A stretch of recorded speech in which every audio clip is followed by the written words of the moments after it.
Hello. How are we all doing? On this fine, grey Thursday afternoon, well, evening, afternoon, I don't really know what time zone it is anymore.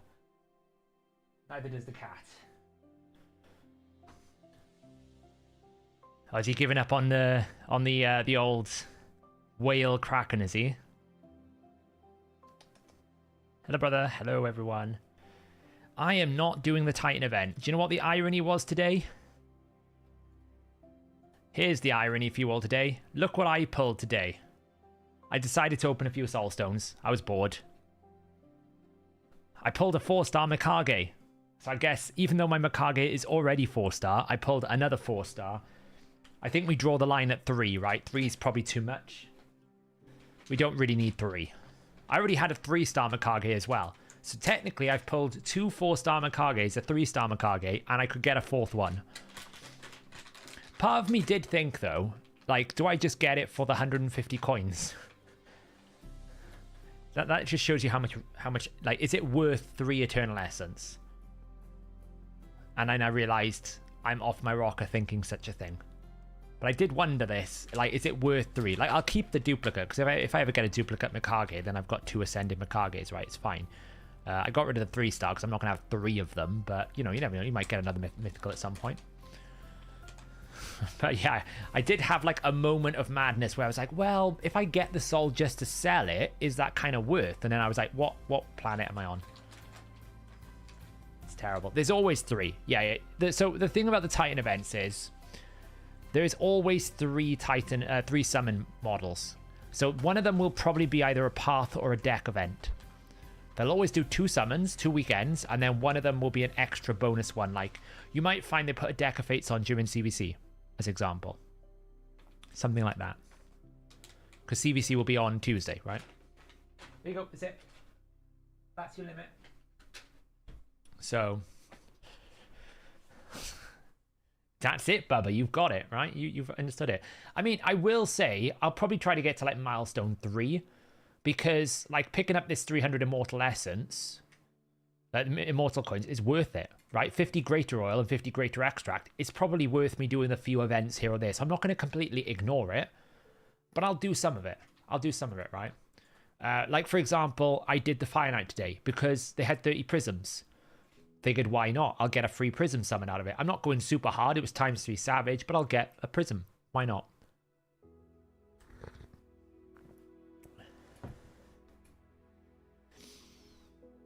Yeah, if you're already at 3-star, then 4-star's not much of a jump.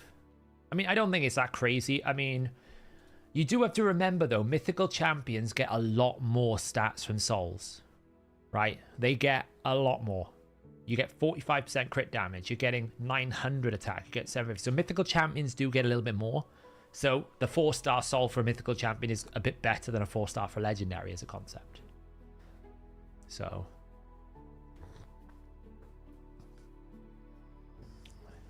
yeah.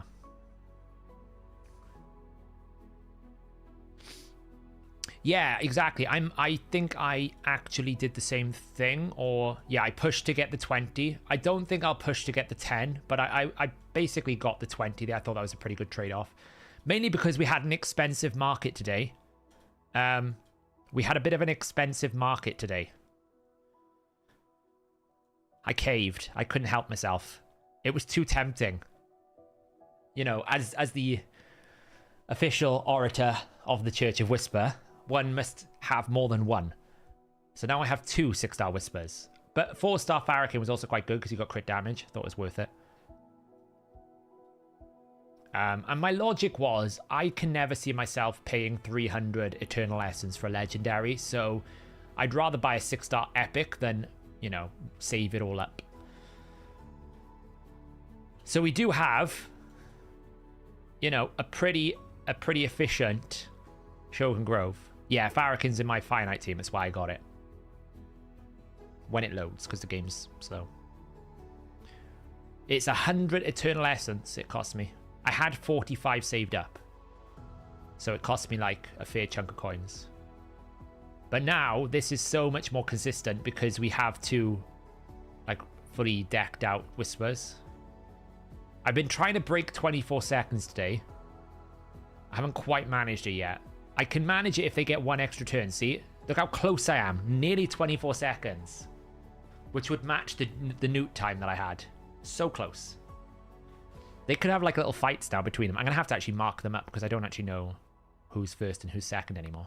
I've got 2 6 stars, so it's like, you know, that's it. Hey, Sniper. And I was also able to regain 4th position. I was able to regain my 4th position by moving up to 9 turns. Some other people had got 10 turns. I had to regain my position. So I'm now at 9 turns with it. I can probably get it to 8 turns. I was thinking I could probably get 3rd by getting into 8 turns. If I get lucky. So they're both in Helm Smasher, yeah. Yeah, the 2 Whispers are both Helm Smasher. This one actually needs to get a few more. Because obviously, when you have the block passive skills on Shogun, you get 4% more damage. So I need to do the masteries for the rest of the other one to finish it off. One's in 6-star Merciless. The other one is in Lethal Cruel. One of them is like 331% crit damage, 7k attack. The other one I think has more attack. Is at 7.7k at 316. But I still need to like sort this out. You know, I probably need to dust this. I've tried to dust it once, but... So, yeah. I still need to max them out, obviously. Like this, for example. She can get more speed. This really should be attack percentage. Like, can I just dust that? No, see, I haven't got enough dust. So... if you can't do hard, yes. I actually mentioned this earlier in my video. I have actually personally had better gear at times from normal Amius and normal rotations of Cintranos than hard mode. Benzo coming in with the 10 gifted memberships. Oh god, he's going crazy again. Thank you so much, the Benzo. I really appreciate it. If you have been gifted a membership, make sure you thank Benzo for such a gift. And make sure you join Discord. If you link your YouTube account with your Discord account, it will automatically grant you the minion role, and you'll get access to sort of secret areas of the Discord for all our members. You also get a few extra perks, like when I actually get back into content creation properly, when I actually manage my time better, videos will go out with pre-release early access for members. I've just been so behind the last week or 2. I'm going to have to start getting some more member badges soon, and also some more emotes. It's all on my list. I'll get there eventually, so... But yeah, Peter, absolutely. If you can do any of it, even the daily rewards, like I picked up 50 free energy today because I wanted to save some gems. I picked up 50 free energy. That was a free super raid. Doing normal Cintranos is equally as valuable as doing hard, in my opinion. The difference is you get like upgraded and mythical charms in hard. The mythical charms are the biggest loss, but otherwise it's still, you still get good gear because you can still get a good 6-star rare piece that's going to do the job for you. So absolutely. See, I don't know if anyone has, if you've had a chance to watch it, but I was messaged by, I was already planning on doing a Supersonic video, and I was messaged by Swagger, BL Swagger, if he's in chat. Thanks so much. And he basically said, oh, hey, this, I think 4-0 or 4-0, I can't remember exactly who it is, and Carnage had basically confirmed that the way Supersonic is working is wrong in the in-game description. So the way that the game describes the Supersonic set is wrong. It's not how it is. So this Supersonic set here, when you get the 9-piece bonus, suggests that it is when I get turn meter filled, but actually it's when I fill the turn meter. So it's actually quite different. So yeah, that went out earlier just before the stream. So if you want to see the full details of that, let me see if I can find it. Make sure you check out. Ugh, that's a very bad link.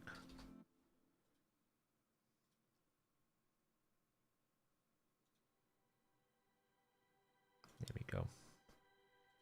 Make sure you check out the video. You can always ask as many questions as you want. We and Ted. Fire away.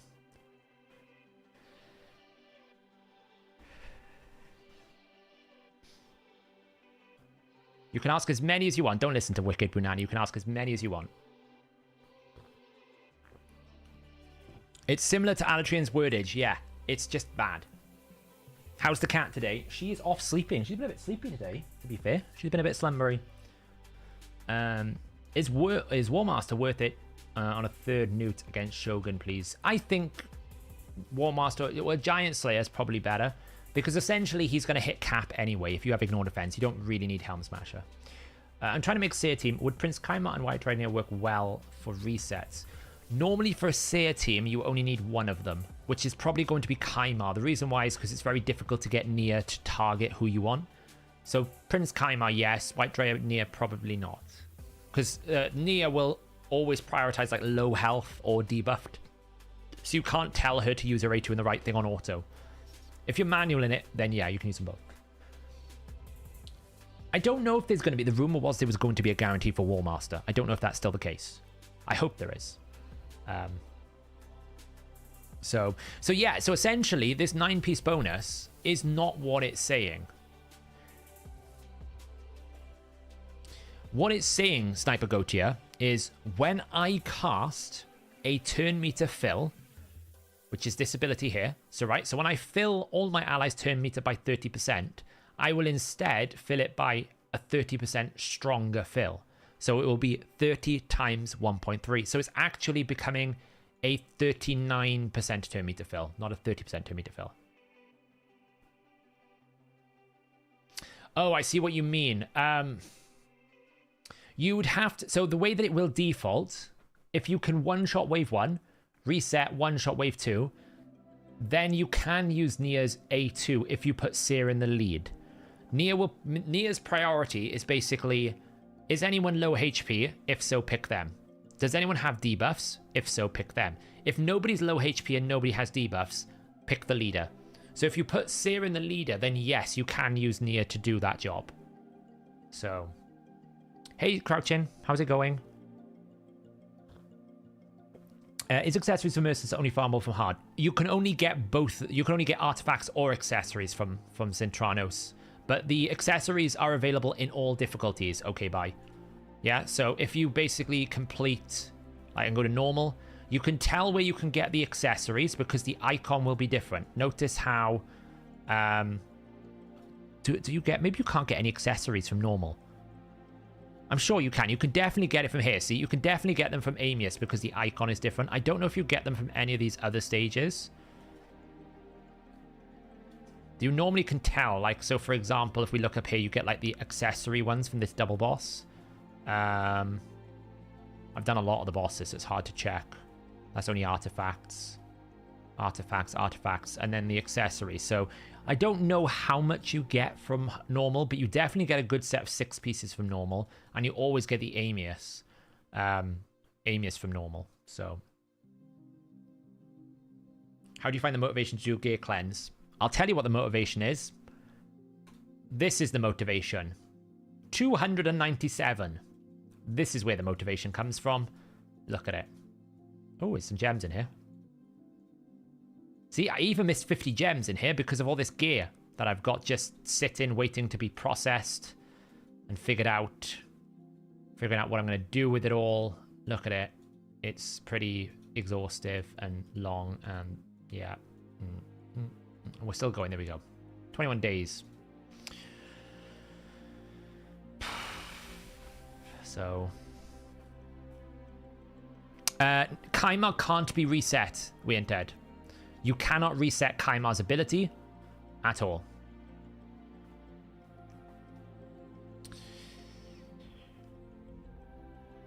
Inri, thank you for the 129. I do not know what currency that is. Is that Czech?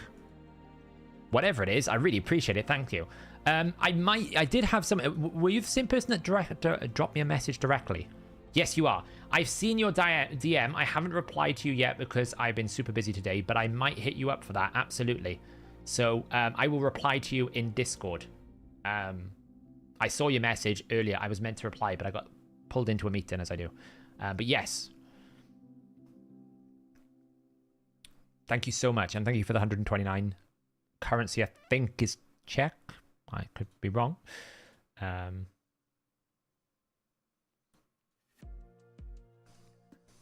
Check. Yeah. Thank you so much. Yes, I will hit you up. I'll reply to your message.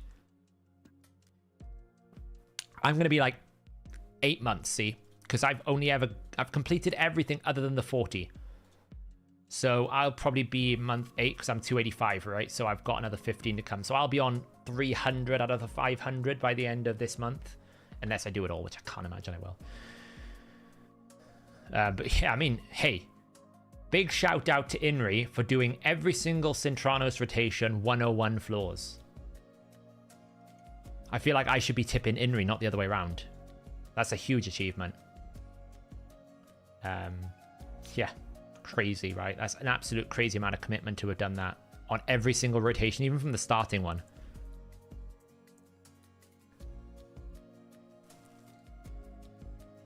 Yeah, I don't trust the RSL helper cell mode.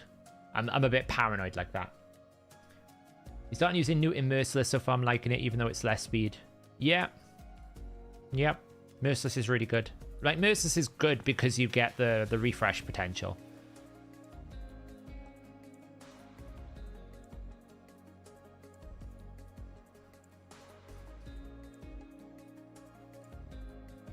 I should say there is probably other people in chat also who maybe have done at least 4 of those. So anyone in chat that's actually managed to complete even 1 full rotation, that's a pat on the back for me, because even I've not managed to do that, and I've put many an hour on stream complaining about Cintranos trying to do it. So, you know, huge congratulations to anyone in chat who has managed to get close to getting Carnage this rotation or is getting it this rotation.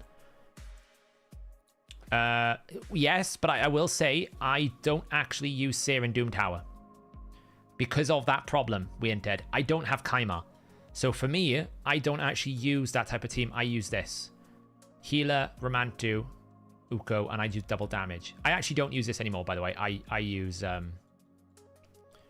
you know, because I can't. I just use that. I don't actually use him anymore. I just throw Garrel in and let Garrel do it, because these two will basically carry it for me. You still never kill. We got to sort that problem out. You know, now that you're leader in the council, we got to sort that out. We can't have a poor representation. You've done 3 out of 4, QWERTY. Nice. How are you looking for this rotation, QWERTY? You in?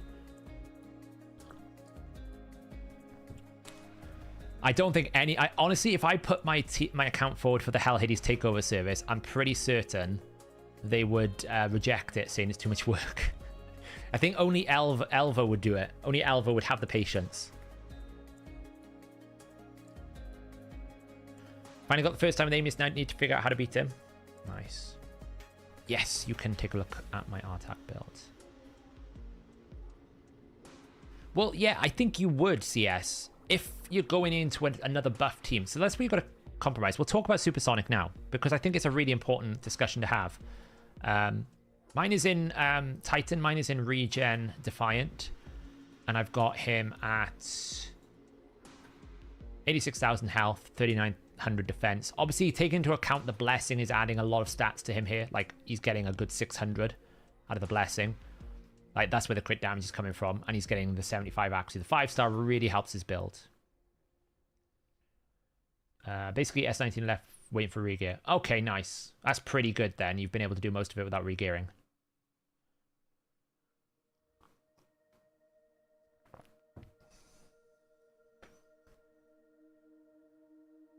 So, and then masteries wise, technically don't copy these masteries. This is when I had to use them for Cintranos. These masteries are terrible.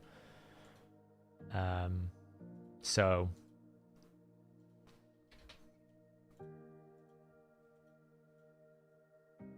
my Iniri is Regen Defiant.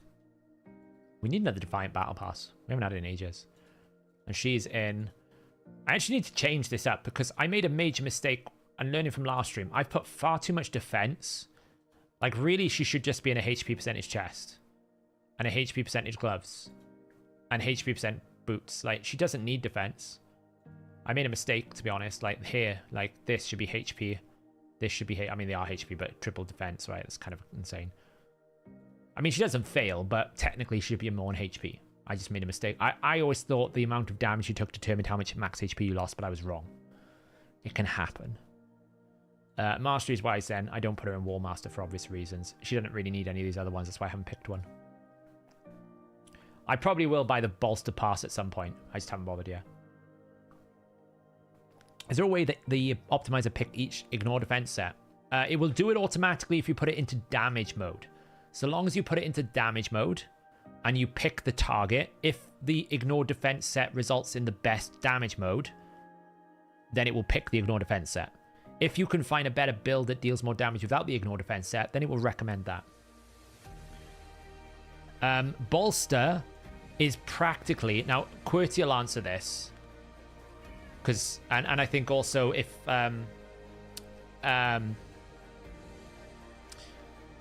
if Inri's still in chat... Wow, the music went really loud all of a sudden. They will tell you, Bolster in Cintranos is probably the strongest set in the game. The amount of times that I've struggled and I've just added another Bolster set and that Bolster set has got me through it is huge. Yeah, Bolster, like, people think of it as a PvP set. It's actually a bigger Cintranos set these days. Okay. So, you know, it's really strong. Obviously, you got to be careful about Seer teams. Like, Seer can't remove the Bolster set, but apart from that, it's fine. Oh, wait, maybe she can. No, I don't think she can.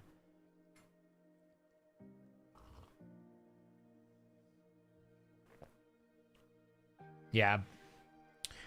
I mean, Narcissus is a problem with Bolster, don't get me wrong, but you can easily just ban the Narcissus or avoid the Narcissus, right? It doesn't completely eradicate the set, but actually Bolster is super, super powerful for Cintranos.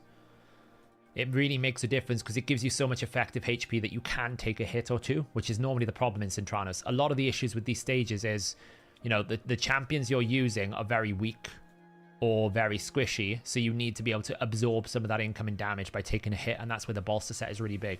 Like, having a Bolster set for Fire Knight hard here means you just don't lose as much max HP right at the start, right? So, for example, if I run this now, this doesn't have a Bolster set, okay? No Bolster set. Watch how much damage I will take here because I don't have a Bolster set.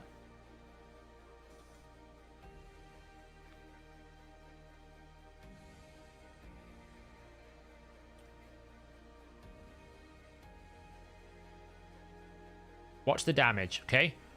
So you can see it's not actually too bad there. It was actually a lot less than I thought. So you can see, like, we've lost a bit of max HP. But if I actually run it with someone who's in Bolster, like, say, who do I know is in Bolster? Like Scartorsis.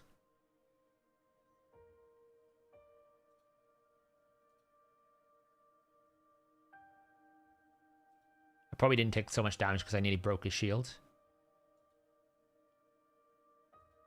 Look at the damage difference. I didn't lose anything because the Bolster set took the first hit.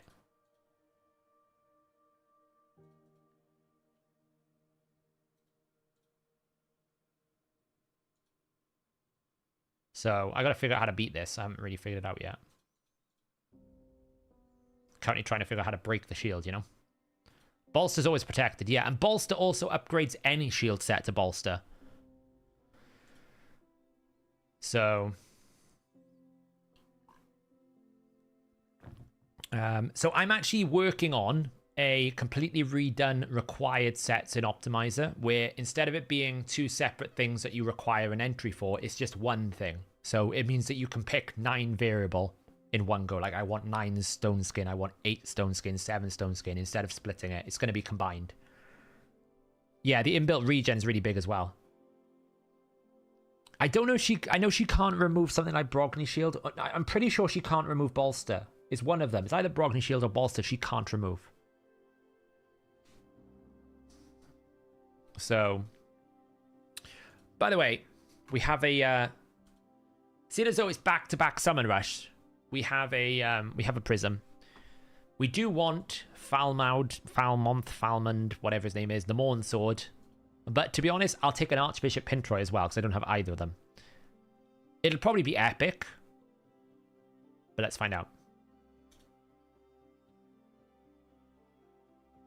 Of course it was epic. It's a blimmin' Talia. Oh well. You win some, you lose some. I've got my remnants I'm saving for clan versus clan. So it's kind of cool. This is going to annoy me, this red dot. I'm probably just going to buy one of these gems or something at some point. You win some, you lose some. Got him doing the 2 times event. Nice. Yeah. I do want him, but I'm not going for the Titan event. I'm not going for the summon rush. Even though there's a Harima and a Firal, I'm just not gonna. I can't. I'm just gonna save my shards. I don't have many anyway, so I'm just gonna save my shards. I might pull for Grisor though. I might pull my voids. Grisor's quite good. He's worth going for. I don't have him. He would be very valuable. So without books, he's underwhelming. I mean, you've got to set him up, which is the challenge. But once you get this set up and you get it working correctly, it's very powerful. He does kind of need a little bit Cardiel. He works really, really well with Cardiel. Really well. But, yeah, he kind of needs Cardiel to make... Because then you can ally attack with this ability. So... he actually needs a lot of resistance, Benzo, because there's a lot, like Armanz can basically take him out of Stone Skin, so you need resistance on your Ultimate Death Knight. So, but yeah, he is damage Ultimate Death Knight essentially.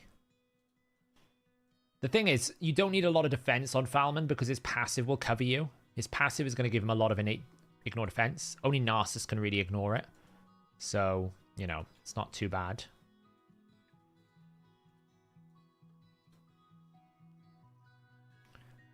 Is the fusion skippable? I don't know. I don't really think fusions can be skippable anymore. It's going to be the 4 defensive ones, right? I'm pretty sure of it. Like, we can check.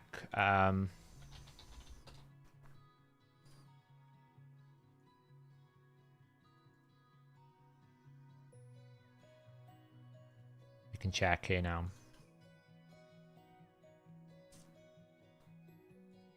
I love how I search for Wixwell and Playroom's website doesn't come up, but ours does on hellhades.com, which is, you know, hilarious. But there you go. So yeah, so we got these are the abilities here, right? So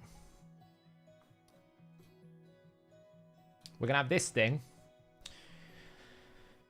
So it'll place an intercept. It'll places 2 intercept stacks on a target ally. Also places 60% increased defense and shield on all allies. The value of the shield is proportional to champion's defense. Cool. Valk shield. Each intercept stack will block 1 attempt at placing a crowd control debuff on a champion, even if it is specified in the enemy skills that debuff itself cannot be blocked. This includes stun, sleep, freeze, provoke, fear, true fear, petrification, sheep. After the attempt, 1 intercept stack will be removed.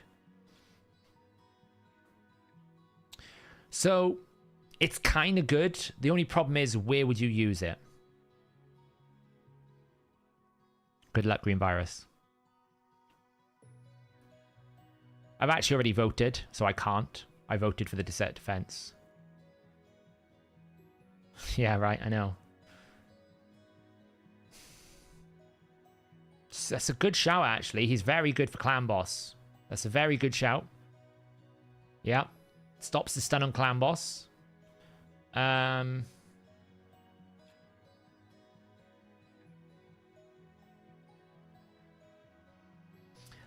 just trying to think where else you're going to use this intercept buff, because it's too specific for it to be high-end arena.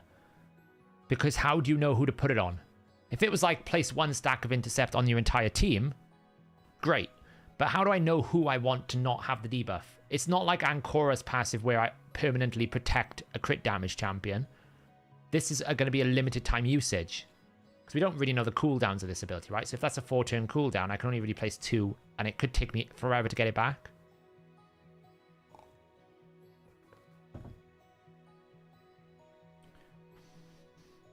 So it's not really a torment counter again, because you've got 6 people in your team that you need to protect. It's only going to protect 1.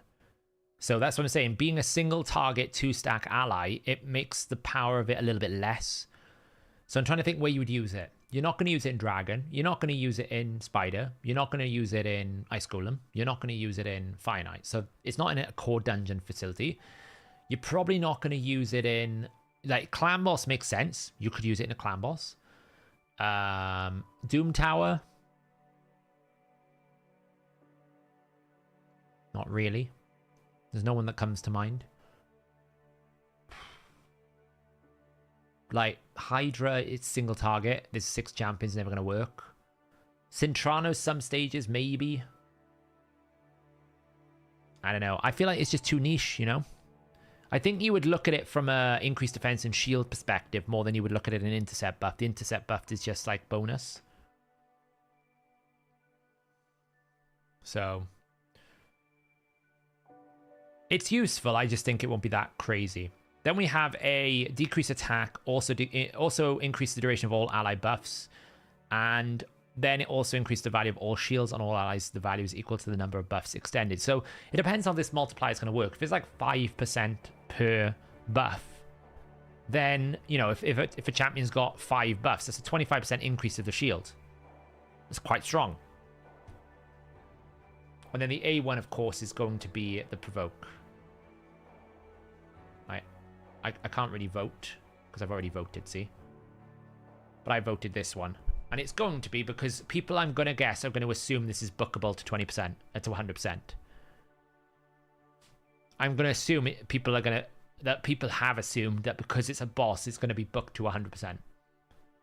I don't think that's necessarily true, but it might be. Can he do damage? I don't know. Probably not.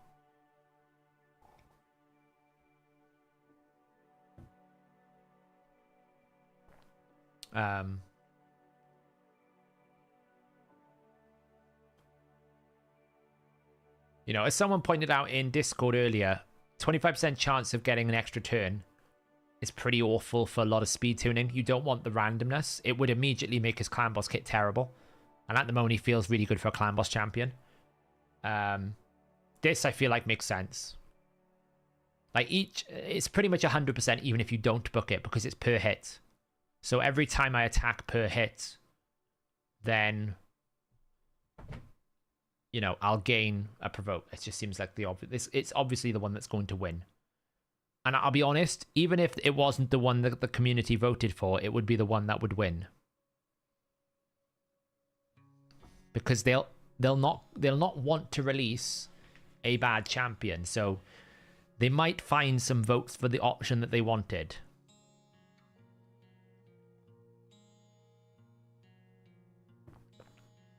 I mean, he still might. That roadmap crouching that you're talking about, that went out the window when the war happened. So I don't know. Clash feels like the difficulties that was meant to happen. So. Well, his AI might prioritize it, Bubba. You never know. They might be smart. I doubt it. But, no, I don't think so, Curry. I don't know what the passives are. Oh, no, I don't want that. I don't know what the Wixwell passives are.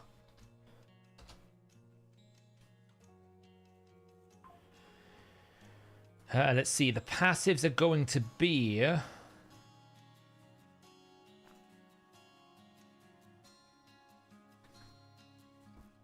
here. So damage focus prevents this champion's death, keeps them alive 1 HP when they hit. If the counterattack, then counterattacks. If the counter kills the target, fully heals this champion. If the counter doesn't, it kills this champion instead. Yeah, people are going to vote for the one that kills the champion. Of course they are. I love the skill. I just think nobody's going to vote for it. Support. Allies deal 5% more damage for a poison. Okay. That's really not going to work now. He can't poison himself. At the start of each round, places a counterattack buff on this champion. This buff cannot be removed at the start. Honestly, I will be honest, all 3 of them are kind of naff. The only good one is support focus, in my opinion. And the reason why I say the defense focus is kind of terrible is in Hydra, he will never be the champion that the Decay Head attacks. He will always be the champion the Decay Head doesn't attack, which devalues the counter. It's the Islin problem. Islin's a tank, so Islin never gets attacked. And because Islin never gets attacked, he never counterattacks. So therefore, you never get the extended chance. So, why won't he? Because he'll be tanky. He'll have more health than your attack dealers. Right? He'll have more health than your damage dealers. That's just a given. That's just always going to happen, you know? It could make him a mischief tank, yes. Yes, it could. It could. What I meant is none of these things really make or break him. Right? Because poisons are pretty limited in Hydra because of the lack of, like, half of them are immune. And you don't really want to kill him if he doesn't kill something in a non-damage build. So it's going to have to be defense or support. People will just go defense. I think he's just going to become defense even if you didn't plan on him becoming defense. But yeah, counterattack like Samuel's pointing out, counterattack is always risky because even if you have enough resist, you can always get 3%ed. And if you get 3% and you give the enemy counterattack, that's probably going to cause you a lot of problems. So there's boundaries to what you can and cannot do, essentially.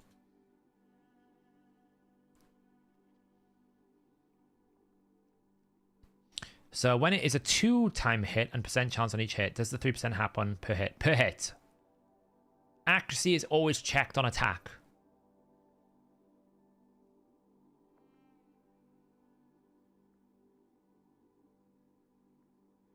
Well, he won't hit hard now because he's not damage focused. They won't make a damage support.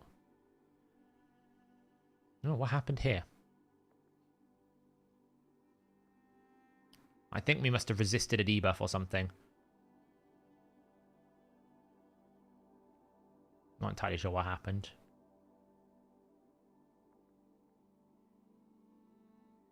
We'll probably still do it, hopefully. It's getting a bit close. I should finish it off. Yes. Yeah, exactly. If you have an effect that's each hit, then the first hit can 3%, but the second hit can also reapply it. So if you hit weak hit twice in a row, then you know that's fine. But you could, that's why weak hits change per hit as well. So yeah, but defense champs won't hit as hard as Jorgen, is what I'm saying.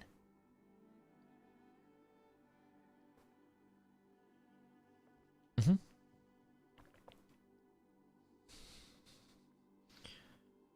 You don't have Renegade. That's really difficult because Renegades are rare. That's kind of Renegades are rare. So yeah, that's quite rare.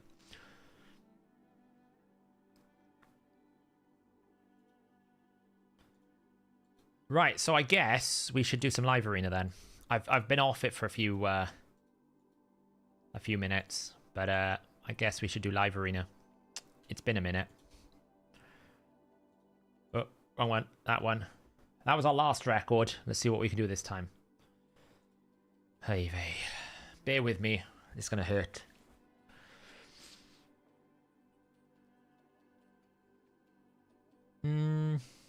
Who's the team crouching? Sniper gifting 1 membership. Thank you so much, Sniper. I really appreciate it. Envy was the person that was talking about the extra turn earlier on Discord. You reminded me, Envy. Yeah, Envy was saying the A1 for Wixwell might not be that good because you don't really want a variable chance of taking an extra turn. That's just bad. So I think it's good that we're not getting that. Yeah, live Armand's right. Yeah, what's the team crouching? Duchess, Yumiko, Armand's Monkey. You can do slow stone skin as long as you don't sacrifice too much damage, right? Like, you got to run the risk that he might get polymorphed. That's the only thing. So as long as the other team doesn't have Armand's, you're probably okay. Or like Wukong. Like, he's going very carbon copy stock standard. So I might be a little bit rusty today because I haven't played this in quite a while. I'm going to go... If I do that, yeah, that should be fine.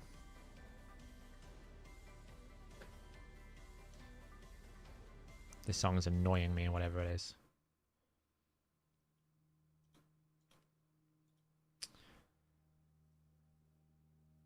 Yeah, exactly, Demias. I agree.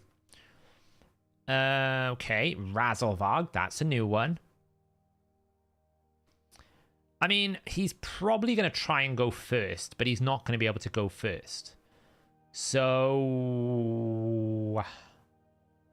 we can red bait him, or we can bring... Let's bring that, and let's get rid of our mans. Of course, we've got to ban our mans. Yeah, he's probably going to lose, because I don't think he's going to be fast enough. He's got to beat 337 speed. No, 373 speed.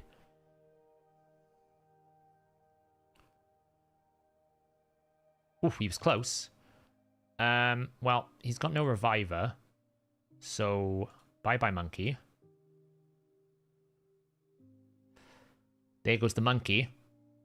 I mean, Rabbit can do some damage, but without increased attack, Rabbit is not going to do much damage, right? Not entirely sure what the Razelvarg pick was for here. And he's in Bolster. And he's got Necret. This one's a bit of a, oops, I did it again.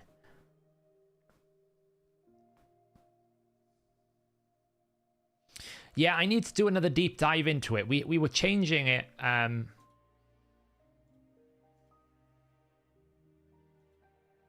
Well, he's dead.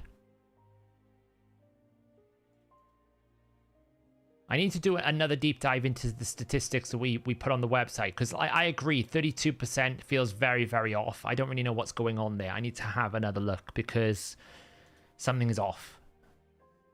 Something is super off with the numbers.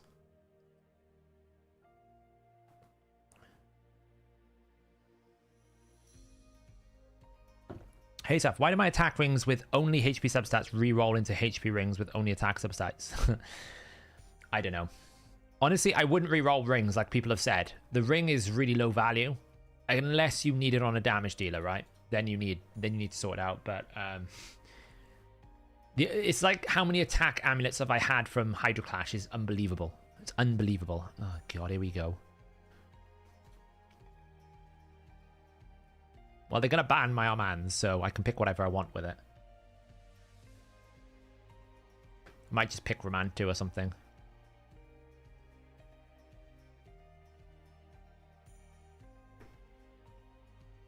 I don't think it's like that, Envy. I think we're basically dividing it with the total players in the fight, so it seems like nobody's really climbing above 50%, so that's probably, yeah, that's what you're saying. So 35-50% is the ceiling. So I need to double check into it and see what's going on. It's actually quite difficult to do, believe it or not. This is a bit nasty, isn't it?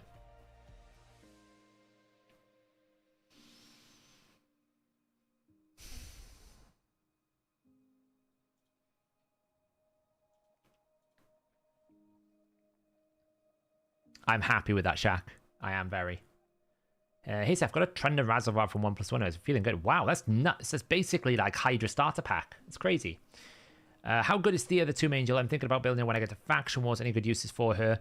Her AoE is still pretty strong, although I feel like she's a bit dated. You know, I feel like she's very, very basic to invest in. I still buy every Ancient Shard from the marketplace, yeah. Oh, those bombs are a little bit annoying. I still think it's okay, though. I'm going to go this. This. Oh, did I increase my win counter? I didn't. There you go. And then what I'm going to do, so long as his Wukong is not in Stone Skin. Nice. I should be able to... the only problem is... he's got a Reviver as well. Maybe I just do that. Why didn't she hit twice on Wukong? She should have hit twice on Wukong. I didn't see her hit twice on Wukong. Am I blind? Oh, mistakes were made.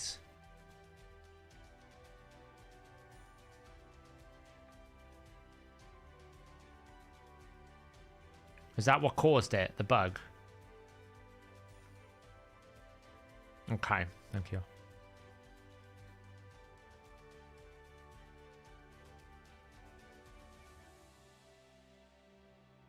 We'll eventually kill the Ultimate Death Knight. So my plan there was ban the Rotus and kill off the Wukong very quickly.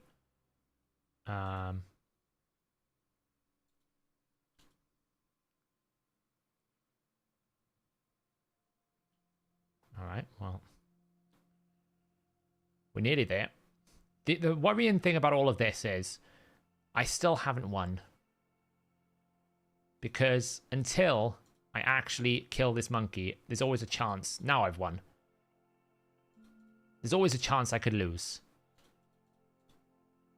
Nice. 2 out of 0. That's a pretty good start.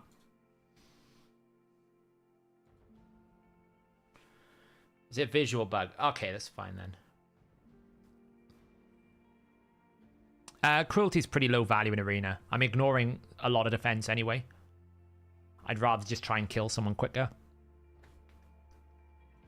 Cruelty in Arena is low value because at best you're reducing, like if you think about it, the enemy's got 4,000 defense. I'm going to take like 5% of that. So I'm going to basically drop it down to, oops, didn't want to do that. Like if it's got 4,000 defense and I do this, it's going to drop it to 3,800. It's pretty useless. Ooh, it's a 6-star Wukong. Okay, well, we're going to double boost. Does the optimizer collect data on the opponents from both sides of the fight, even if... So it knows there's an opponent, but it doesn't actually record the opponent's data because we have the thing of, well, what happens if both players are recording data? We don't want to record the data twice. So it doesn't actually record the opponent's data in too much detail. It pulls some elements, but not much. This is going to be hard, actually.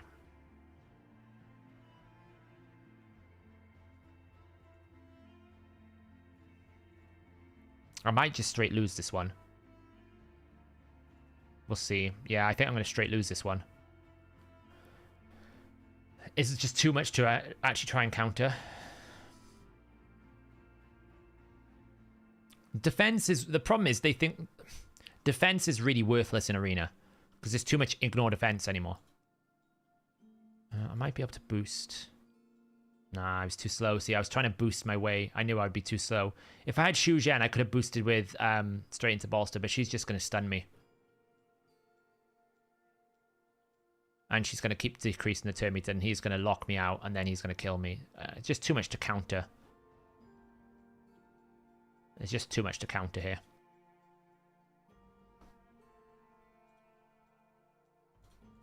That's why Supersonic would have been good, right?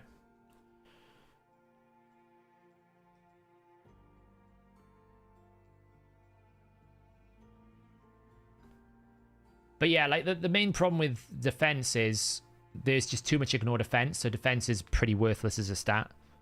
Like if I'm ignoring 4,000 defense already, what's like 5% cruelty going to do to me? Not much.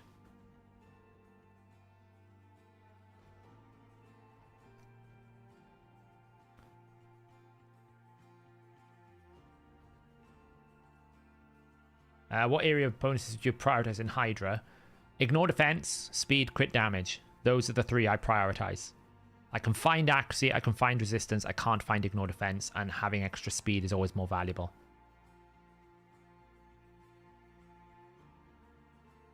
Well, there's always an asterisk, Castle, yeah, but in general, I'm saying outside of Harima because of her passive, other than that, defense is pretty worthless.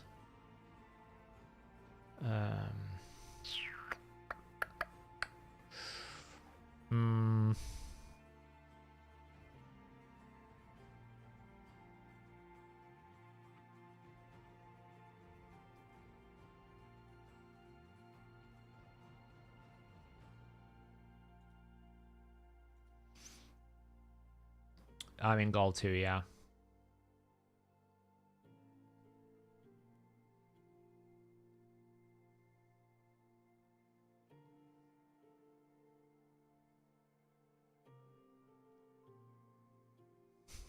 No, it's fine, Castle. You raise a good point. If there's a Harima, defense matters more because you can halve the ignore defense bonus. But in the majority of times, you will ignore you'll ignore more defense than you will basically ignore more defense than you can reduce the cruelty.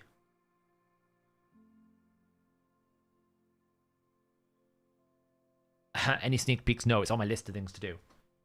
I need to build a champion to test it. What are you hunting? A cat's hunting bugs, I think, or something. She's spotted something, and she's like, she's hunting. Ah, damn, double stone skin. Oh. Well, she's definitely found something she wants to hunt. It might even be a shadow. It wouldn't put it past her. So let's kill you.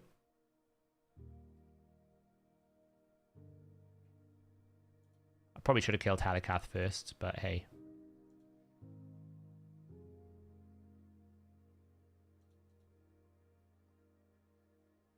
It's a shame I can't ignore, like, block damage. Can't do anything. But he can't attack me, at least.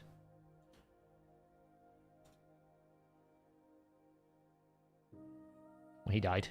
Oh, he's back alive.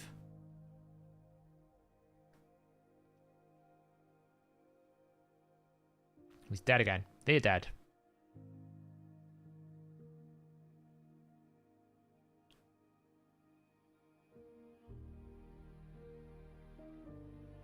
Oh, that's really annoying. Damn counterattack. Oh, thanks. Really appreciate it. Thanks for helping me along the way. So as long as I don't die to monkey. That one Rhonda counterattack really screwed me over there.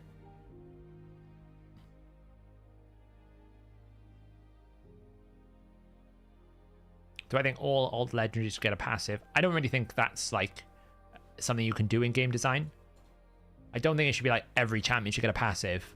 Should all legendaries be rebalanced and improved? Yes, of course. No, so Harima in Arena, Reaper. What we're basically saying, in Arena, defense is largely irrelevant because you have so much more ignore defense. But if you face a Harima in Arena, she halves your ignore defense, so it's bad. Man, it's like fighting every single fight every single time, isn't it? It's so boring how they've managed to create a meta that you literally, like, this is the game. This 3 champion is in every single fight. My monkey is, but I never get to choose him because he always gets first picked.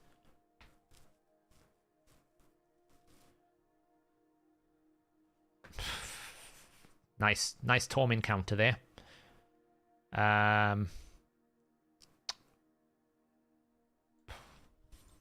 can't really counter Tormin.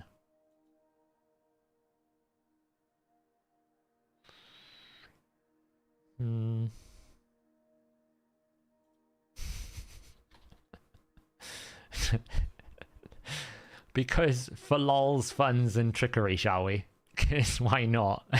He's probably like, what are you doing? Whipping out the old Dark Aethel. Let's see how he goes, shall we? I don't even know if she's geared. She might be.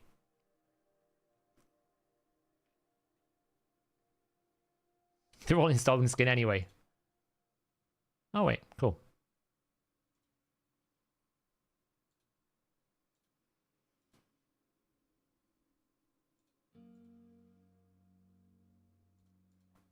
We're going to get one shots. It's fine. But hey, you know.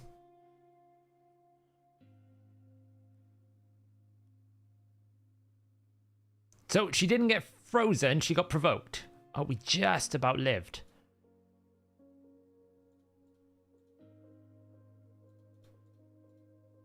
There we go. Well, she did a job. It worked. It worked. Because he's got no reviver. So, you know, it kind of worked.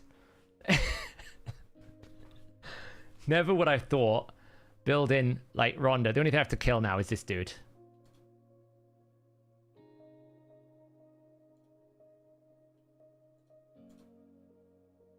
Oh, now he's got...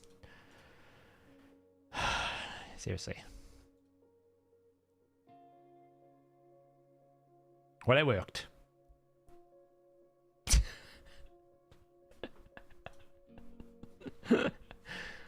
Whipping out the old Dark Elhain.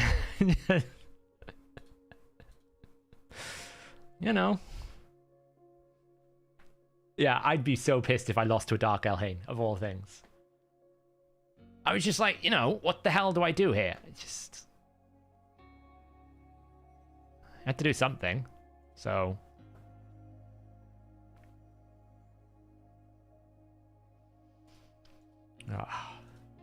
At least when it's the mythical meta, I'd be learning what those mythical champions do. At this point, I'm tired of... This will be Wukong. It's just a lack of originality and creative thinking and, like, I don't know.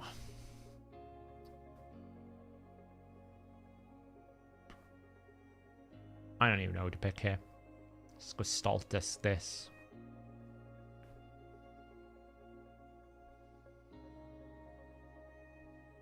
Oh, man. Look at that. Saving a 6-star Leo and a 5-star Warlord.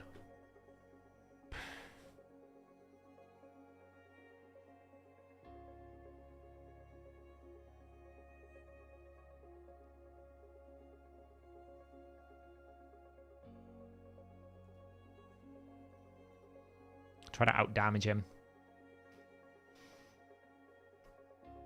Got rid of that, okay.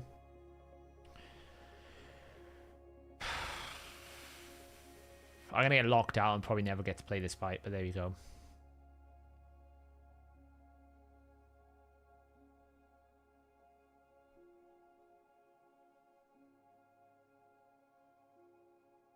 It's going to be boost into lockout, and I'm never going to get to play the game. I picked Rotus just because his cooldowns are low, and it's a Leo answer. Oh, I only lost 1 turn meter, that's not too bad. Why did you attack the Duchess? Why? I don't really understand. So I got to take out you first. I got to take the Reviver out.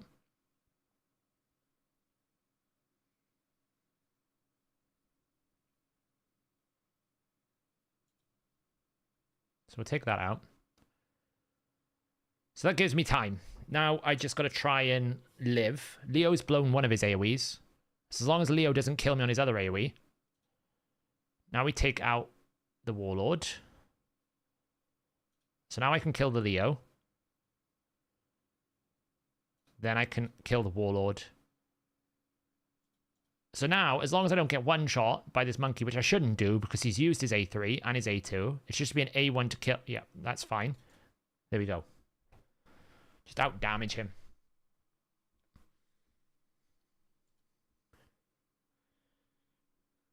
Yeah, I never get an A1. Oh, look, we got an XP boost. All that effort to get an XP boost. Isn't that amazing?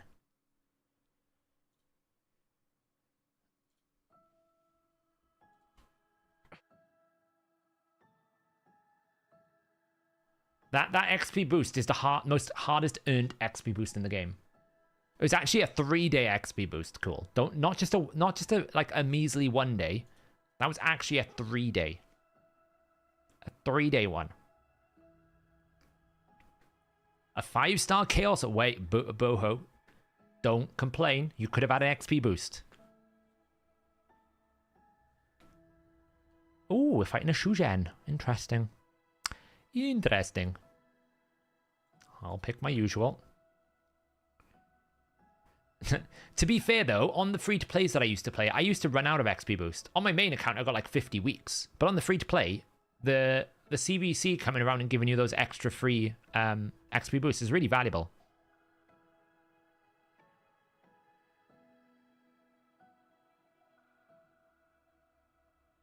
She must have the world's smallest bug because I cannot find what she is hunting. But this cat is like in full predator mode. We have him rated at 5. We probably have him rated at 5 for his damage potential in PvE as well as PvP. He's actually very good in PvE. I don't know whether he's a 5. We might have to review that. And sometimes when we review it, like none of the team has got Quintus yet. I know Nubs is around a similar level as me. So probably once one of us gets it, we will do a revision of him and bring him down probably if he's too strong. Okay, well. This is going to be another loss, probably.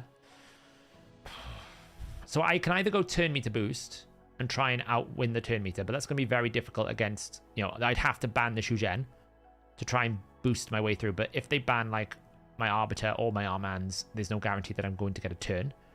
Or I can go tank, but then I'm probably going to lose to Warlord Harima.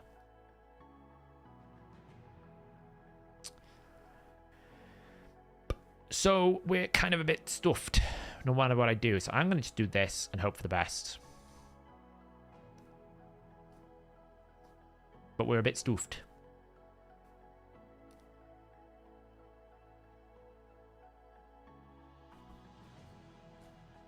So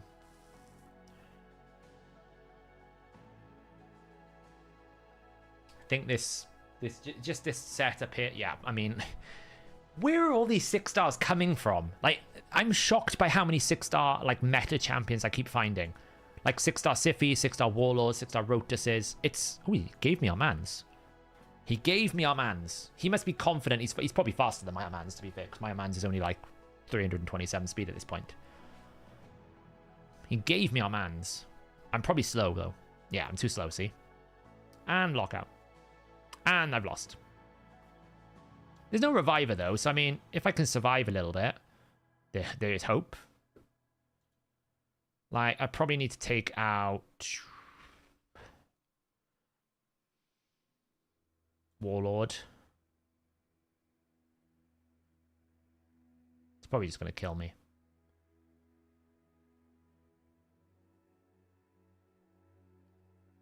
That was just my Armands is not fast enough.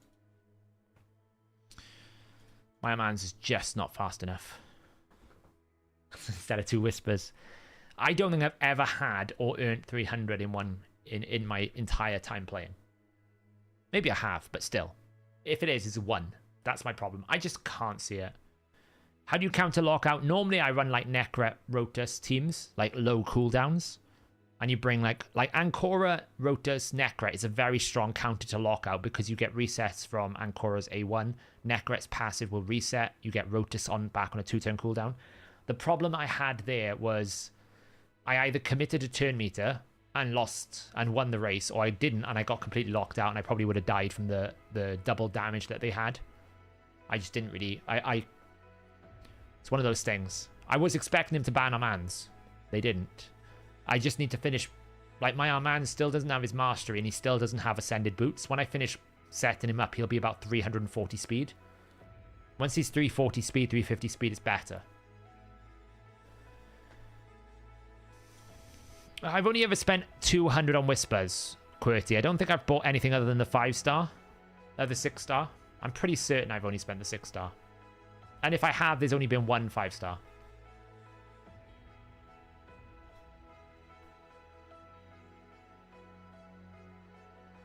Yeah, 35.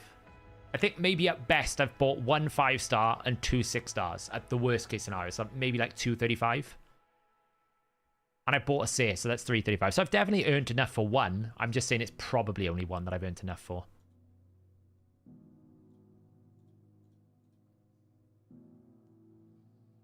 Oh, good luck, Lucas. I got super lucky with boots. The chest plates, though, didn't.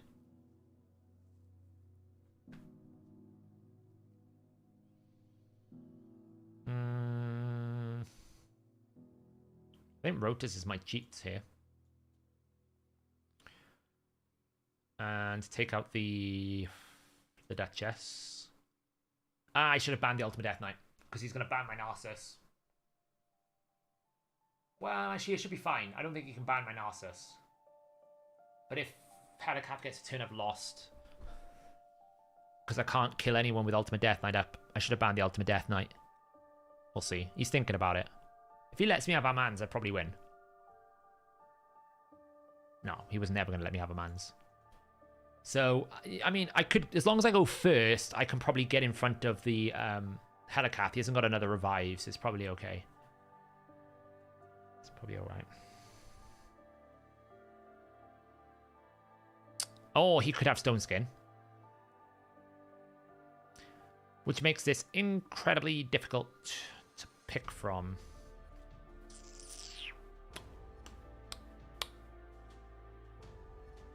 This is pretty much GG. Can't do anything. I can kill the Wukong and slow the pace down. And then kill him.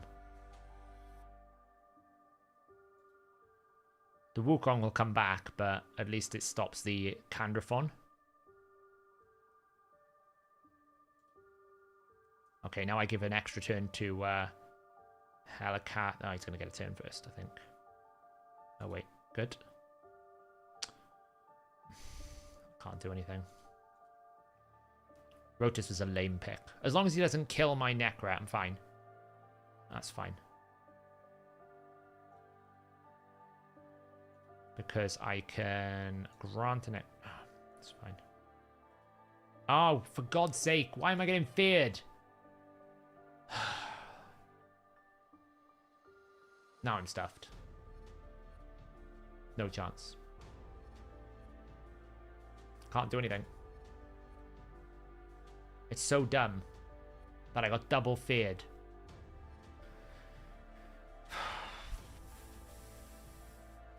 There's nothing I can do. Absolutely nothing I can do for 2 turns.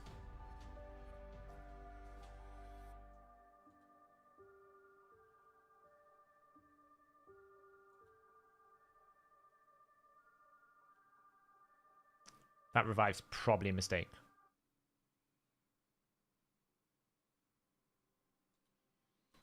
It's all... Oh, that was hopeful. That was good. But he's probably still got me killed. There's nothing I can really do here. I'm still dead, aren't I?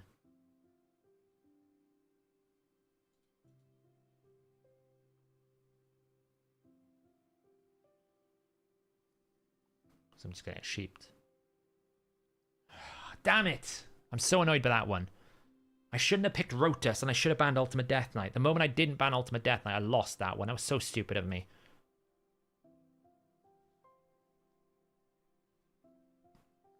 Oh, don't tell me I've lost 3 in a row.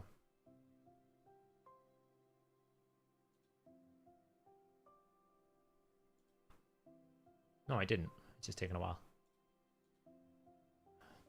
It's not unlucky. I made a mistake. I banned the wrong champion. If I'd banned Ultimate Death Knight, it would have been fine. Just banned the wrong champion. And it makes Rotos useless, you know? I mean, I dealt with his Candrathon, but I couldn't deal with the monkey then because I had to wait 2 turns. And then it would have been fine if I didn't get double fear proc. And that really finished me off then. I should have given a turn to... Ancora, cleanse the fears, and then I would have got a turn. So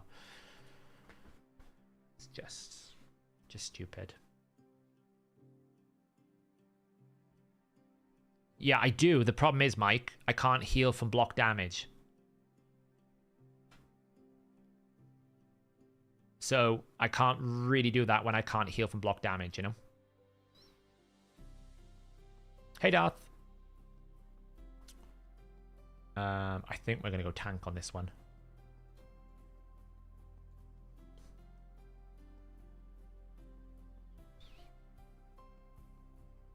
%60 win rate is pretty good, Elixium. Honestly, 60% is really good. Anything above 50% is fine.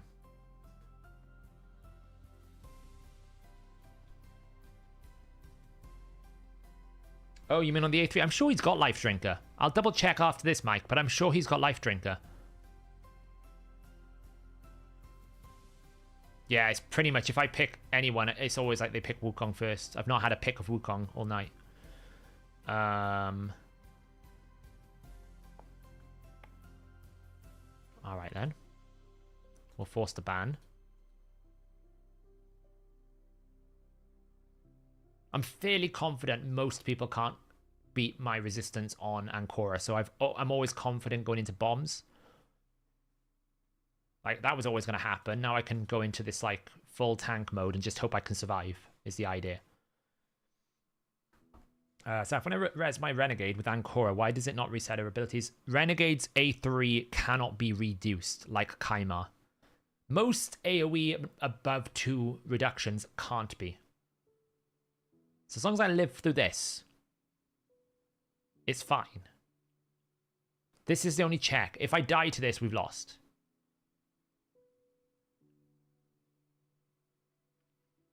Oof.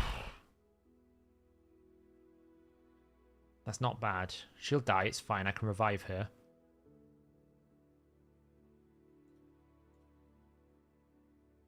Veil. So now he has to attack my Okay, well that Veil buff is going to ruin me.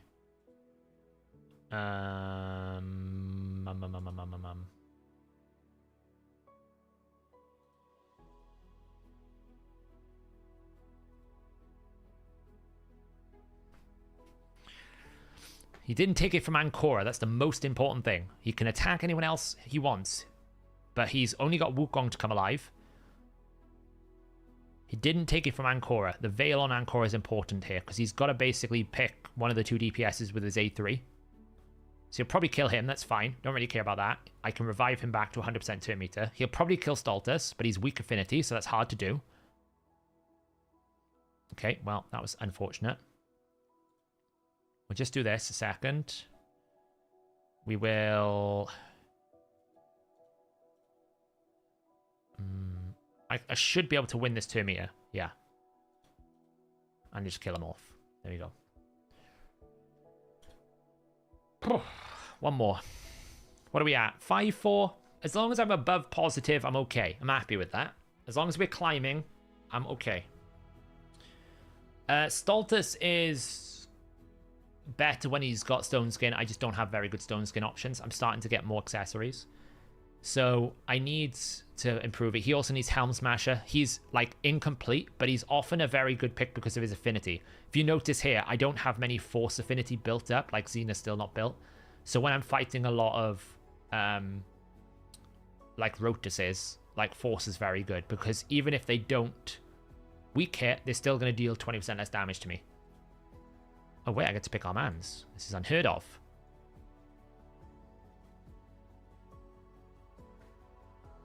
My king is in full lethal. Full lethal set with max HP. It's like 125,000 health. You might need to refresh for the likes, Carnifex. It could be more. I haven't really looked what it is. Wow, 5-6 star. Jeez. We've got a Sheep Enjoyer. Look how much polymorph there is. Polymorph, polymorph, polymorph. Polymorphs everywhere.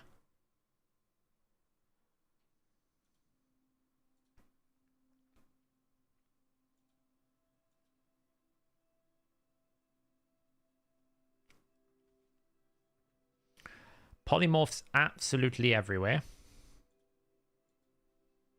Oh, wait. He's let the team down. There's not 5 polymorphs. What's wrong with him? What is absolutely wrong with him? So we need another damage dealer. Spirit seems good. Strong into that. So we're going to go with this. And we're going to get rid of Mikage. Because I absolutely despise Mikage. He's going to ban my Armanz. He should ban the Armanz. There we go. I'm going to pick Xu Zhen. I need a wall. I need a lockout. I have no Kaimar, Yumiko, Trixia, Warlord. No lockout, no reset. He's from New Zealand. No. So who do I give this to? Just give it to Garrel and see what he can do, shall we? Do your thing, Garrel. Everyone died nearly.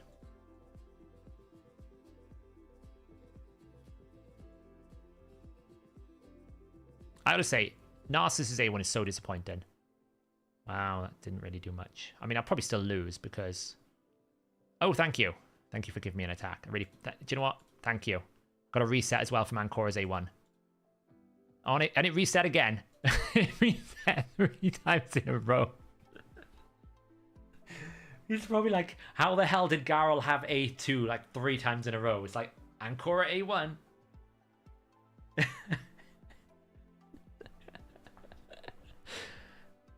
Well, it's got Slayer set, so, like, it's what it does. To be fair, I super high rolled Ancora's A1. Can we all take a moment, by the way, to appreciate Narcissus has done 1 damage. Good old Narcissus. He contributed to the fight. He did 1 damage to the unkillable Ragash. 1 damage. Absolute beast of a king. Like, that is kingly damage, that is. 1 damage.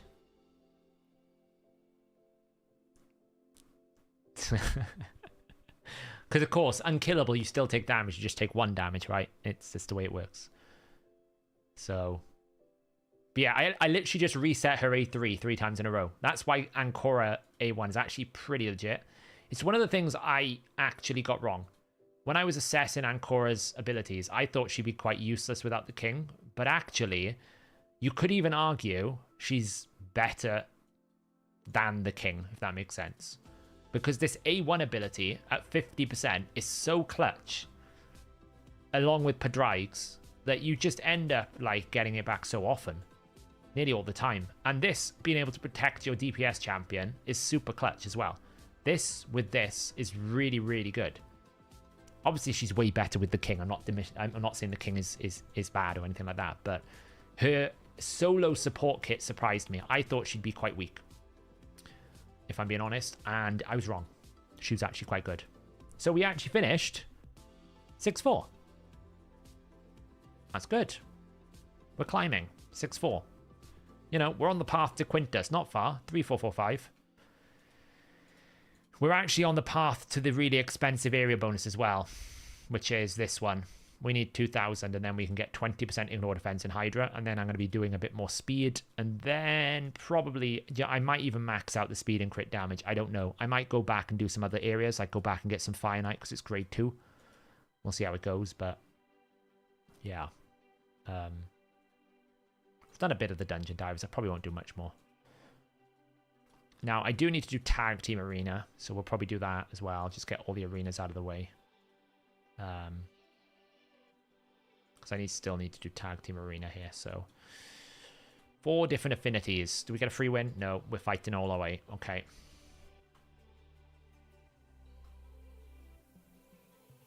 Yeah, Marcus, the team that I run into Warlords normally is Ancora, Necret, Rotus. They're all 3-turn or 2-turn cooldowns, or they have a passive that reduces cooldowns, or an A1 that reduces cooldowns. And it actually, these newer champions do make Warlord far less effective than he used to be. It makes Yumiko far less as well, because with Warlord, you get the turn meter reduction, so you effectively get 2 turns in 1. Whereas with the...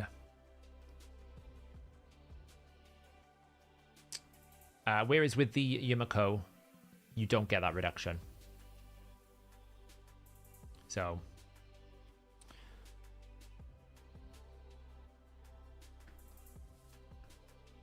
Hey, Saf. Shinisis, nah. Cintran. I'm not too worried about Cintranos. I'm worried about things I have to do regularly. Most of Cintranos is a cakewalk for me. The bits that aren't means that I'm not too worried, you know?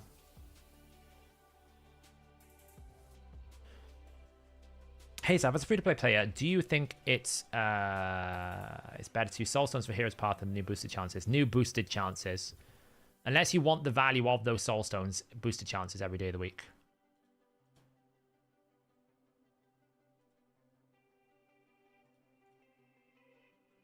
Oh, that's annoying.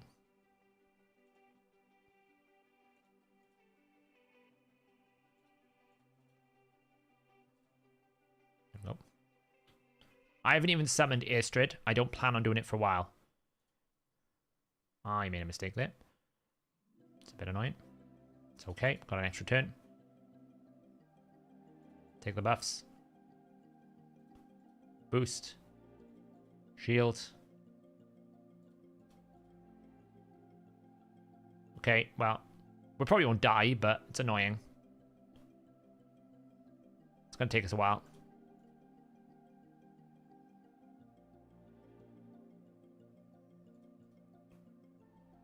Everyone talks about Sheep Wars. How about Veil Wars?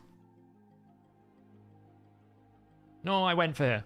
I did the fusion. I just won't summon her for a while. Can't do anything for a while.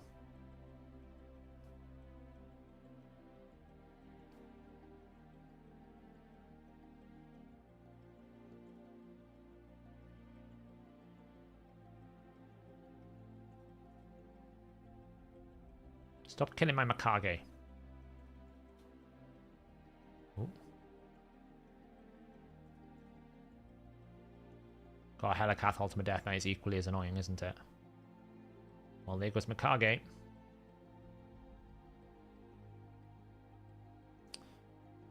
Oh, man. Am I going to lose this just because...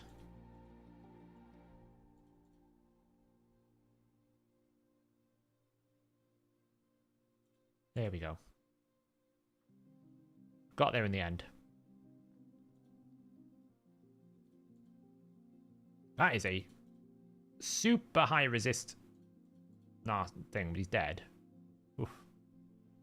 Yeah, I'm saving my summons as well. As much as I... Man. Why is it going auto? I've taken it off auto. Oh, jeez. Oh, that was a mistake. I should not have done that. Oh, it's fine. She helped me. Right, okay. Take turn meter. Honestly, the fact that that went on auto is such a problem for me right now. I'm going to lose. I'm alright. We weak hit. No, we'll lose. Stupid game. And it's dumb AI as well, because he didn't even use his stone skin. He didn't use his A3 on the stone skin champion. Stupid game. Let's take it off auto. What do we got? Samson the Masher. Okay, well, we'll just boost and kill him.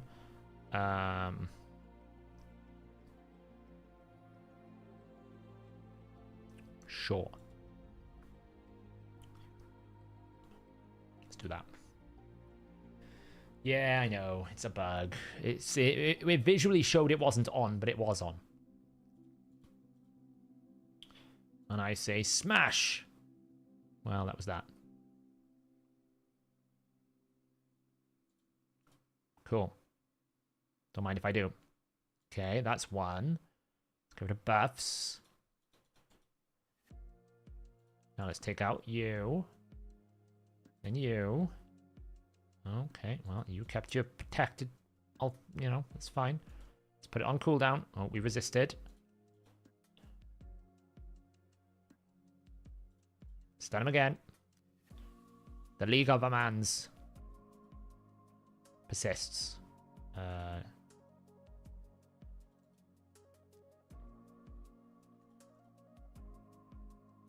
Okay, so we just gotta wait for this to fall off. I grew impatient.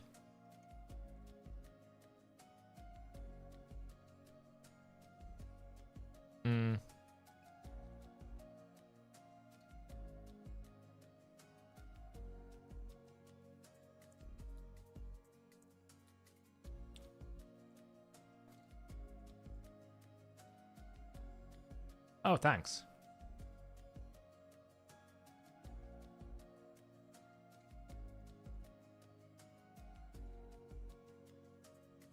My Amans is supersonic at the moment. He's not in a very perfect build. He will be, though. How many times do I have to kill these people?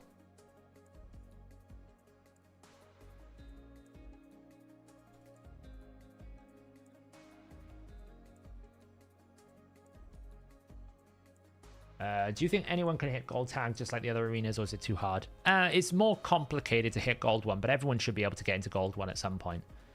It is a lot harder because obviously there's population pools, whereas live arena is just a ladder. So as long as you keep climbing the ladder, you'll always climb in live. It's very hard not to climb in live arena. You have to have like a 40% or less win rate to stop climbing. So, you know, it's not too bad. Man, look at that team. I'm not fighting that. I'm not interested in that. Ever since I got rid of my Cupidus team, I don't really have a counter for Hegemons anymore. This one looks okay. That's a +2. 6-star. That's a very big Arbiter. I mean, the question is, though, is it big enough to kill my team? Probably not.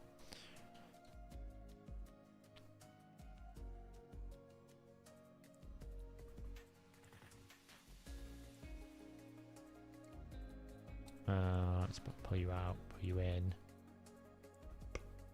That should work.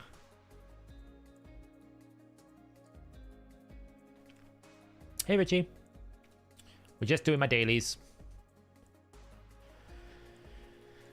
We're gonna have to go faster here. Can we strip? Yes, nice. Kill you. Oh, for the love of all that is real, I forgot. Stupid Ultimate Death Knight. Can they just delete this champion already? No, I almost killed it. Because I'll be honest, it's getting boring fighting Ultimate Death Knights constantly. Oh, I'm going to lose to this, aren't I? I'm alright so far. It's always Ultimate Death Knights.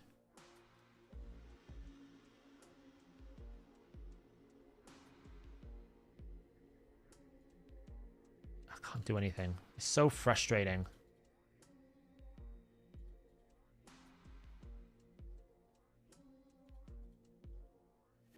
I still can't do anything. Now I can.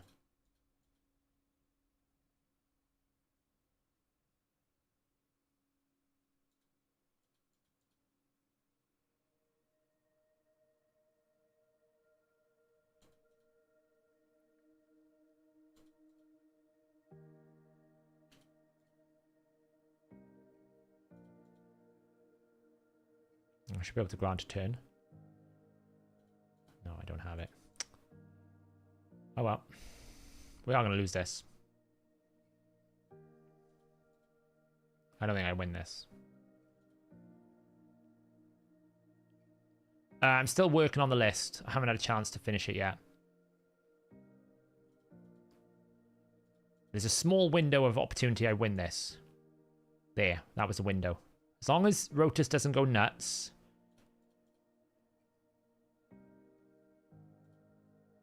I was hoping for a block active skills there. Oh, there we go. That was good damage. There we go. Nice. That was the only window I had, was basically get an A2 off, but I needed the increased attack. Alright. This is basically the most... this is the most anti... this is how you build to beat Armanz. Harima is very strong into Armanz, and then you put Stone Skin on everyone else. It's literally the hardest counter to Armanz you can do. I'm going to lose this fight, for sure.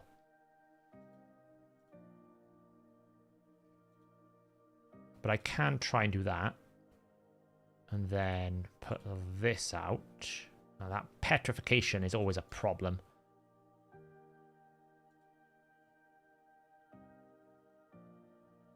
Okay, now I can actually get what I need to get done.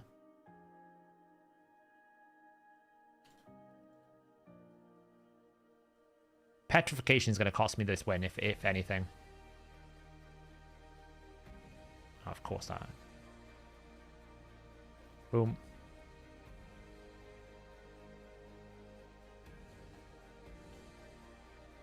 Just start smashing with Garrel, I think. Smash. Petrification is a horrendous thing to deal with.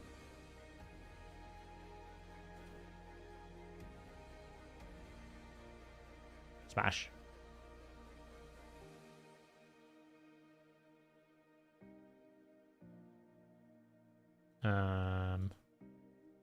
Just want to take out you.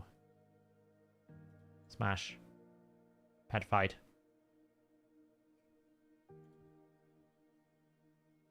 See, I mean, petrification is just... I gotta kill the Harima, basically. The Mithrala first, just to give myself some time. Because otherwise I'm just gonna get petrified to death. I'm probably still gonna get petrified to death because of the Mithralas just rinsing me.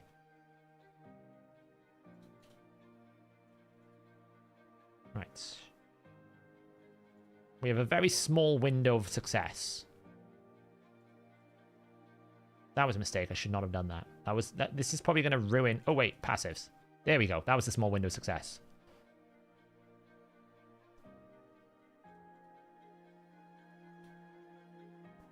Oh, this is a GG for them.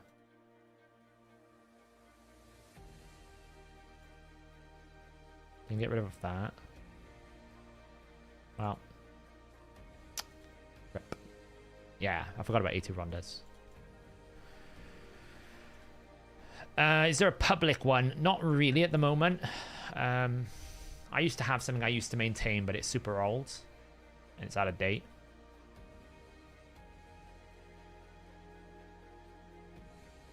Might be something we can do in the future on the optimizer.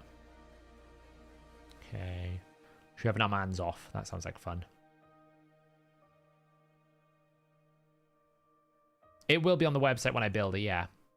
I just need to refine it. Oh, this is a rippy one. Goodbye.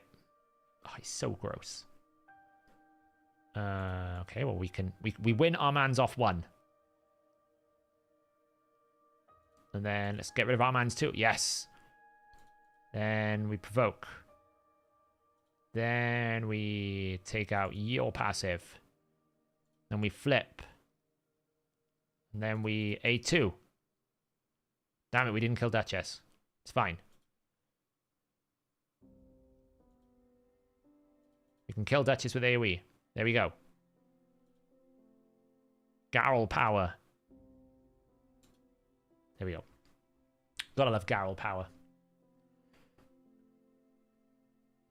Eek. That's nasty. Get rid of that. That. Oh well, their monkey's dead. Nice knowing him. And then we blow through the Rotus. And we take the buffs. Really? Are you serious? Are you freaking serious? She lived with 1 HP. 1 HP. Literally 1 HP. It's fine. Go again. Whew. Alright, we got 1 more to do.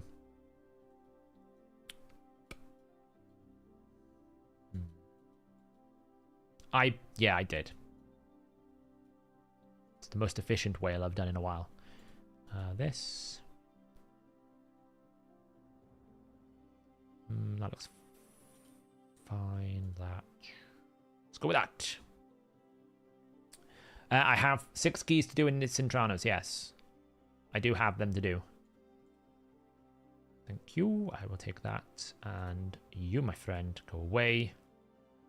So that we can try and strip. Okay, we didn't. I want to just get rid of his passives.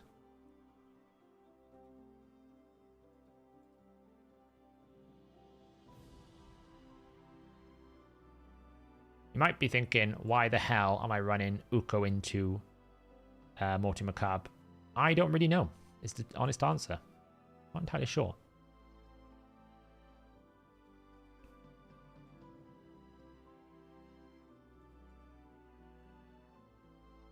But it should kill it. Oh, not quite.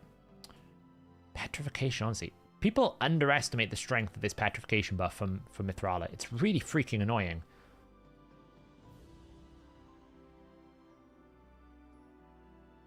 Alright, well, he's dead. He came back dead. Fair enough. I love it when I get no burn, nothing from Torment. I love it. I love it. I absolutely love it when I get no freezes from Torment. Well, that was unfortunate. To be fair, I didn't see the Kimmy. That was probably a mistake, because that's the only thing that can beat my Ancora's Kimmy. I didn't really see that, but hey, it doesn't really matter because we still win. I didn't see the Kimmy. Boom, boom. Now we need to do 1 rare in Faction Wars. Oh, we'll leave him in. We'll take you. Bring one of you in. Yeah, I'll show some builds now. Hey, Swagger.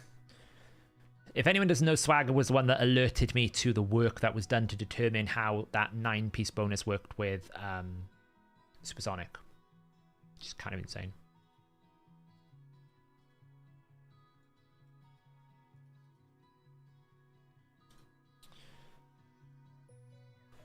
Do you have any idea of the speculation how they're going to change Sand Devil? Honestly, Hyacinth, I read that as sometime in the future we'll make this champion relevant.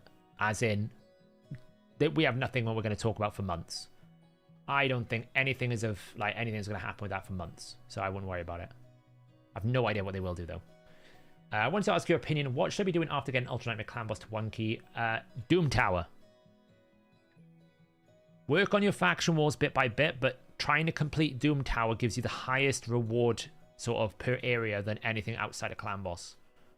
So I would suggest, yeah, Doom Tower. Doom Tower is super, super good. Some people even argue that Doom Tower is a bit better than Clan Boss, if you can't get Ultra Nightmare Clan Boss. So, did you manage to do it? You did. Nice. It's a bit disgusting. Can a Phantom Touch proc have a chance to activate a poison activation of enemies A1? No. Because it's the only Venomage's A1 ability that counts there. Is it worth building masteries for Armiga? I'm using him Doom Tower. I mean, War Master speeds it up. Ignore Defense helps. He's pretty good. It's not terrible to have one. You're able to beat Doom Tower hard for the first time. Nice. That is a good progress. Yeah, you should be doing like Faction Wars at the same time as pushing Doom Tower. Like Sintranos is going to be just about roster depth. It's not really going to be about like gearing. It's going to be how many champions do you have in your account.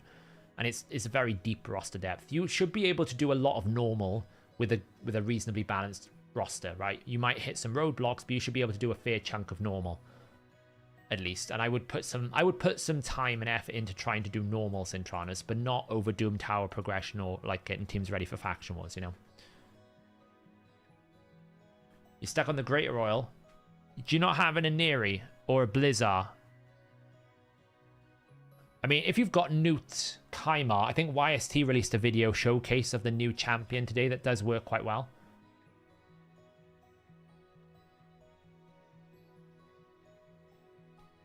Is Baron the best champion for Doom Tower? Armands. Doom Tower is never about how much damage you can deal. It's whether or not you have enough control.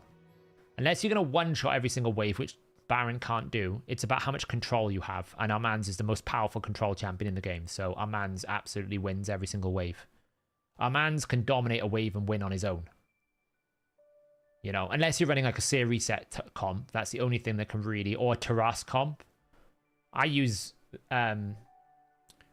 Vlad and Constantine a lot because of the pairing and the way that it does with turn meter control, but it's always backed up with like Provoke, Uko, and Ramantu, you know, so it's a very big, strong control.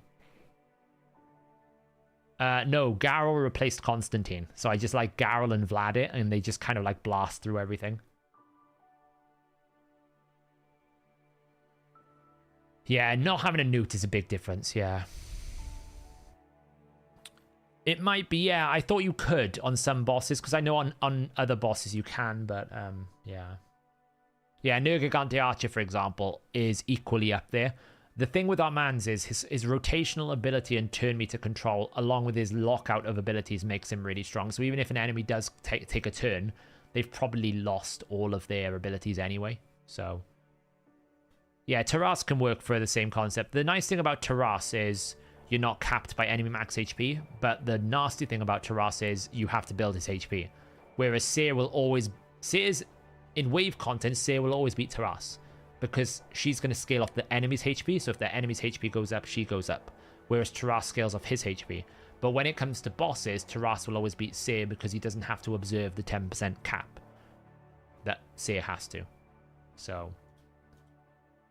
And that is daily's done. Lovely. Oh, by the way, ever since I have... Oopsie daisy.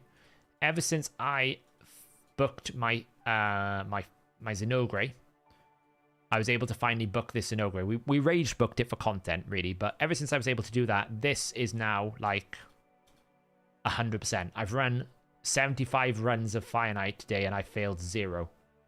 So my team here is 100%. You watch now, this will fail, probably, now that I've said that, but so far, this team has been 100% for me.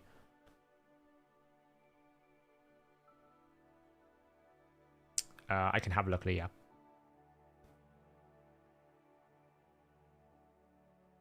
Facing a tag team at the moment. Uko, Wukong, Duchess, Marichka, Mithrala on the team. To name when the entire enemy team gets block damage. Any idea what happened? You put a poison out. Marichka's passive will put block damage on everyone if they put a bomb or a poison or a burn. Which is why the bomb meta died for a while, because Marichka basically basically defeats any of those bombs. So yeah, so you put a poison... and you triggered her passive. We're getting into it, don't worry, Kessel. I do need to do it. Honestly, I'm putting it off, but yeah, I feel like I don't want to do it. We were always going to do live arena, though, because I haven't done it in a while.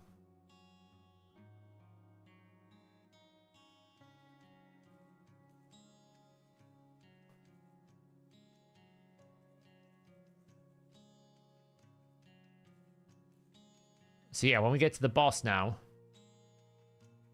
we basically open with Blessed Bash so that I get enough A1s from Newt.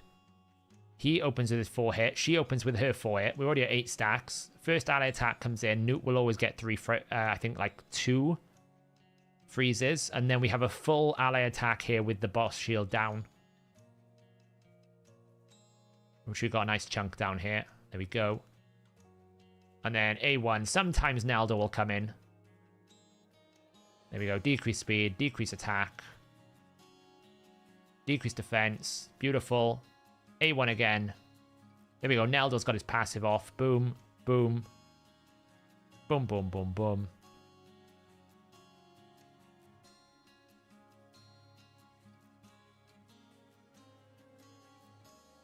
Oh yeah, she got his passive off twice. Crazy activation rate. So this can go at 2 minutes 10. Like here we go, 2 minutes 18 because of the Newt. Here we go. Boom. It's not the world's fastest time, but it allows me to use Newt's A1, and I haven't failed all day today. It was failing before with her A2 if I didn't land the decreased attack or the decreased speed, but now it's okay because I get the increased speed back up, which gets me back to an ally attack to break and get the shield down more often. So yeah, she has accuracy. Yeah, she has accuracy. So in terms of the build, she's in Savage. She's currently at 301 speed, 6.4k attack, 323% crit damage, 70% crit rate because she gets Farrakhan's ally attack. You can use him, yes. I don't because he's slower and I want decreased defense, right? The reason why I'm using Farrakhan is I get an A1 decreased defense. My team doesn't have decreased defense. I get attack leech here. Great. Speed. I get weaken A1 from Zinogre. Naldo gives me the decreased speed that I need, but he's not going to give me anything else. And I'm not using Newt's A2 because I always need him to A1. So I don't have a weaken in the team. So I don't have a decreased defense in the team. So Farrakhan's A1 is very important for that. And decreased defense speeds up the boss, of course. So it could be better as well. Like, she is in fast gear. I can improve the glyphs a bit. Like, there's only like a 1 roll there. It's not the end of the world. Like, the chest is not great at the moment. You know, she is wearing like pretty good accessories. She has my best accessories in my account probably. So yeah, she's pretty beastly. 344. The 5-star helps a lot, mine. Like, this is the thing with a lot of these stats. The 5-star souls really help for stat gains. Naldo, he's also in Savage, and he is currently at 304 speed, 4.5k attack, 278% crit damage. He is a little bit less optimized because of various different reasons. Like we have only got attack percent here. We haven't awoken his thing at max yet. This hasn't gone and it's the wrong one. This is only there. So he's got a lot more room to grow. Farrakhan is at like 298 speed, 4.5k attack. His crit rate is all over the place because I messed up his build, so don't worry about that. I thought he got his buffs, he didn't. He kind of needs to be rebuilt, but he's in the Merciless Reflex build. So he's in the super duper get me back to my build, get me back to my scalar build, which is like Merciless, Reflex, Refresh, Cycle Magic, as much as I can to get it back. Mikage is an exception to the 70% rule. She's at 293 speed, 5.5k attack, 311% crit damage in Relentless. And she's overcapped crit rate because this is crit rate at the moment. Once this I'll change this probably out to crit damage. I just haven't done it because I don't like changing it unless I really need to. Just like that's attack percent, it could be speed. I'll keep it like that.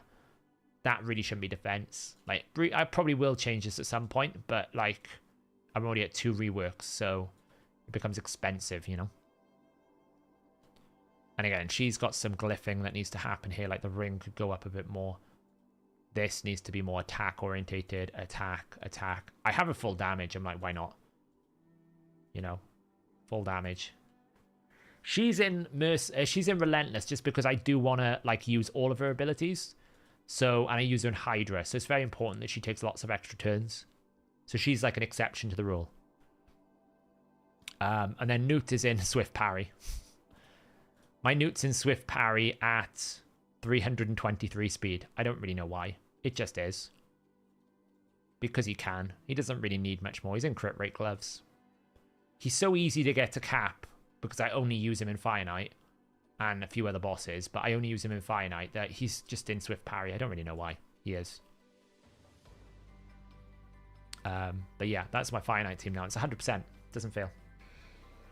Everyone is pretty much at 75%, except for Newt and Mikage. These two are dedicated to this area only, so they're at 70%. And Farrakhan, I just messed up his build, so. Someone was asking about the Wukong builds. Wukong is in Savage Cruel. Not optimized yet. 241 speed, 316 crit damage, 6.8k attack. But I've got optimizations, like that can go up. That needs to be attack. Needs to be crit damage. You know, crit damage, attack. There's so much more I need to do. That needs to be maxed out. I'm just not maxing them out until I do the missions, because a lot of the missions are like get rank 4s, get rank 6s ascended. Rhonda is more maxed out. She's currently at 238 speed, 307% crit damage, just shy of 8k attack. And again, optimizations, attack, attack. That one is optimized. These are probably the best boots I have in my account. Honestly, these are probably the craziest boots I have on my account.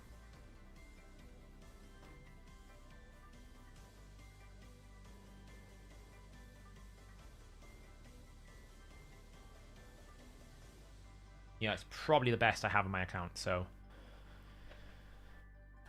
We got attack, again, needs optimizing, and then we've got, like, crit damage, attack, triple speed, and these are pretty good as well. Like, we've got refresh, attack speeds.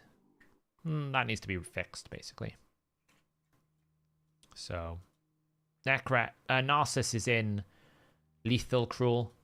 He's currently at 126,000 HP, 238 speed, 254% crit damage.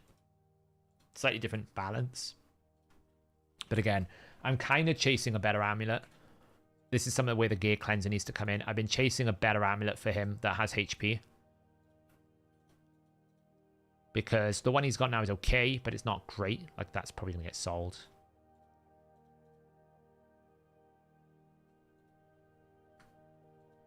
But it's not amazing, so I'm trying to chase a better amulet for him, and then I'll probably push to get it. I just don't want to rework this one, because I think I can find, like, even though that's a triple roll, the double roll is better.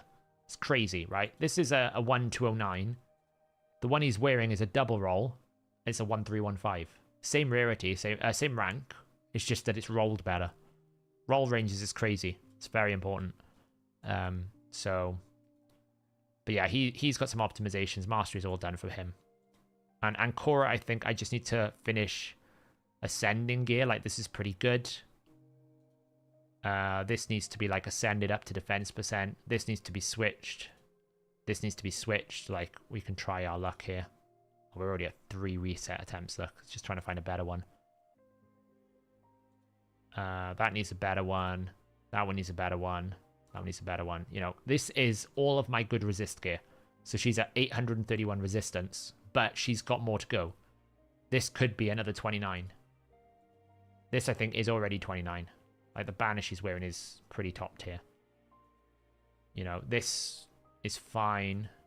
This needs to be optimized. So she can get tankier, right? So she's at around about 74k, 3.9. I can get up to, like, 80,000 health. And she still needs a few more masteries. So, I don't know if they are the best boots. I might have my best boots on someone else. They're pretty good.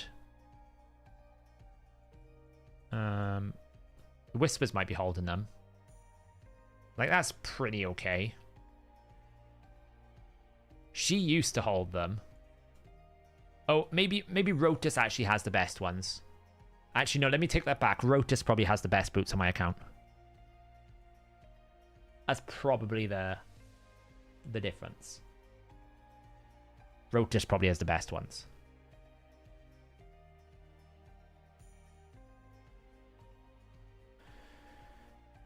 Let me rephrase that for you, Dragon. Is beating Amius for the rewards worth it? Take the with the cheese out. I absolutely have no problem with someone beating Amius if they want to use a cheese strategy. You can, if that's the only way you feel like you can do it, then do it. It's not a problem. It's up to Playroom to fix it. When in the other stream, if people remember, like I was getting a bit frustrated because everyone was telling me to do it.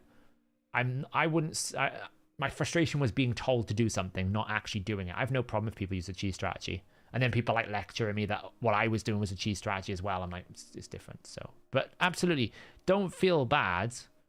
If that's the way you feel like you can beat it, then beat it that way. If it's up to Playroom to fix it. You know, you don't have to feel bad about beating it. I wouldn't like choose not to get rewards because I feel like bad for not beating the content. If you want to try and beat it a good way, then go for it. Like I support either way. I just don't support people lecturing people the best way to do it because that's really annoying. That gets annoying very fast. Yeah, the cheese strategy is basically on Amius, what you will do is you will pick someone with a self-revive. Like someone like a Daywalker, right? Because Daywalker has his passive here where he will revive every 5 turns. And what you do is you just A1. Right? Yeah, like Godseeker. My Godseeker can probably do it. Because she's built in regen, right? I'll show you now. I'm pretty sure Godseeker can do it. She might be too slow, though. We'll find out. You just do this, right? It could be my Godseeker's too tanky as well, actually. We'll find out now. Because you do need a certain level of, like... You need to be less tanky. Yeah, she's too tanky, right? So as long as you're below low HP, the boss won't use his A2 and A3, but she's too tanky for this. So, like, she will never die. Well, no, she's too tanky. Yeah, she's got too much health. She's too strong. She might be okay now. See here, right? This is what happens. Okay? As long as you keep yourself below half health, the boss doesn't use his A2 and his A3. But because she's tanky, it doesn't work. She's just a little bit too strong. Because the thing about this boss is, if he never uses his A2 on primary form, on his base form, he can't really heal enough, so you can kill him with Warmaster. So what people are doing is they're bringing in their Godseeker Neri, they're putting Warmaster on them, and then they're keeping them like above death, below 50% HP, so that the boss doesn't use his A2 and his A3, and that's how you can do it. I mean, I did it a different way. That's my choice.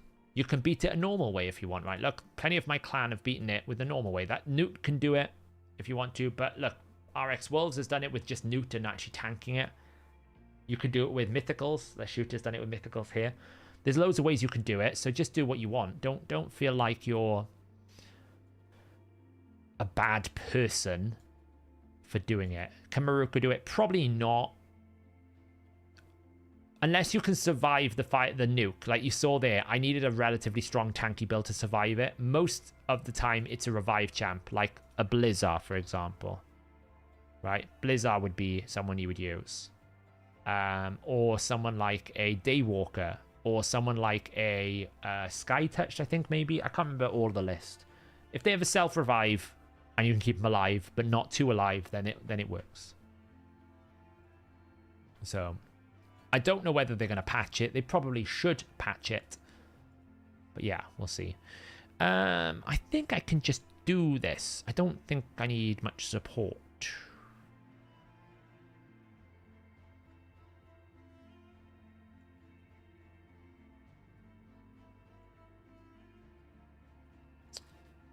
The only problem with this is...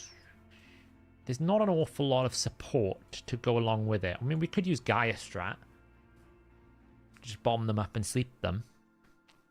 The only problem with this team is there's so many good damage options, but there's a lack of support.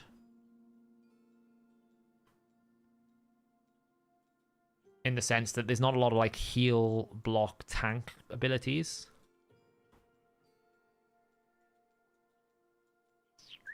Like, there's really only miscreated monster for that kind of heal. I mean, we can just blast it with 6-hour Awakened, I guess.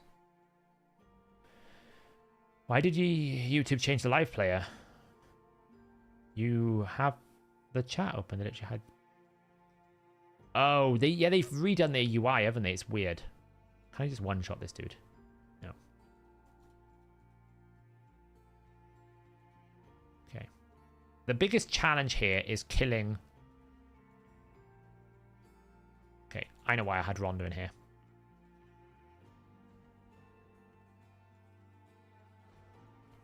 To deal with him.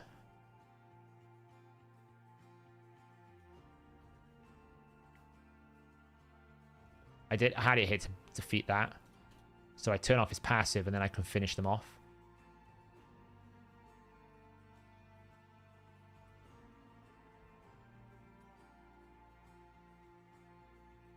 Oh, because that's what happens. That Ragash is nasty. I don't know if I can do it without, like...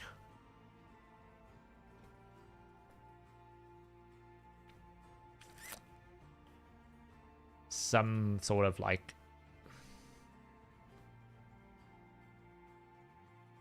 I mean, as long as I get an extra turn here, it's fine. Like that. And then I can, like...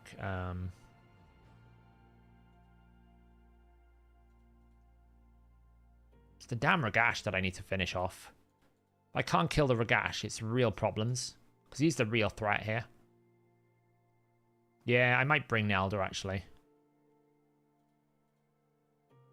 Oh, I almost one-shot him then.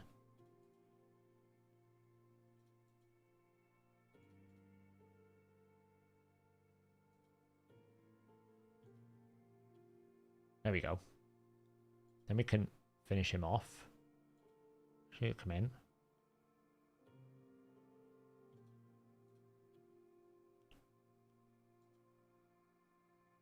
It's the only problem, see? They buffed these champions, and now they're annoying to kill. Because now I got to kill Minaya like 3 times, and she heals twice as much as she used to before. Kill the Minaya. There we go. Okay, we got to wave 2. Oh, Sissia. Okay, well, can I one-shot the Valkyrie? Oh, nearly. Okay, Valkyrie's down. That's something. I can do this. Should just be able to kill them. Nice. Okay, good. And now the real test. Can we kill anything on this wave? Well, we can get rid of the Rotus. Come on. One more turn. Ah. I'm probably going to be dead here. Be honest. This looks bleak. Oh, we survived. Oh, God. Alright, well, we can take you out. That's something. We can probably try and heal off you. Oh, God. This is all going to have to be on Rotus.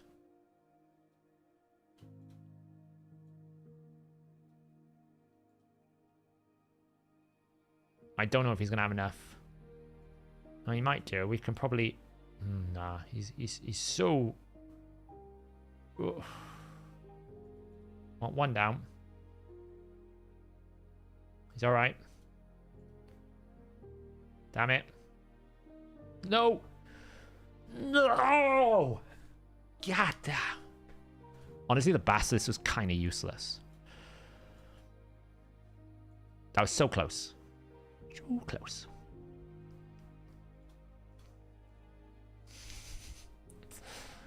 That was really unlucky.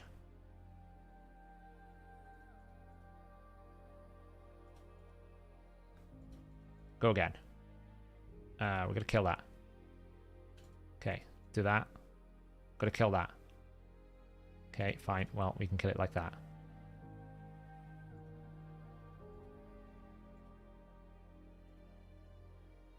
Alright, cool. Okay, we gotta revive. Fine, we're gonna kill it 3 more times. How many times do we have to kill this Minaya? Okay, misread a dive. That's fine. Don't have block That's the only problem here right now is I don't actually have... I have to risk it for a biscuit. Okay, well. We kind of killed wave 1 too quickly. That was the problem there. I didn't have my my Rotus A3 back.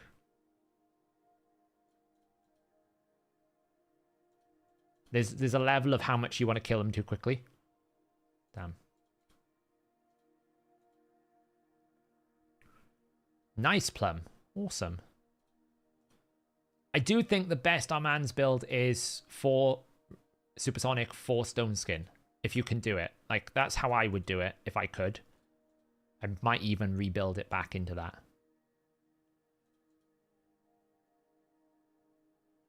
Let's just do this. I didn't kill the Ragash. Oh wait, it's fine.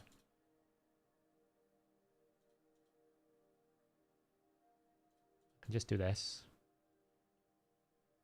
I've lost too much damage. Got to kill the Ragash. If you don't kill the Ragash, you've got no chance.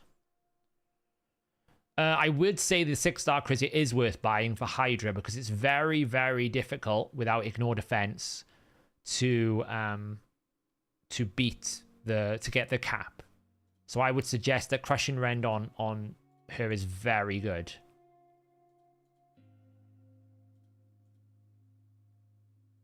It's like so annoying to kill this blimmin'. Oh man, so frustrating.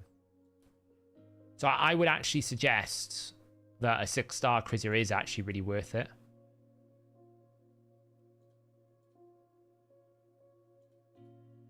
Got to kill Tony the Tiger, otherwise we have no... Come on. If I can't kill Tony the Tiger, he just one-shots my wave, so maybe I should use that to kill him.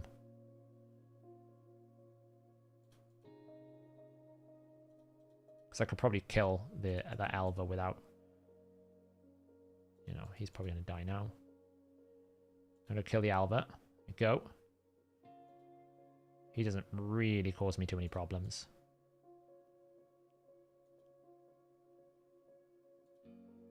Oh, that's fine.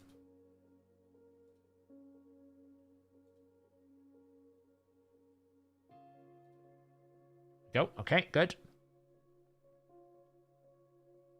You're 30,000 into the points. What when you get? Are you getting the chests? Are you in the bin? It took me about 17,000 to do that. Look, I still don't have it. A1. Ah, man.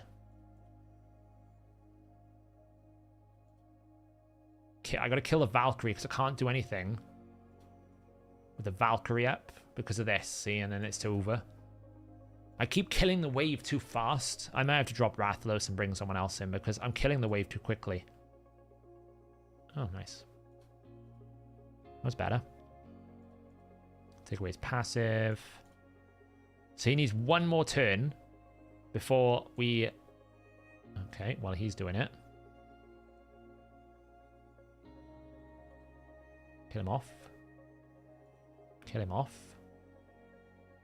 It's fine. There we go. Now we got it back. Great. Now we're good. So we've got to kill it 2 times anyway.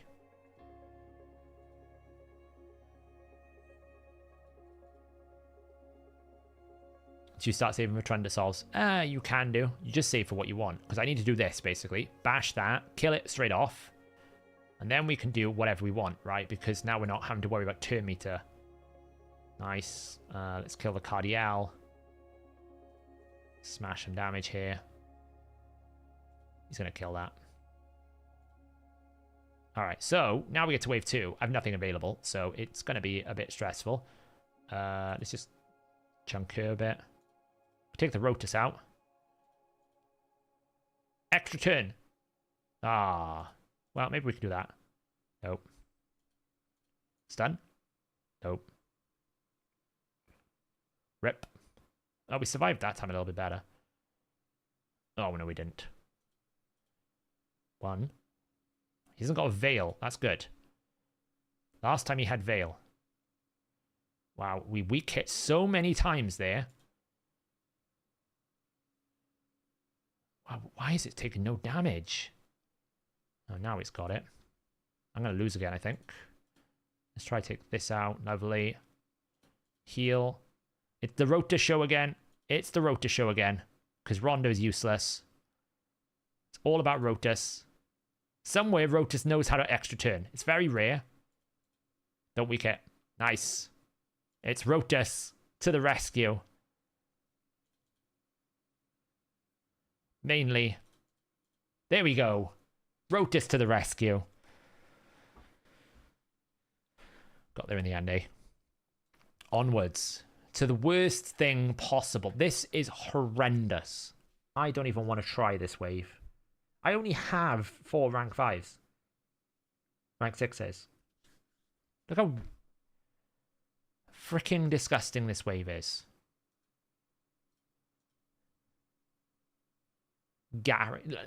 People are using a 6-star Gallic. That's how rubbish this wave is.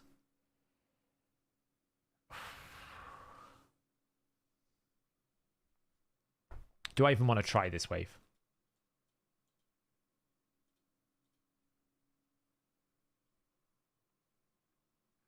I don't even know if I want to try this wave, you know?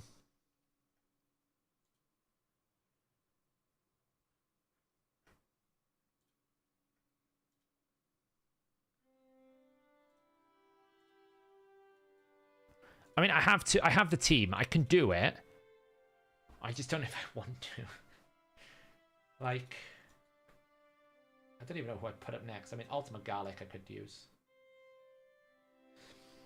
Hey, Bronco. How's it going, my friend? We're pushing through these horrible stages, Bronco. It's, yeah. I mean, I'd have to build them because half of them probably don't have gear, like, you know. Oh, he has got gear. She's got gear. She hasn't.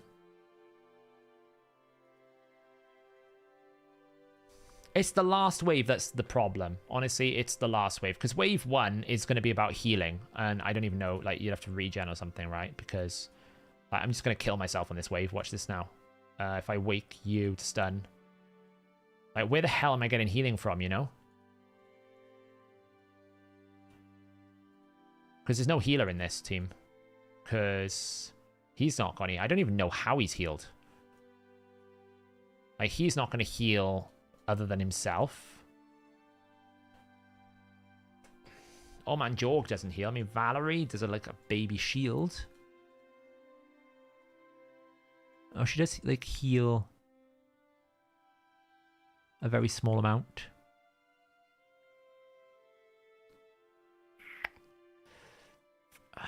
Should we have a look what the optimizer's got?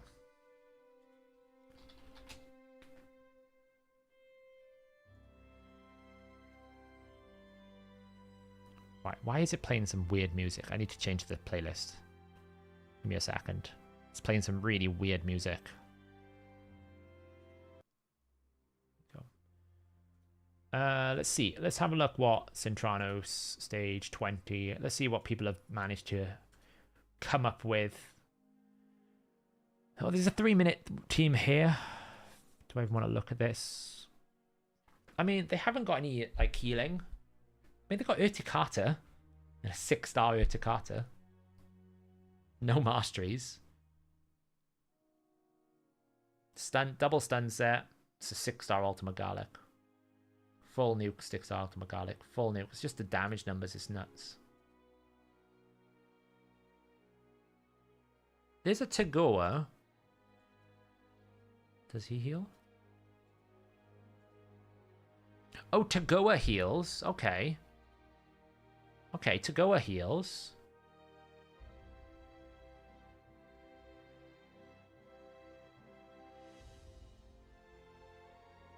It's a slow and steady one. Honestly, we're not going to do this tonight.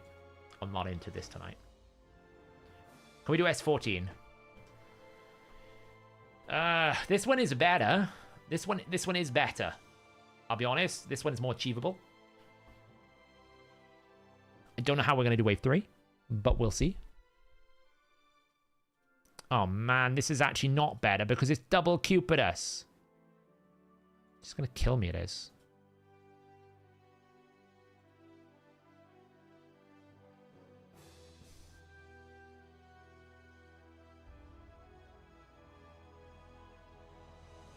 How do I kill this Cupidus?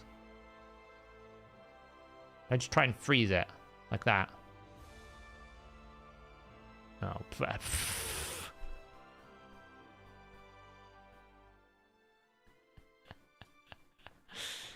how the hell do you, like, deal with the Cupiduses? I suppose you just gotta run a stun set, Sinisha. Okay, well, we're not doing that one then. Screw that for a game of soldiers. What about this one? I mean, this one should be fine. I just need to figure out how to get, like, enough turns in.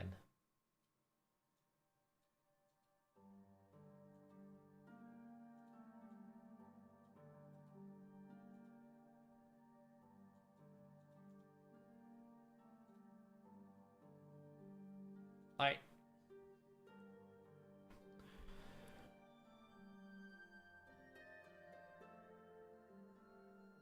you ran Sination without stun. I mean, my Dithey was pretty well there as well, Swagger, right?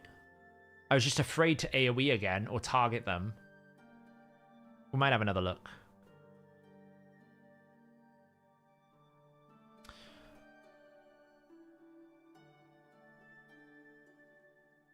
Well, the thing is, you want the speed buff. Nobo. So the speed buff is a bit more valuable here.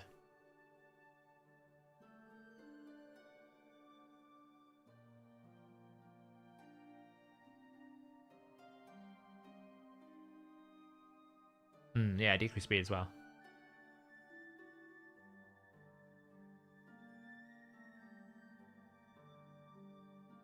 Like, Raglan makes sense here because Raglan's got a triple hit A1 and a full cleanse with a heal as well, so I can get rid of the debuffs instantly. So she's almost like really, really good. So I do have lots ones. I just don't know if I need Ramantu or whether I drop Ramantu for a better A1 multi-hitter.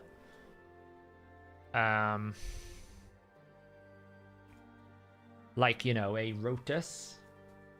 Or like a Killian or something. Me, 4 years, pretty much. I just don't have one built for the Catacomb Counselor. So I just don't have a Catacomb Counselor built here, so.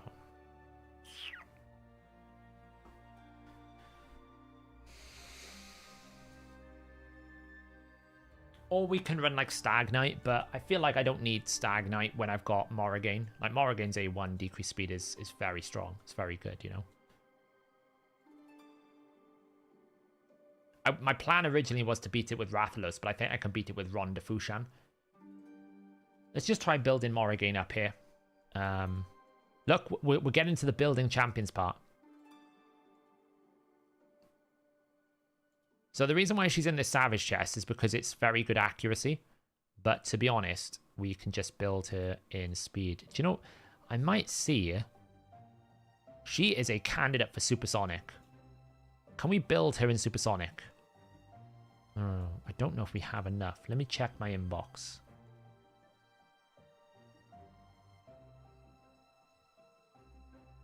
Dark Elves. What is she? She's Undead Hordes, isn't she? So I need Undead Hordes, Supersonic Banner, and an Undead Hordes Supersonic Amulet. So I'm just checking my 300 deep inventory to see if we can find a Supersonic set. That Rev.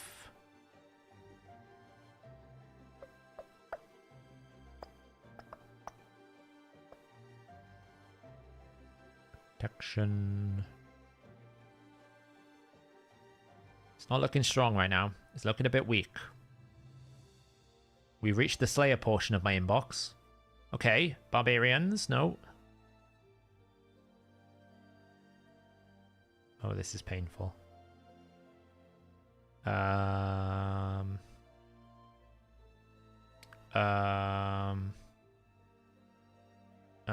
want to say no.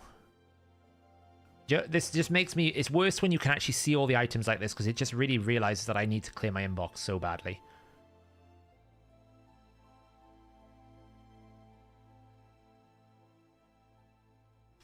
No. Okay. You just got the best Mercer's weapon. Nice. Yeah, I know, Kessel. It's on my list. So here's the problem, Kessel. The last regearing we had, I was able to build the champions I need. But when I did that, I actually, like, disconnected all of my hoarders. So now what I need to do, the next phase of the regearing process, is to gear bunches of champions and then leave the gear on them, which will eventually empty my inventory, which will free up the inbox. That's the plan. That I actually build third-tier champions and keep them in that gear, so that I don't have this problem. But we haven't got to that phase. That's why I've titled this stream Gearing Champions, because this is part of that process.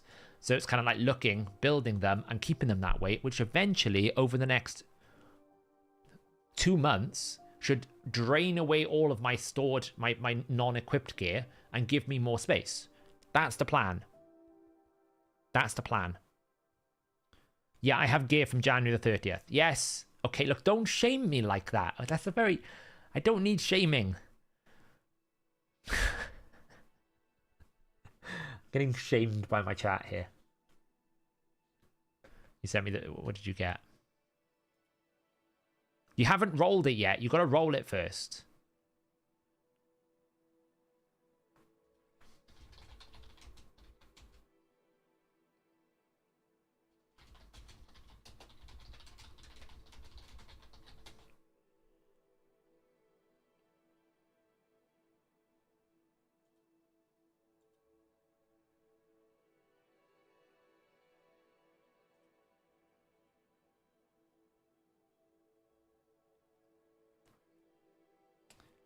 Yeah, Dutchy, I'm talking about properly gearing, yeah? I'm doing what you told me to do, which is gear things properly. All I wanted to see was, can I actually get Supersonic 9 out of Morrigan, which I can't, which, you know, it's annoying. It's not the end of the world. Unless I've got something equipped on someone.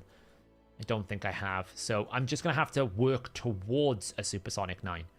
Because I actually think she's better in Supersonic than anything else, right? So all we'll do instead is, for now, we will put this on her, because that's pretty good, right? It's decent.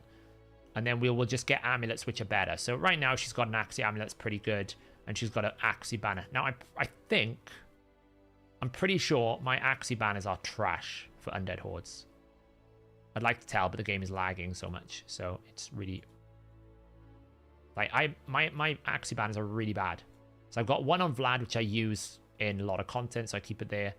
See what I mean? I've got really bad Axii banners. The one she is wearing, which is 15, is my second fastest Axii banner that I've got. So, you know, it is what it is. Anyway, let's get the optimizer go. And we're going to build her to go fast. Just basically as fast as I can in Supersonic.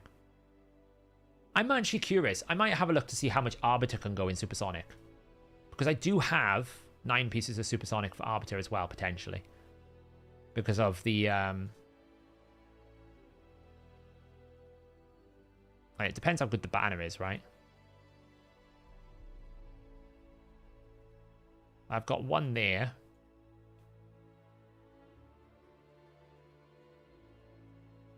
And she's wearing the other one. It does have a speed roll. It's not the best banner in the world, but it's a banner. I'm curious to see.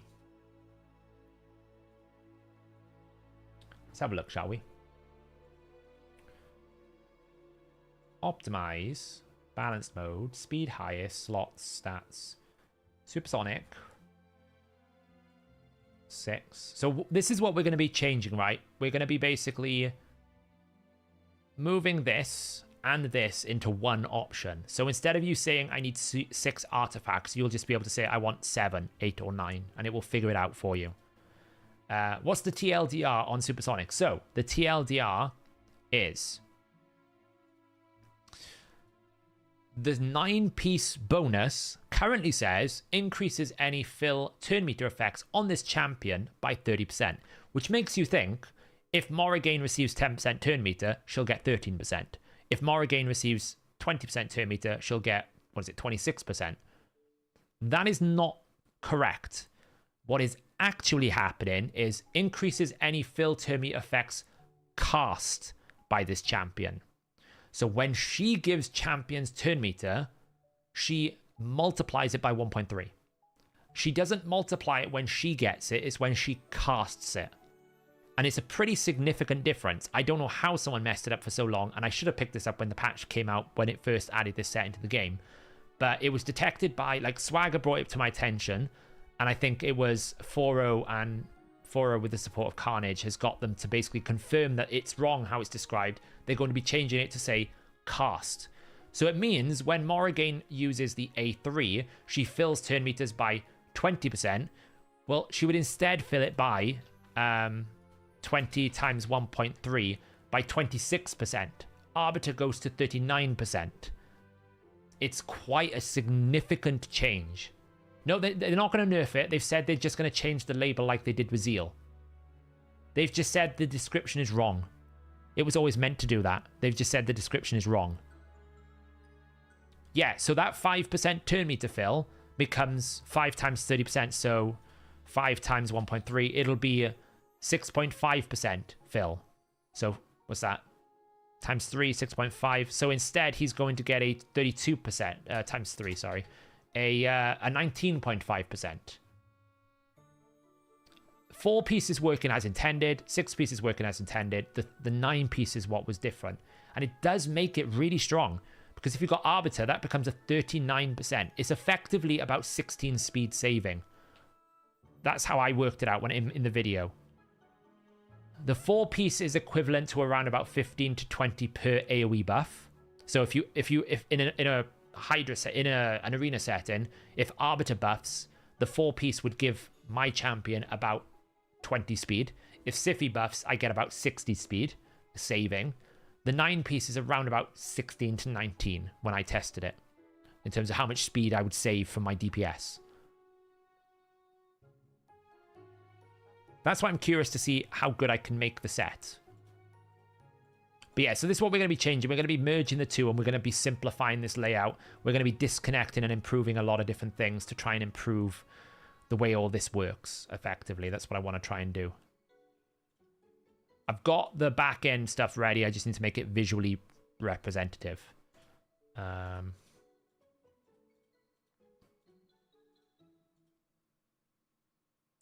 I can build it. Why are you telling me I can't? Oh, hang on.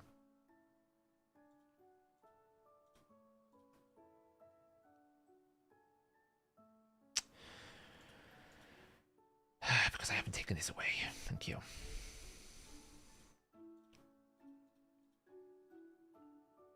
So I can get to 337 if I include everyone. 339. That's not good enough. And it's mainly because of the banner, right? I lose too much on the banner. Like, I'd get speed boots, speeds. I just don't have enough quality gear at the moment. I mean, I've got some good triple rolls, but they're just 5-star gear. You know, that's the best I've got. So at the moment, it's not worth it. But yeah. One thing I could look at is Armand's to see if I can improve his build into Stone Skin.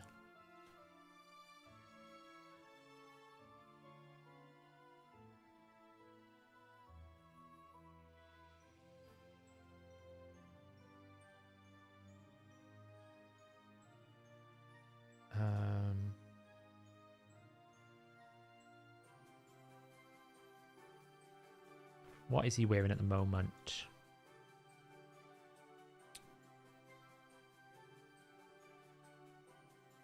So I got 1 stone skin, 1 of that, so I'd need to have like a stone skin banner. I'm pretty sure the reason why Armand's is not in there is I got bad pieces.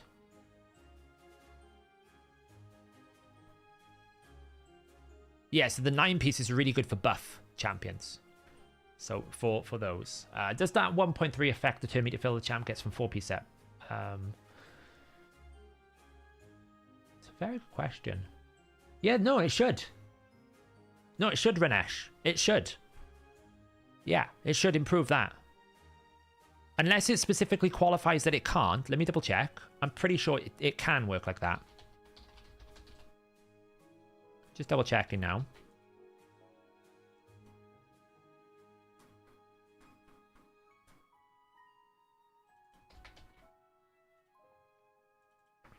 Okay, so we get 0.2. The relation target is ally and the relation producer is ally. Great. 43 phase affects myself. Turn me to fill. Then I have a 0.3 of the amount I've lost. And then finally...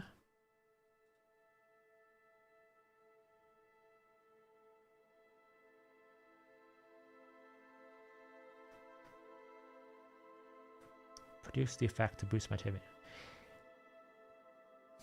So the only thing I don't know, and this is something I needed to test, it has a condition that says the relation target must be an ally. Now, I don't know if they're considering self as an ally.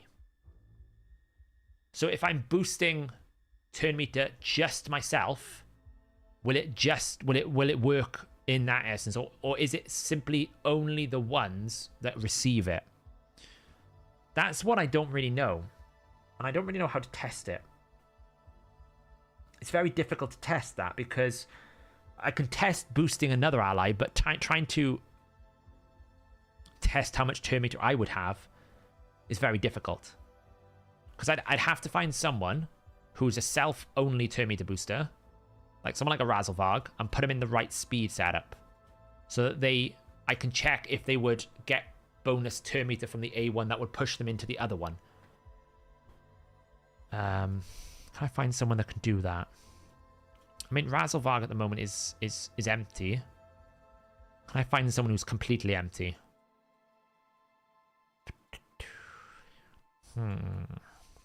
So I don't have to waste re-gearing. Jag, what does he do?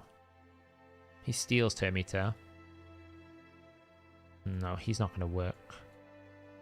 I need him 6-star awakened anyway.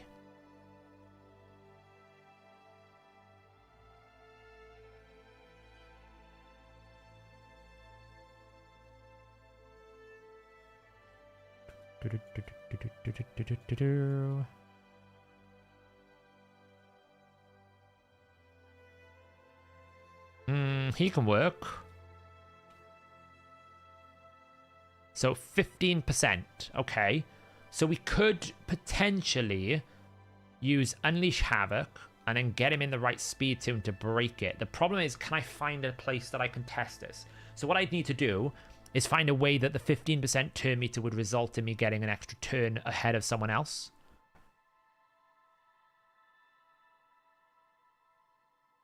Because that's how it needs to work, right? I need to basically cast something and then I will get another turn. The issue is a lot of Doom Tower content. Unless I get a turn, unless I basically make him so that if I get a turn before the enemy would.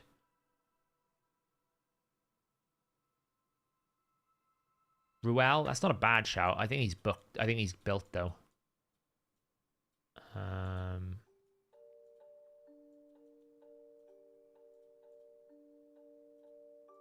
Yeah, Ruel's got gear, you know, so he's it would cost me a lot to switch.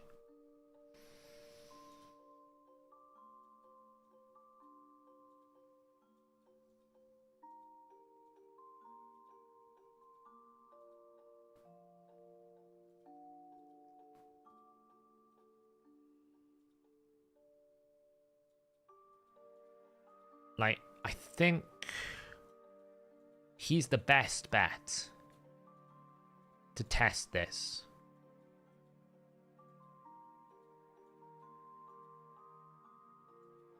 I think. Just trying to see if there's anyone else here who... It's got to be him. Because he's ungeared, right? So if I can make it... If I can put in a place where he can lap the person, that's where we can test it, right? Where if that 15% gets me back to a turn quicker. Let's see if we can figure it out quickly. I'm going to change this song as well because it's a bit annoying.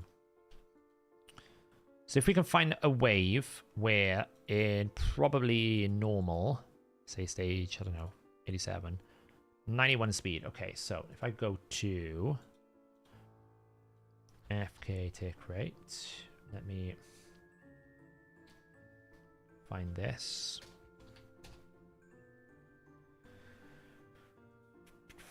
Right, okay, so these are going to be 91.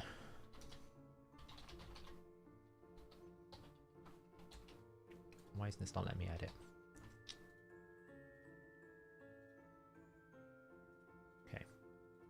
91, 91, 91. Okay, so we got this. 91, 91, 91, 91. Okay, they're all 91 speeds.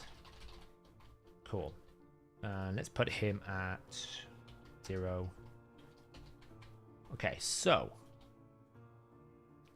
how much would we need? So if we put him at like 150,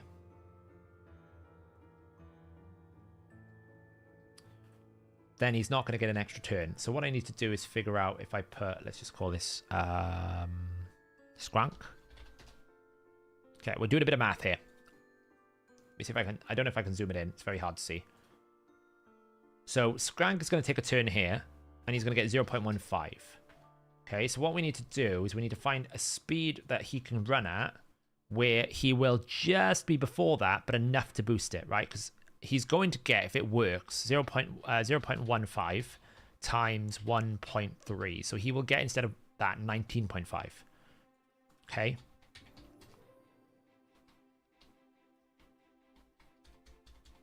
Okay. 0.195.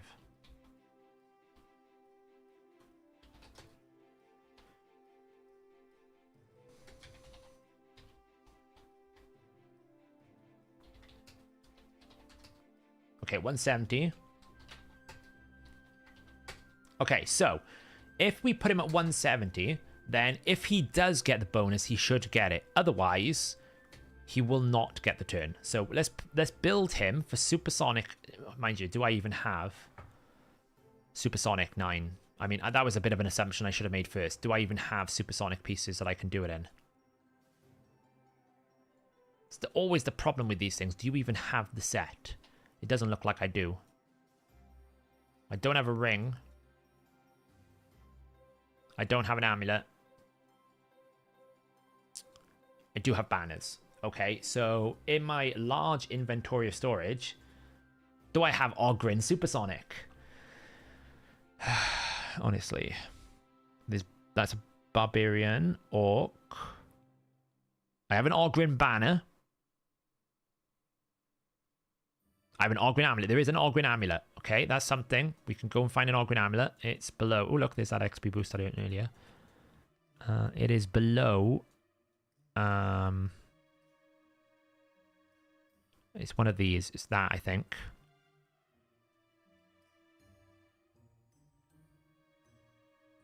So do I have an Ogryn amulet or an Ogryn ring?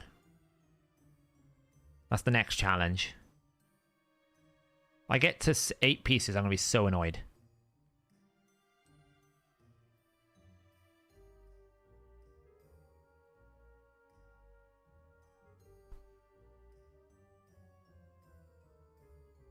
What is this music?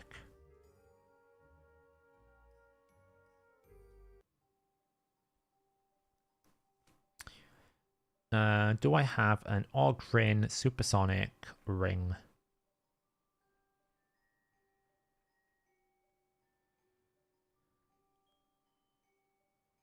Ogryn Supersonic ring.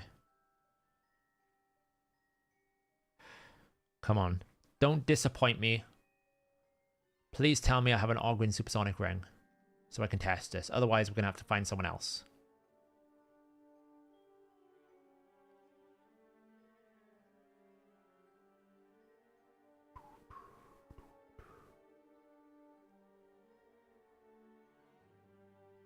We need to clear this inventory out. We don't. How frustrating. How frustrating. Okay, I got Banner Lords. So we could do Banner Lords maybe. Let's get Phil to meet Phil back in.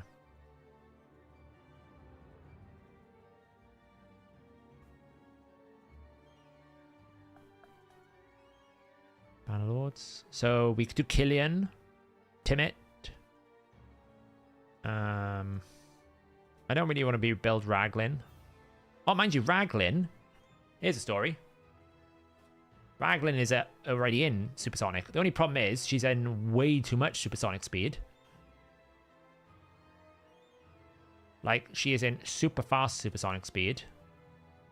So, but I can put her into Supersonic, you know? if I wanted to. But she would need to be slower for me to test this. Unless I can make a lap 3 times, of course. If I can make a lap 3 times, like 253. How much did she do? Because she obviously boosts on the A1. Oh, it's an AoE one, though. It's not going to work. It's not going to work. It's AoE. It's AoE. It's not going to work. Scratch that. Okay. Bannerlords are out. We need single target self-fill turn meter. Okay, Bannerlords are out. High Elves probably out. What about Sacred Order?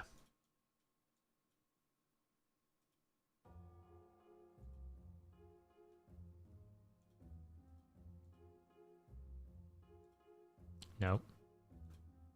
No. Okay, Sacred Order's out. What about... Orcs? No. No. It's missing an icon. Don't really know why. I guess it's Undead Hordes. What about Night Revenants?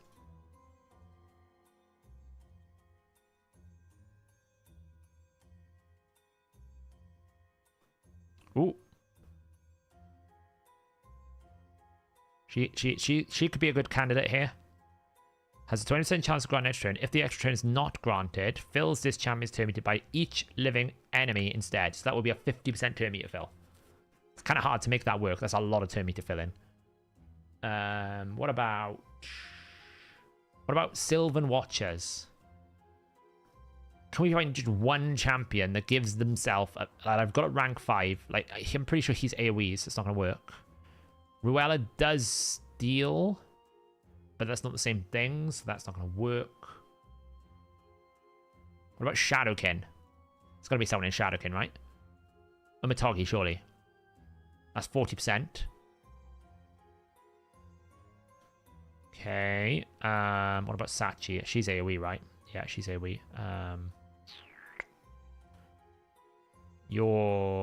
That's a buff. Nobel. Ooh, 25% chance for Nobel. He's kind of got a lot of gear, though, which is a bit annoying. Man, this is really hard to test. Ninja can't be changed for build. Like, Nobel, maybe. It's just, I'm trying to avoid having to gear swap a lot and waste a lot of silver to test it. Like, Sachi would have worked, but she's AoE. I mean, I suppose it's not a problem if it's AoE. Because we can test it on themselves, right? Because if an AoE turn meter fill, then it should work on self. Because it needs to be AoE, it's the relation target has to be ally. So as long as it's AoE, it's okay. We can test AoE. So that's not a problem. So going back to what we were saying in terms of Sylvan Watchers, like Creedon right now is mostly engaged. So we could test a Creedon. Or who else do we have? Night Revs, right? We could test Raglan, actually. We can go back to the Raglan, because that's really only a banner swap. That's only a banner swap. I can just put this on for the test, and that would put her at 252 speeds. So the question is, when I A1, 0.15, because she does 15% to self.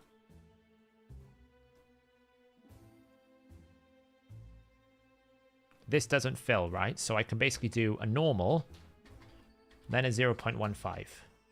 And then let's see how much speed I need to beat this.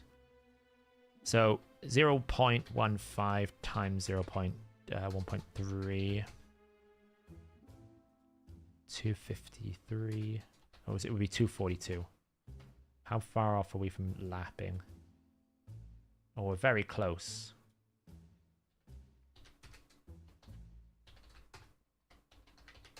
Well, that does not want to. Raglan. She does not want to increase.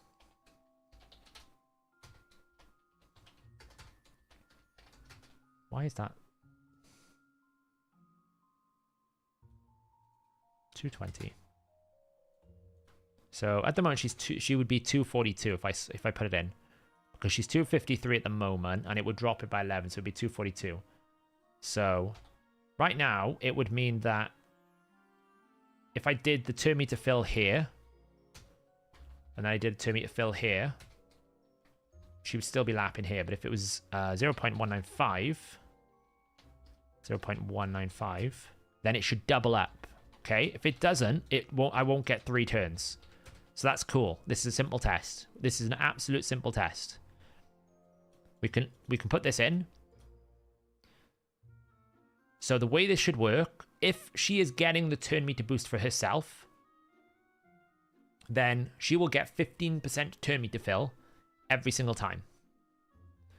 If she doesn't take 3 turns before we get to the stage, which is going to be stage 87 on normal, if she doesn't take 3 turns, then it doesn't give it to herself. If she does take 3 turns, then it works for herself. Simple testing.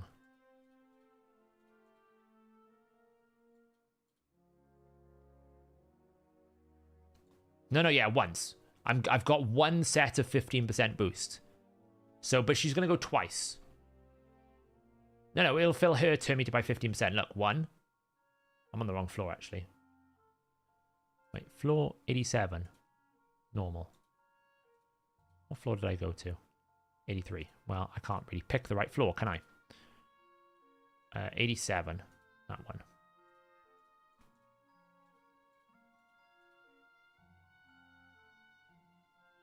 Okay, so 1, boost, 2, boost, 3, boost. Okay, so yeah, I got 3 turns there, right? So just to put it back to a different check here, if I go back to my Raglan and take that banner off just temporarily. Now she doesn't have that. I just need to make sure she's at the same speed. Just for the pure test. She's at 237 at the moment. We need to find a banner which has... How much speed did it have? 5 speed. 6 speed. Something got 5 speed. 4 speed. Let's go with this one. And put a... one stock there. So she's exactly the same speed. She's exactly the same speed.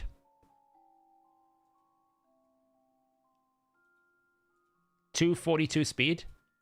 Exactly the same. So let's try it now. Does she take 3 turns or 2 turns? She should only take 2 turns. 1, 2. Wait. Why did they take a turn but not take a turn? Let's just take that again. They definitely took a turn because their turn meter reset. Look.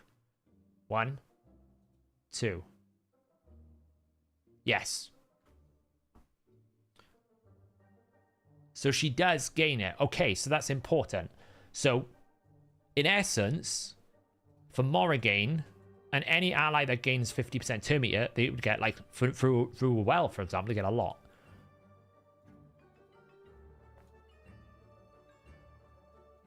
I can't exactly remember who we were theory crafting that for, but it does mean that Morrigan, for example, like having 9 out of 9 for this would be really good. Armands, that's what I was thinking for. Armands. So, yes. That was the thought process, wasn't it? It was the 4-piece gives me turn meter. So if an enemy buffs, will I increase that 2% by 30%? Yes, you will. Because that 2% is a turn meter fill effect. It's coded like a turn meter fill effect. And you are the one that's producing that turn meter effect. And you're not targeting an ally. Or targeting an ally doesn't matter because we only just did a self one. It should. So long as relation target ally doesn't mean AoE effect. Which I don't think it does. Because I'm pretty sure that it's just saying it can't be an enemy. So as long as I produce the effect, and the effect is targeting a team ally, so myself or someone on the team, then I will gain 30% more turn meter. So yes. That's what we were trying to test, Liam. Does the 9-piece bonus affect me as well as my team? Which it does. Which means if it affects me when I fill the turn meter with my set bonus on part 4, then that 2% is going to increase by 30%. Which means that the 2% becomes 2.6%. Which means the 24% that we would normally get becomes 31%. So when Siphi would buff a 9-stack supersonic, you're going to gain 31% turn meter from that Siphi buff. So that's getting a boost from that, which is quite insane. Anyway, let's try this. So I want one. I'm going to try one stone skin here.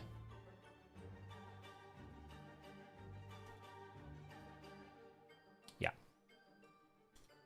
I'll try this first. I might need to. Oh, wait, hang on. Banner.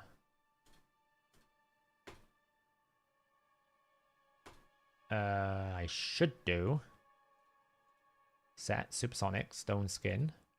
Okay, maybe I don't have a... I should probably check what stuff I have for Mans, shouldn't I?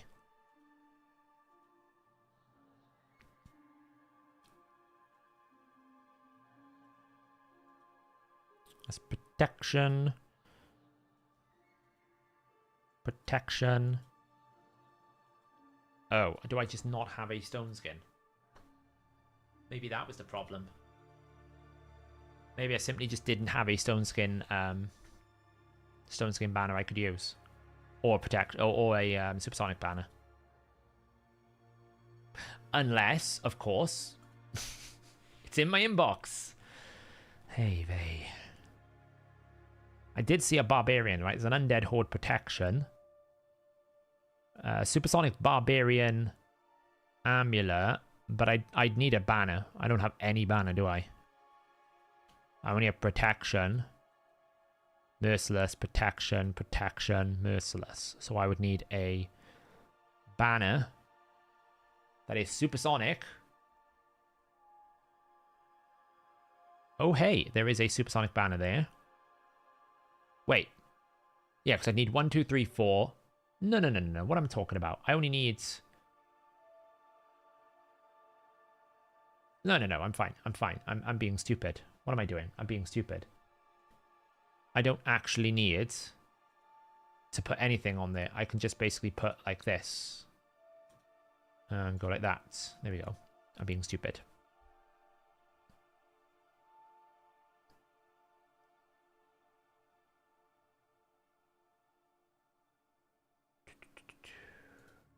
Why won't that work? I've got 3 supersonic with 1, and then 3 stone skin with 1. That should work. Why is it not letting me? Oh, because probably I've got minimums, of course. Let's try that. So that would be my stone skin build. And I would have to take it from... I'm really not taking it from Archer.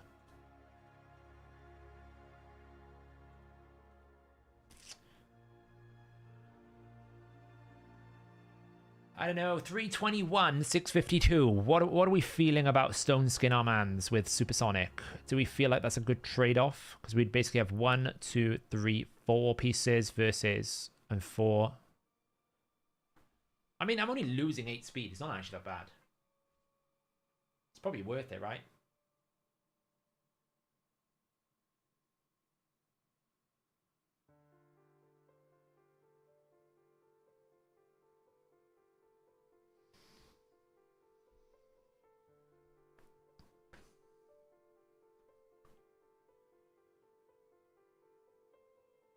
Yeah, I probably need to resize the portraits down a little bit. It's very awkward. Oh, you see what? Oh, I see what you mean. In Raid, you're saying they cover the set. Well, yeah, that is a problem. There's a reason why, by the way, that I changed the icon to be in the faction and leave the image. It's better, I feel like. All right, let's just change our mans here. I actually did get a better supersonic piece, which is why this is a little bit more friendly, because I got this piece. No, it's not that piece. Another one. Where is it? This one. This is new, so that's why it's coming out a bit better. Then we want to get the boots that he's already in, the weapon he's already in. So then we want stone skin helm and gloves. So we've got new gloves apparently. Those ones. And we've got a... We'll break Morley, but it's okay. I'm happy to break Morley for my best arena champion. I think that's a fair trade. Even Dutchy can't ridicule me for this.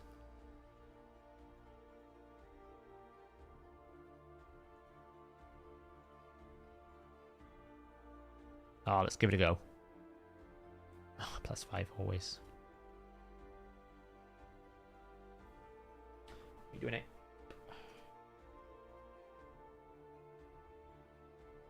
Well, we'll take it.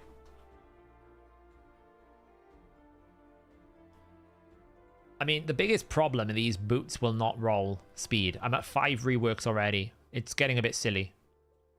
You know, eventually I'm going to have to find a better solution for these boots. But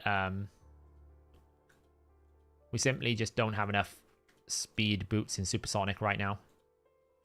And they're not, none of them are rolling really well with speed. So eventually I need to replace these with something better.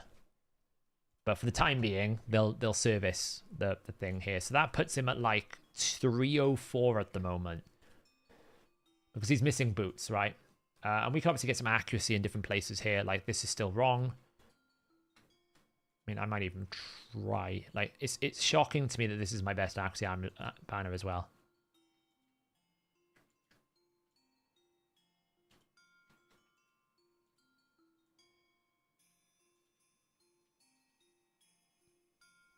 Like, that is my fastest banner. 16. So weak. Absolutely crazy weak. It's not even... It's so low, it's not even worth dusting, you know? Accuracy. Ooh. Yeah. Makes you feel good and warm inside, doesn't it? Why is it playing a Christmas song now? Good lord. Right, I need to find a better playlist. This is doing my head in. I do need to make a new playlist. I feel like the music's got a bit boring.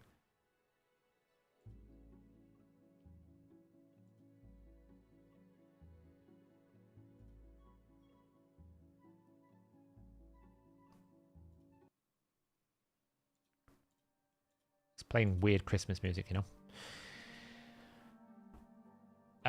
Cool. That's really good. I have no greater oil. I never have any greater oil. But hey, that's at least one of the 3 ascensions that I need in the right spot. I can just basically lift this up a little bit. Yeah, whatever. We don't really care about that. That'd be nice. The top row would be nice if it's HP, if I'm being honest. This just needs to be speed. Once I get all these in the right place, I'm still chasing masteries. You know, I'm still chasing the mastery. That will give me more. That will push me up a bit more. But I feel like that's a better build now. 304 speed, 544 in. 1 turn stone skin, 1 turn supersonic. So that's something. That's 1. The reason why I wanted to do that is because now that that is done, I can go over to Morrigan and I can put Morrigan in what's left of my supersonic pieces.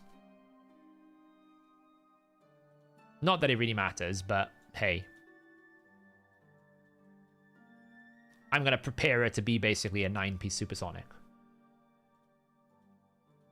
So let's just refresh the settings. We're going to go balance mode, configure. We're not going to use anything from our pre-existing heroes. Battle we don't really care about. We're going to say we want to be as fast as possible with like maybe like a 3200 defense with like a little bit of HP. 3000 just to basically give us a lit. And then we need like a little bit of accuracy, so probably like that. Slots. Leave those. And then we're going to say we want supersonic. 6. Lifts, 3. Defense, 5. HP like that. Accuracy like that. Let's see what we get. Yeah, we've got something called Aisling's Rise. 291, 451. Feels pretty good.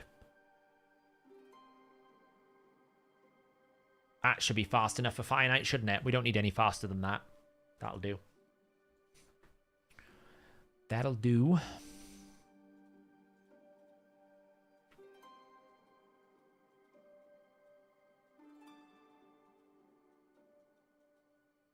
What boots is it? It's picking Axie ×2.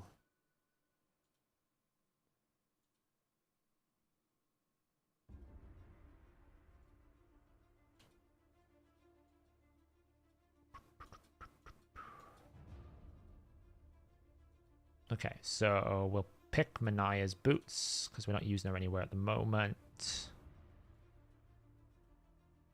So yeah, the plan I have now going forward is every time I build a new champion for Cintranos, I just lock them.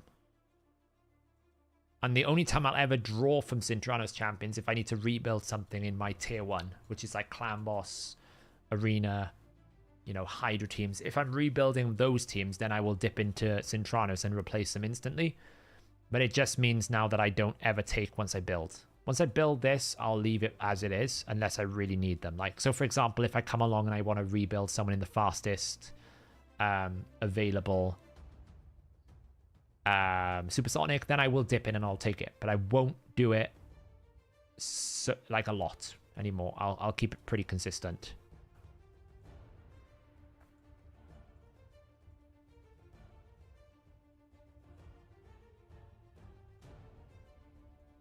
Wow, those are really good. It's actually a crazy good supersonic chest, that.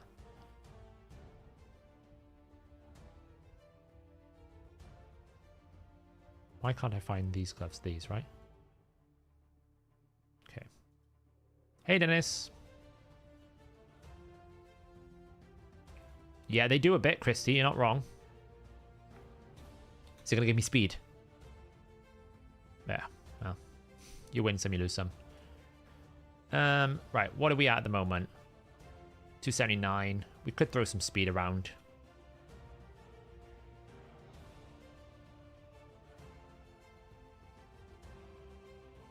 Not too worried about glyphing this. Yeah, exactly. I mean, I'm selling a lot more as well, Dutchy. I don't tend to keep as many pieces as I used to. Like, I did the entire finite tournament. I kept like 2 pieces. Sold the rest. I didn't even bother leveling it. So that will help. Honestly, my biggest challenge right now is storage. More than anything else. I just don't have enough storage. So this is what this will help with. I mean, he's probably got enough accuracy here. It's fine. That'll do for what we need. That'll do for what we need here. So we take this out. We take that out. Bring this in. Morrigan. Raglan. Oh, wait. I just need to give Raglan a proper banner back. Hey, let's put Raglan in this. This looks great. Let's put Raglan in this. She doesn't need to do much. Go speed. Ooh, that was quite good, actually.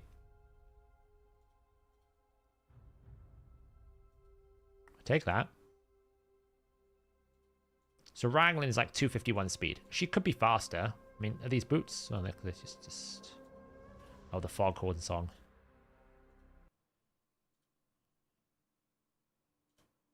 Okay, cool. Speed. Well, you know, you win some, you lose some. You just redid your Amans in 5-piece supersonic, even dropping 10 speed to get it out. But oh my god, a Mithrala buffed up and my... Yeah, it's crazy. I would recommend the 4 and 4. I would recommend the 4 and 4. All this is inefficiency. It's fine though, Green, because none of this matters. I'm not doing the Titan event, so I don't really care about it. I want to beat the thing. I need the speed, so... Okay, so I feel like this is a good team. I think... Because I'm not doing the artifact enhancement event. I'm not doing any of the Titan event. So I don't care. So I'm going to boost now. A1. That's 3 hits. A1. I'm going to save everything for round 2. Essentially.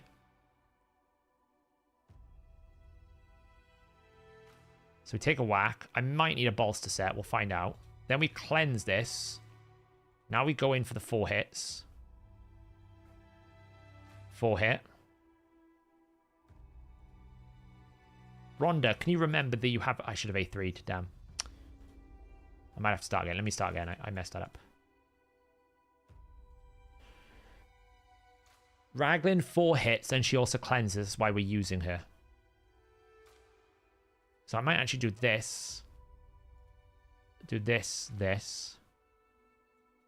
There we go. That's what I was wanting. Rhonda. If I can get these stacks down quite low, then it won't hurt me too much anyway. Like there, for example. This won't do much damage to me at all, which is nice. Now I can boost my turn meter. Cleanse. 4 hits.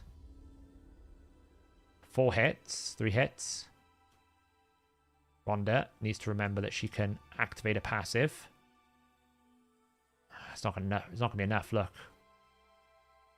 It's not quite gonna be enough. Be able to do that. Can I get decreased speed on? Nice. It might be okay. Nice. Now we can basically start killing it. Because hopefully we can get a bit of luck. I should have probably A2'd there. A1. Bum. Need another Phantom Touch. Nice. And we'll break the shield. Lovely.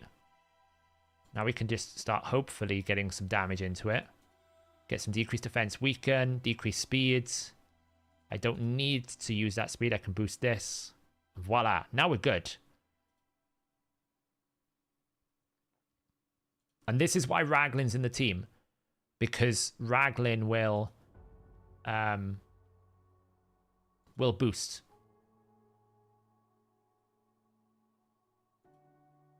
Every time Raglan A1s, look at the turn meter boost. So we're boosting turn meter, which is really good. Boost. Knock this down. Throw that out there. And if we need a heal, she'll also heal, but I'm kind of saving the heal for when he does his debuff. I'm just going to do that. Thoraxi out. Boof. Boom. I can probably heal here, actually. Just give someone a heal just to put us back up a little bit. I'll get it back in time. Boost. Nice. Rhonda's going to take a turn. And now because we got it below 15% HP, we're also hitting 4 times. And this is why Raglan's in the team. She hits 4 times, and she also gives everyone turn meter control.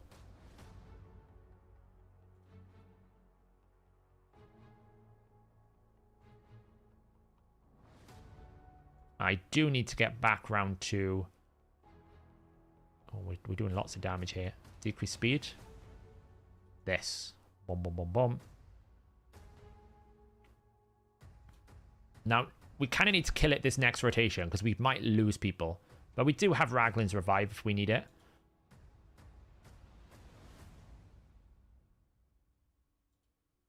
This is where I would really love, like, Rhonda's passive to fire, but it's not. It's fine, we'll break it there. Kill it. It should be good. Easy. Come on, seriously. Boom. Boom. Yeah, Raglan really is a power pick here. Because the thing about Raglan is you get a triple hit A1 with a cleanse, so you immediately get rid of the decreased debuffs. The decreased speed is the biggest problem, because then you can't get into the chain of breaking it. But these 1,000 coins are worth it. What do we get? Defense, speed, not bad. Defense, that will be a reroll attempt. That's going to be a straight sell. Try re-roll that. Speed, great. I'll see if I can re-roll it. Nice.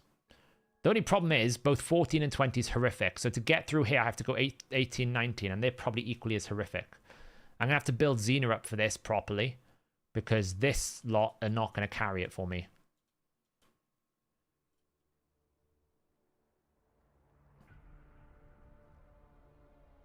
Like, you know, I can do like something, but like this is not going to work, you know.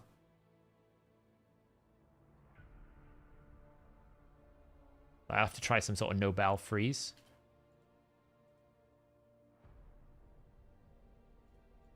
To get through that, and then 19 is like even worse. Because, I mean, 19 is not so bad because I do have Padraig, I have Monkey, I have this. So I can probably just turn me to control my way through that. If I can somehow control the terraces, the wave 3 and wave 2 will be a lot easier because I can just out-turn me to control it. It's just whether or not I have enough to beat the terraces, you know? Like, I don't have Croc. Like, he just triple turn me to control it. But Samson should be able to do a pretty good chunk of damage. You know, maybe I have to bring the Vomit Frog. So as long as I can control the terraces, it should be okay.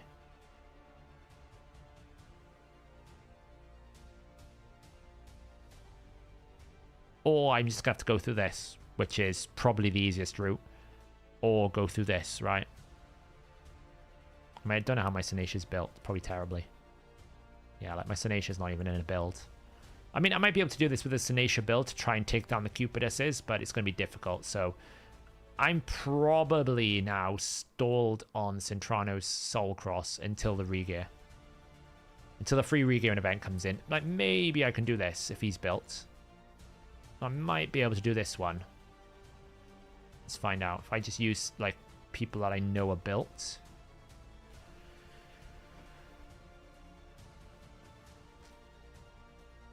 We can have a look at that in a moment, Simon. So here, for example, I probably need to take out Tumacia. And then take out Razovag.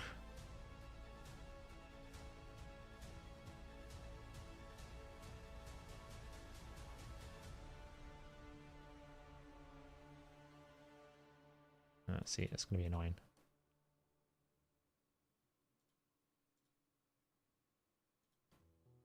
It's probably fine. One down. Two down. Boom. Okay. So now we need to take out the Frosty dude. Freeze will get me a turn. Get decreased speed out on someone. I kind of messed up because I didn't have my abilities back, but I should be able to just nuke the rest of them out. Oh, really, that's so annoying. That is so annoying. He was nearly dead. Okay, but maybe I can't do that. I mean, Rotus could probably finish the fight on his own. He might even be able to solo everything. I don't know if he can do it on wave 2, you know. But we'll find out what we got. Well, we probably need to take the Fear out. We probably need to take the Urost. No, we're going to get stun locked.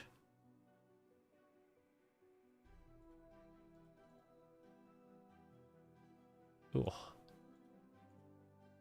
I did that when I haven't got heal reduction up. I'm an idiot. Oh, we're still alive. We can do this. And then we can steal some health. Oh man, Rotus is broken, isn't he? Rotus is absolutely broken. The fact he's just like soloing this content. Okay, this might end me now. I think he's going to die now. Or maybe not. We're okay. Oh man, Rotus. Gee, like, Rotus, stop. Like, so broken. Like, everyone else is like, yeah, we did a little bit. We helped. And Rotus like 1 million damage, bros. Work it out. Seriously. Work it out. What are you doing? He literally just soloed a wave and a half of this.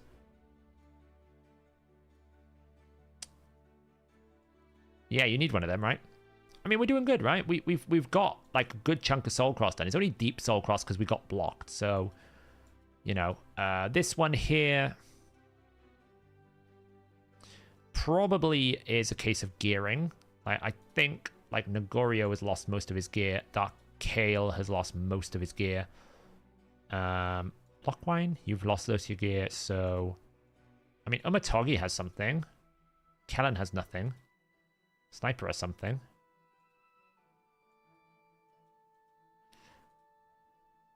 So, like, we could probably build up some of these.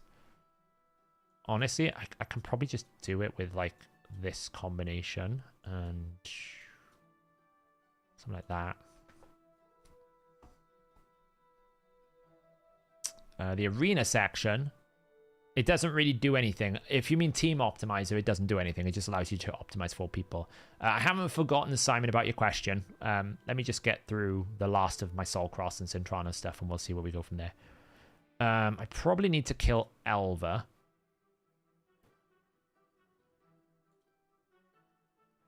Like, if I could just one-shot you, I can, like, now finish you.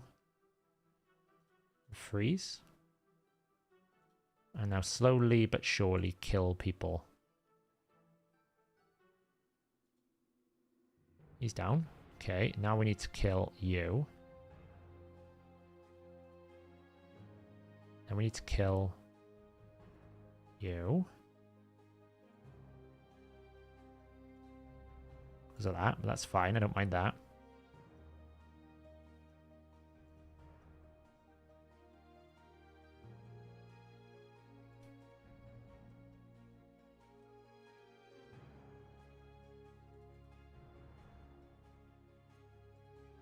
Cool.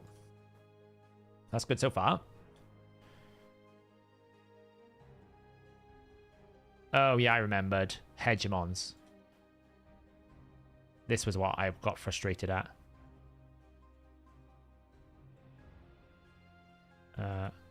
Oh, thankfully we didn't get frozen that time. And then let's just... that out. Here we... That's really annoying.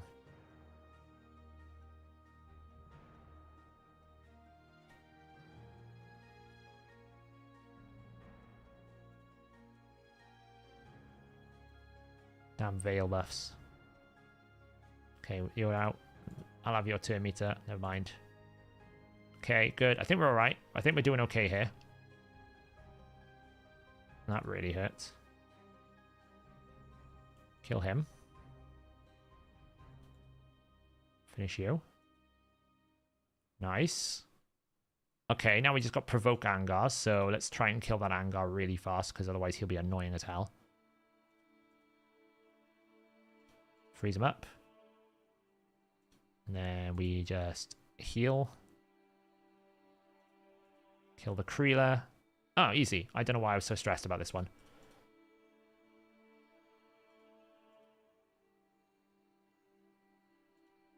To be fair, Zinogre is carrying the heck out of this.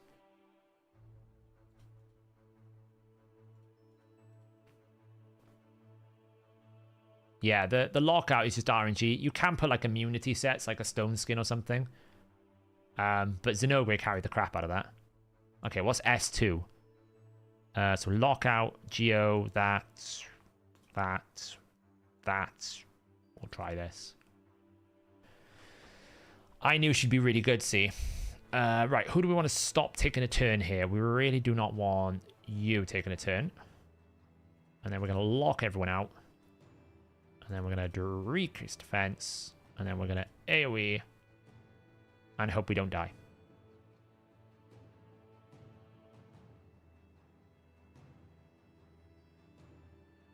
You can kill that. What do you do?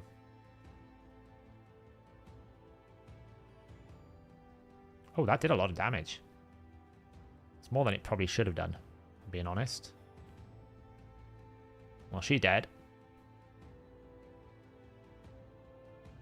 That's why, because I don't have lockout here now, which is a bit of a problem. I kind of killed that a bit too fast, if I'm being honest.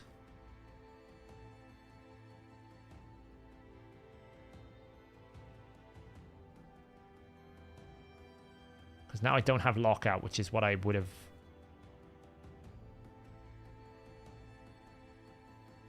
Yeah, I kind of made a mistake there. Okay, let's just run that again, but not do as much damage. Any summon events this weekend? There is a times 15 progressive, is it? Yeah, it's a times 15 progressive.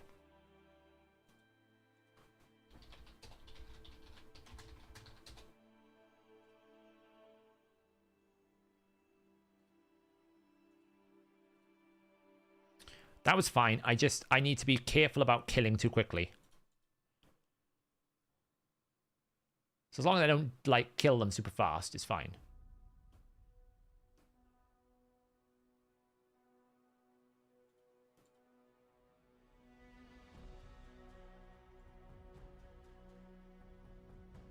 Like this, for example, I should just go and pick on one at a time.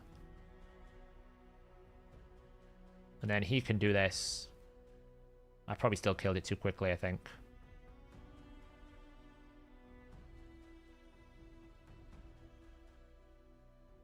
I think I did.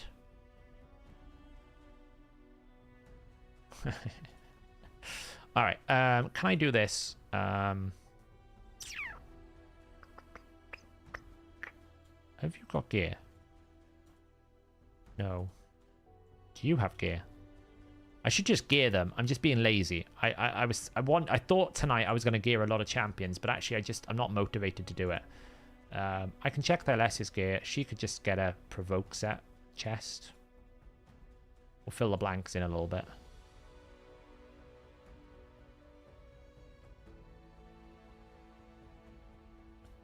New chest piece. Yeah, she can just wear that. That'll do.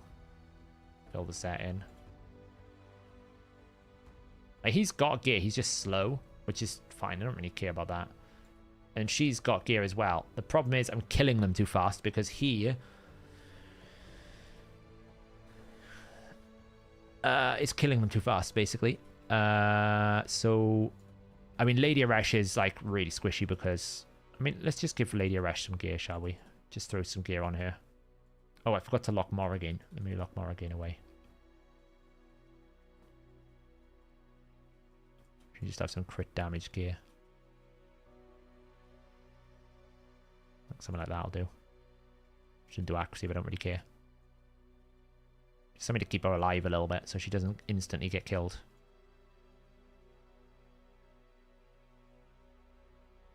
Yeah, I mean, my chest, these pieces are really good. Like, that's fine.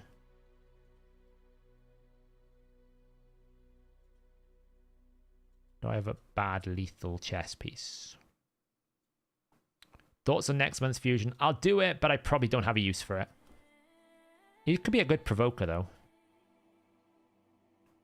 Who do I know that's not built here for something? Like, Jetney's not built, so we just take Jetney's thing.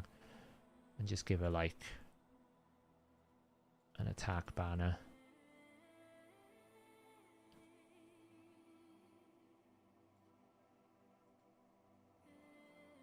Like a decent attack banner that isn't going to get me killed. Oh, look, there's a new one here. That one's terrible. Let's sell that one. I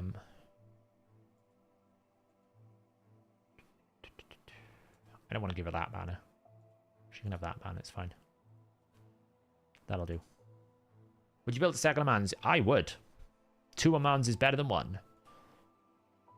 Okay, so lockout. A1 that. So this is just take a little bit of a beating. That's fine. Now, take this out. Buff. Just kill that. Lock out with a fear. Slow it down now. Slow the damage down. I don't really want to lose Thylesia, but I probably will. Yeah, she's dead. Nothing I really can do about that. She's just basically a punching bag anyway. As long as he gets through one more turn, we're okay. I need one more turn on Bisto, and we're fine. Nice. There we go. Now we're good. Okay. Benzo going crazy with the gifted memberships again. Thank you so much. I really appreciate it. Let's take that away. Lock out. There we go. Let's take out him. I don't know what he does, but he probably does something annoying. You kill the Duchess. Kill the Duchess. Kill the Duchess. Nice. Okay, that's fine.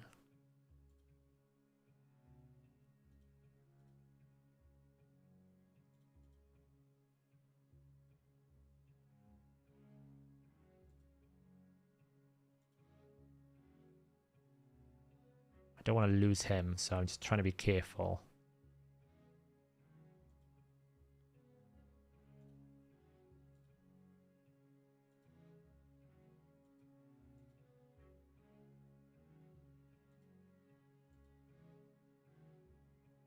Oh, that's close.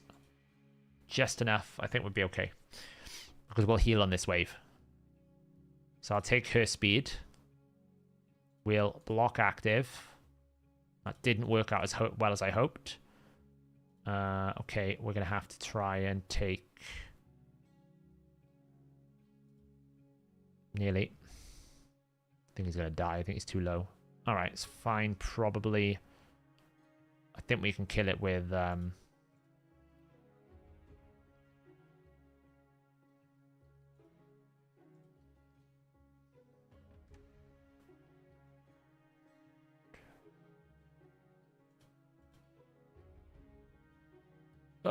this is not nice. You die. It's all on Mountain King.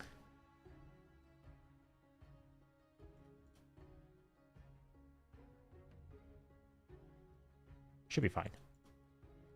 Oh, Mountain King. Come on, Mountain King. Oh, Mountain King. Do not do this to me. One more hit. Hey, we did it. Whoa, the Benzo. $50. That is insane. Benzo, you are a absolute machine. I really appreciate that. Thank you so much. That was totally not required. I really appreciate the gifted memberships and the $50 that you've given out tonight. Make sure if you've had a gifted... if you've had a gifted membership off Benzo, make sure you give him a thanks. Give him a thumbs up. Thank you so much for supporting the channel and supporting the team as always. I was so drawn into the Mountain King Geomancer duo that I totally missed that for a second. Thank you so much. I really appreciate that. That is totally not not required, but I really appreciate the fact that someone wants to do that. Do I do Hydra takeovers? No. If you want to take over the team on hellhades.com, do all the takeovers. I give advice. Like I will be giving advice to Noda if he shows up. I think he will be here soon. On his Hydra teams. But I don't do actual takeovers. Now the cat can have some food. I don't even know where the cat's gone now. She was chasing something and she's gone. Yeah, that's one of the main reasons. I'm not very good with passwords. That's one of the main reasons why I don't, because I'm just terrible with passwords.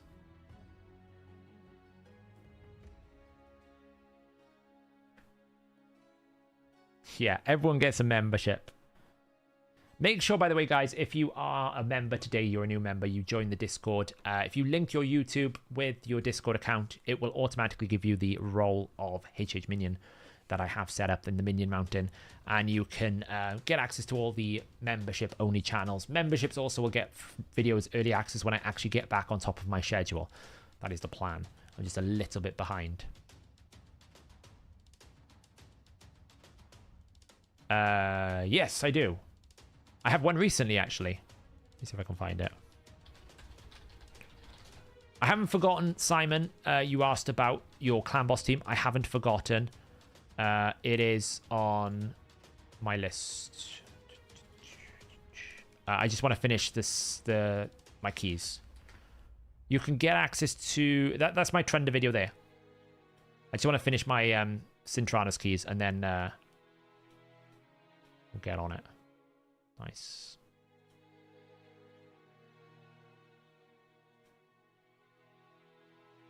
Where did I learn data analysis? I am self-taught.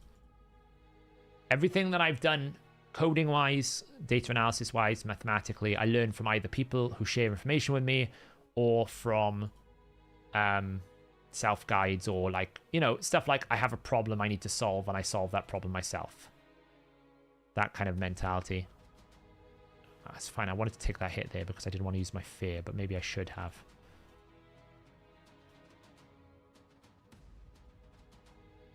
Well, we landed one bomb.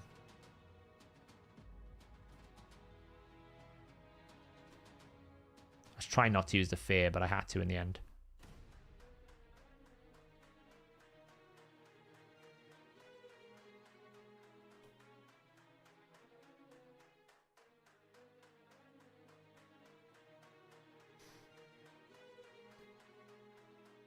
I do have a master's in philosophy. I don't particularly know why, but I do. I have an undergraduate degree in English literature and language, and I have partial degree in like biological anthropology. I don't really know why I did these things, but I did. But yeah, a lot of it's self-taught. The way that I think learning is done the best. Oh god, this is going to be freeze central, isn't it? Well, it's 3 out of 3 freezes. What can we do here? Not very good. I'm going to get freeze spam provoked. Spammed. There goes one. Oh lord, this is going to be disastrous. I'm going to have to rerun this. I messed up.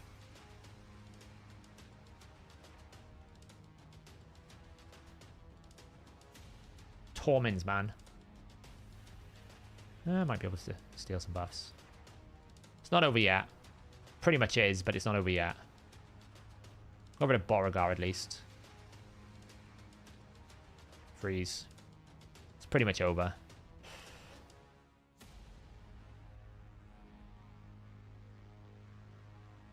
Eesh.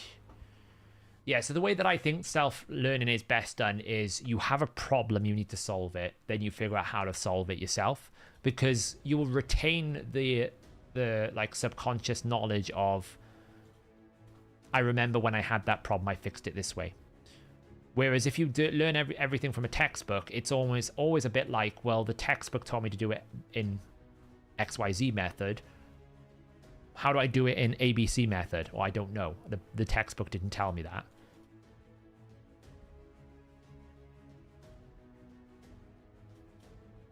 So that's how I always feel about it. It's kind of like, the more you teach yourself, the better. I might actually lose this as well because I messed up the turn meter. Man. Wave 2, man, is so annoying.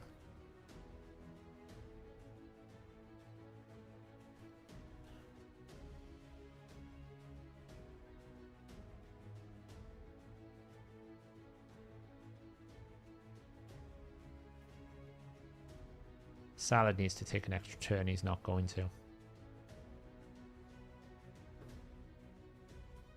Okay, I'm making a mistake. I know what the mistake is. I'm committing too much to wave 1. Just do fears. Set it up. Use the A3 if I have to.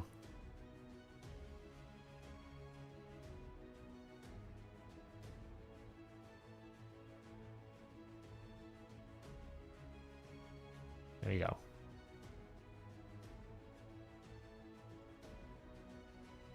There we go, nice. Now, one-shot this wave.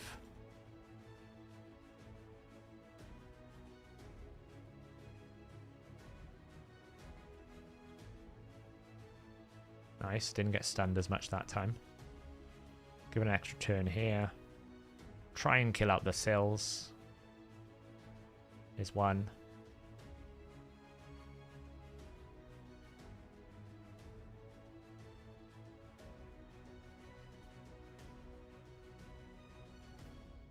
It's fine, you can whack that as much as you want. And this time, don't A3 right at the start. I need to take out the Beauregards first. Kill this Beauregard as quickly as I can.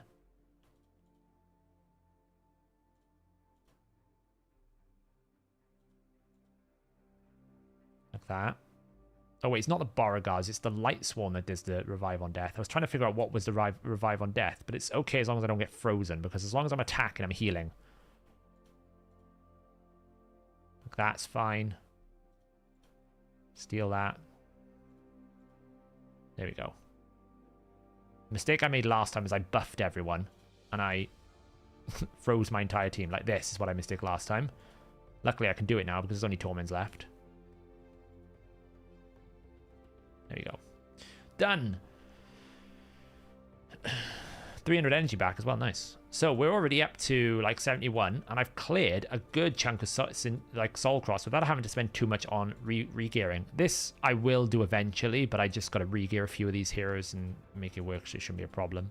But I can start clearing out the rest of this now, and all of this I think I'm going to leave until the re-gearing event towards the end of Sintranos. So, you know, that's a good thing. Right, so what was your question, Simon? Fire your question. Once again, big thank you to the Benzo for the support tonight. Really appreciate it. That's crazy.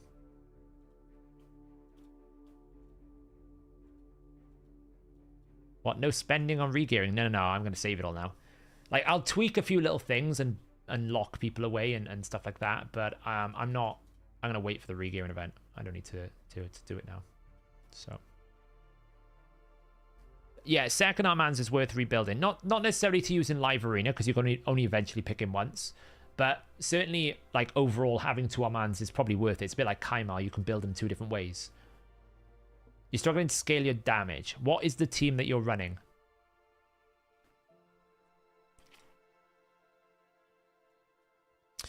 Yeah, I mean, the philosophy, like, I had 2 options. I could do a master's in computing, or I could do a master's in philosophy. The reason why I didn't do computing is because it took 6 years. And I felt by the time I finished it, I'd have to restart. Because everything that I'd learned in like, the first 2 years would be out of date. Because that's the way the tech works. It's too advanced.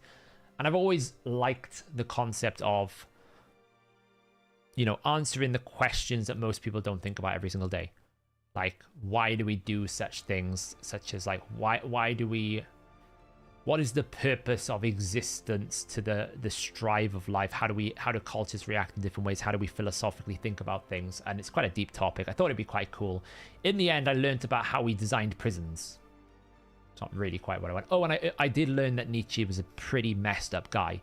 It seems to be whatever academic field you go into, there's always one guy that almost like has a level of craziness above everyone else in that field. You know, in to some extent in, you know, physics, you had Einstein, had these crazy ideas. Wasn't actually a crazy person, thankfully, but he had crazy ideas. In psychology, you've got what's his face? Oh, the guy that came up with the Oedipus complex. What's his name? Oh, I can't remember his name now. The crazy guy. Ah, what's his name? Why can't I think of this? I should know this. The psychology guy. Freud. Thank you. Good lord. My brain is going nuts. So it's Sigmund Freud in psychology. In philosophy, it's Nietzsche. Nietzsche's a weird one. Nietzsche's the odd one.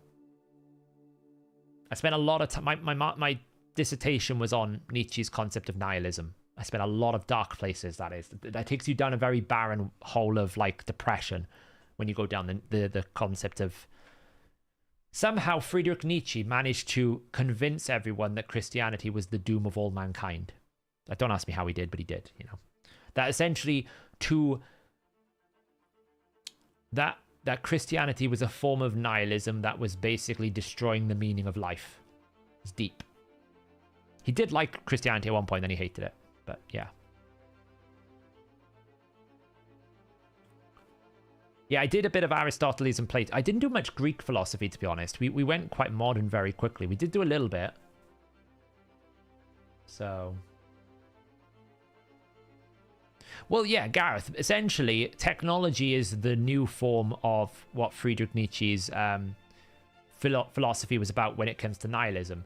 What he basically kind of suggested was, by Christianity forcing, or not so much forcing, but the doctrine of Christianity requiring people to abandon earthly pleasures in favor of a afterlife, like heaven, that wasn't proven in science, you were essentially sacrificing what it meant to be alive by denying yourself things that you wanted in this life for a life that you don't even know exists. That's what he was basically saying. So it's a nihilistic form of living, because essentially you were denying what he felt was the core principles of living. And technology is kind of like the same way, because you essentially invest all of your time into a reality that isn't something that you can ever be part of, in the sense that you might dedicate your entire life to supporting this random creator that doesn't even know who you are, or, you know, following social media channels of people that you don't even interact with on a day-to-day basis, and that becomes your life, and you basically dedicate everything. You deny yourself all these other things because you have to commit to that. So it's kind of like a version of that. It's not quite the same thing, because, you know, religion is much more of a doctrinated belief system, and you believe and act in a way where like technology and social networks and everything is more of an activity, less of a belief.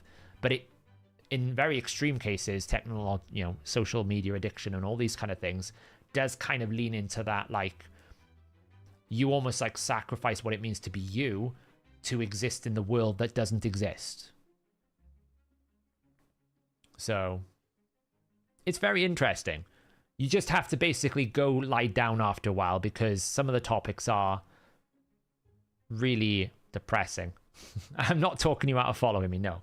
But there's boundaries, right? You know, I talk to everyone here. I recognize names. We talk digitally. But at the same time, I'm not like meeting you in person. And that's where it gets really difficult for people when they start creating these relationships online that are not set in reality, and you create like this alternate universe of how everything works. So religion has started 0 wars. Believe it or not. No war has ever been started by religious belief. Religion is a vehicle and a mechanism for war, but war itself was not born from religious discontent. Technically, religion is a layer of social construct, and it's the social construct that is the vehicle and the mechanism for war. But the religion is the reasoning and almost like the excuse that allows me to do everything.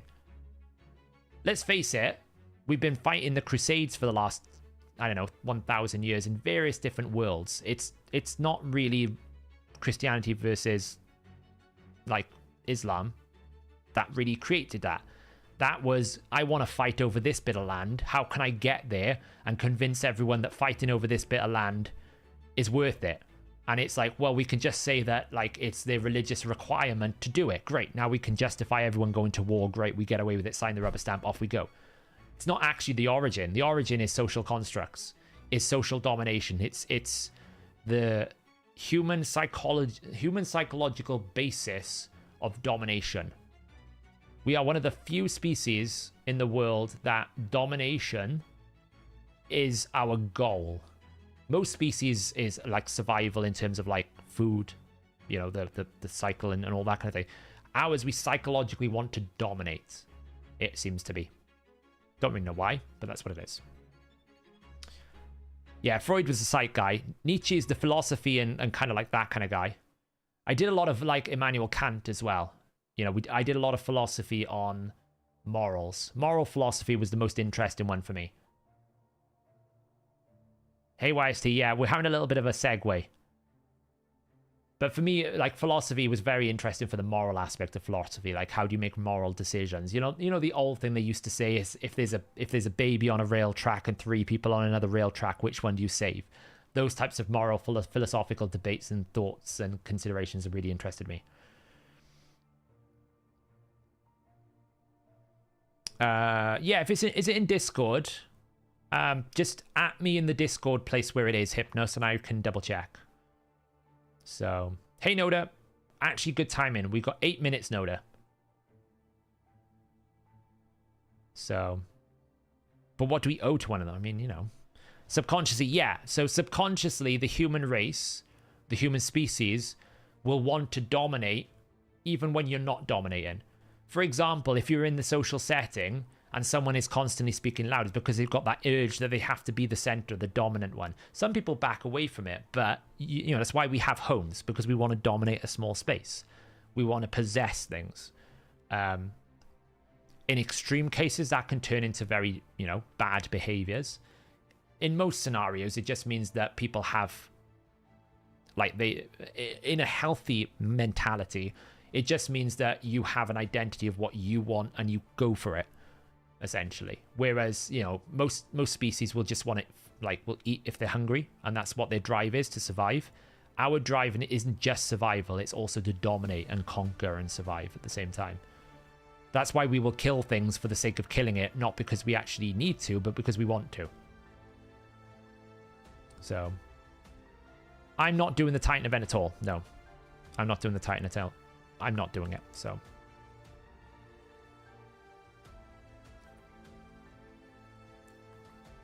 So, yeah. Yeah, you're right, Gareth. We've got a higher intellect, and the problem is, the higher the intellect, the more you would expect there to be reason. But what ends up happening is reason becomes less required as we get more intelligent, and it almost seems to be that the more intelligence you have, the more dominant and the more stuff you go towards. The red dot's driving. It's been driving me crazy as well. I haven't spent it yet in case I do get some extra training and I get the 75 gems. It's been driving me nuts. So, but yeah, certainly like moral philosophy. The philosophy of like Nietzsche is very interesting in terms of like nihilism. It makes you really think about how we do things on a default basis, like why we do certain things. I did a bit of philosophy on like social constructs in terms of like, how prisons were structured and how that prison system and incarceration and everything worked. That was less interesting to me. Yeah, it's deep. It's deep. So Noda, sorry. First question was Simon. Let me see if I can find what you said your team was. Helicath, Dracomorph, Artak, Rathalos, Tagoa. So you should have HP burn. I would suggest that the Tagoa is a bit of a problem. It depends. Is that team unkillable, Simon? That you're talking about there? Where it's like Helicath, Draco, Artak, Rathalos, Tagoa. I'm not too familiar with the Tagoa. Is that team unkillable? Hey, Shocking. No. Can you find someone to replace the Tagoa that can replace that into like a tower comp, right? Because Helicath will basically fit into any tower comp. So if you can find someone that is like a Warcaster or like another block damage or some sort of solo unkillable, they can replace the Tagoa, and then you can build probably a tower comp, which will then allow you to go a lot more aggressive in terms of your damage stats. If you go onto Deadwood's website, he has a load of different Helicath teams. Yeah, exactly. Can you find a better replacement for that?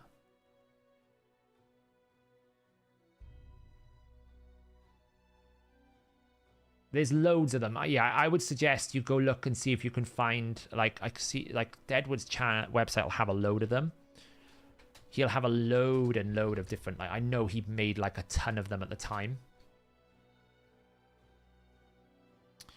Yeah, look at, here you go.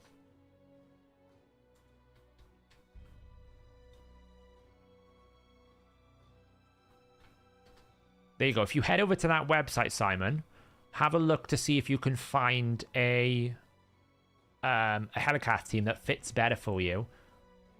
And you'll be able to potentially allow your Rathalos to be much more aggressive, get a lot more damage in there. Because that's probably what it is. You probably had to drop the damage stats on your Rathalos and that to survive. And it probably is costing you. Whereas if you could just go a little bit more glass cannon, Draco and Rathalos together should be able to do enough damage to get you at least a 2 key. Might even be a 1 key because they're very strong. So just got 940 stars on Faction Wars. Nice. And a 6-star soul from Duchess. Wow, that's crazy. That's crazy.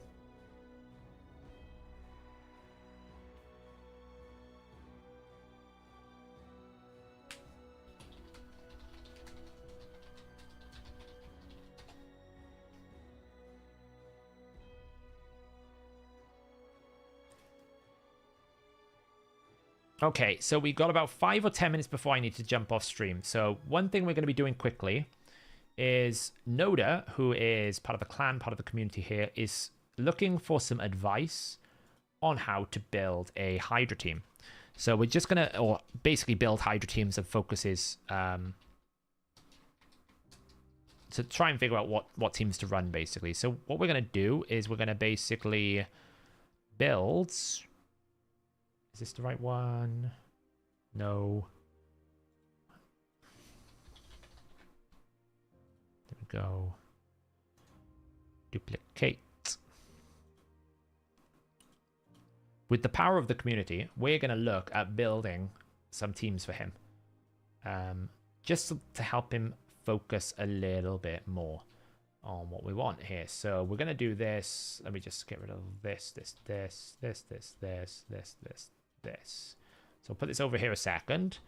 And we're going to look. So we want to try and find some teams. He's got Lady Mikage and Airstrid.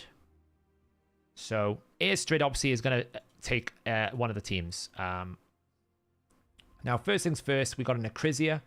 So Acrisia is absolutely going to go into our Nightmare team. Probably not Rend. Heavencast at the moment. So we confront an Acrisia team up. People with Acrisia. Who do you run with Acrisia? We got Archer as well, look. It's crazy. The account has got so many good options. Got a Whisper, 6-star Whisper. We've got so many good options here we can build. I feel like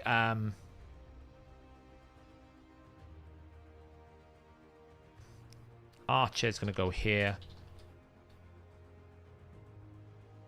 Archer. So who do we put with Acrisia? We could put Harima.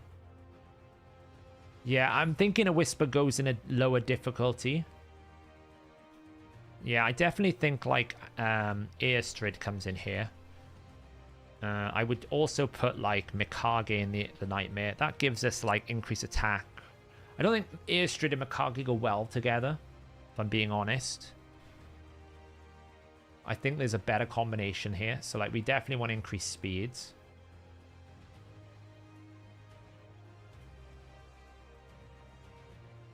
So we confront the brutal team up with Razelvarg. We do have a Rathalos here. We have a 2 Hanorak, actually. 2 Hanorak goes in here, which is insane. So I'm thinking that basically gives us block buffs, increased speed. We got Archer to do decreased speed. We got Archer to do provoke, hex, Mikage, increase attack, increase crit damage. We need decreased defense and weaken. Decreased defense 60%. Ooh, Michinaki. I really want Ooh, yeah, you're Michinaki. Yeah, Michinaki. And then we just need weaken. I'm just building them on a different spreadsheet, and then I'm going to share it, and we can have a little look to see what we think. Weaken's a bit not great here. Weaken options are actually... I mean, I suppose Airstrid doesn't matter if Airstrid goes with Mikage, with a Lady Mikage. It's just that you'd want the increased attack on another champion. Like I'm just thinking, because the weaken options here are quite low. We don't have an awful lot of weaken options at all. Like we could put a Lydia there. Maybe that's enough. Maybe Lydia.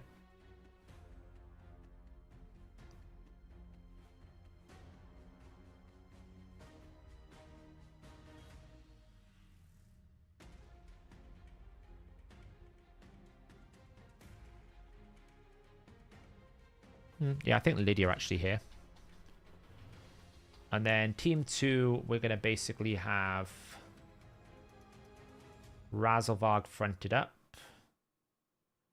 And this one is going to have Airstrid. So Razelvarg, Airstrid, that gives us increased speeds. What is Airstrid? She's increased speed as well, isn't she? Might be a bit weird with Razelvarg as well.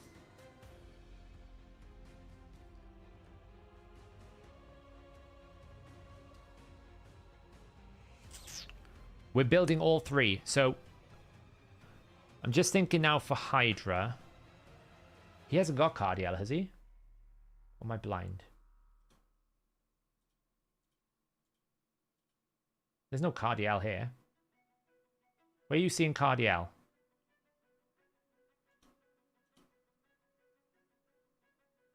No, these are all the Void. Like, we can have a look at Void legendaries here. Look, Void legendary. These are the Void legendaries. So we have Mithrala. We have Krisky. We have Marichka. Wow, this account has got so many Void legendaries. There's no Cardiel here.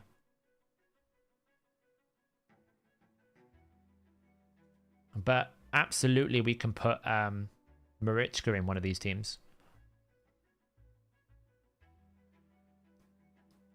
And Mithrala. Probably Mithrala on this one.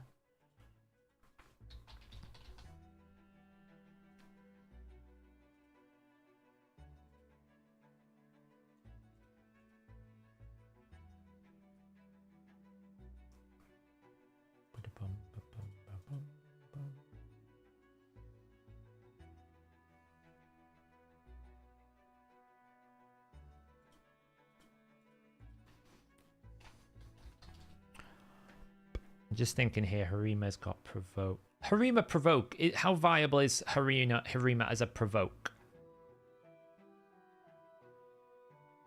Harima users out there. YST, you're a Harima user, right? How viable is your Provoke?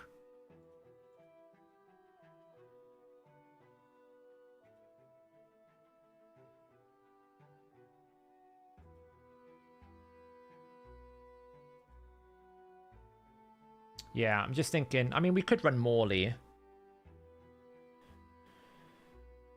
Yeah, we don't really want to have it. I think you can use her in here within a PvP. Yes, that's fine. Razavag, Shamiel. Yeah.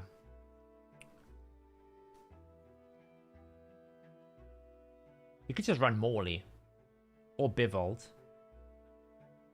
Or Coroner. Could even run Islin as well. Yeah, Archer's in the Nightmare team. I'll show you the teams now.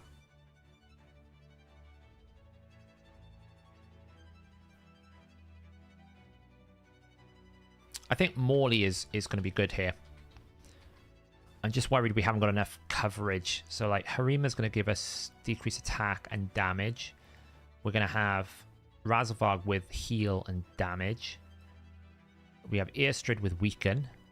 Morley with passive. Mithrala will give us buffs and a cleanse. So all we need now is decreased defense. But we don't really have a solution for Torment in here, so we'll have to have a little think about this as well. Wow, decreased defense. Ugo probably is better. Who are we going to drop for Ugo, though?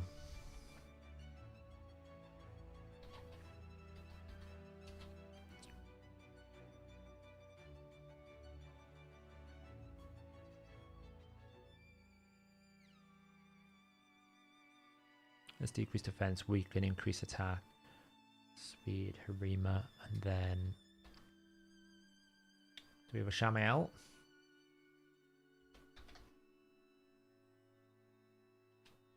Ooh, we don't have a Shamiel, so no Shamiel here. So do we have a Veil buff?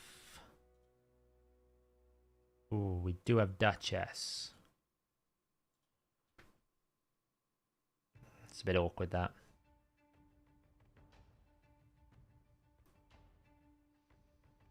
Not many good fear options.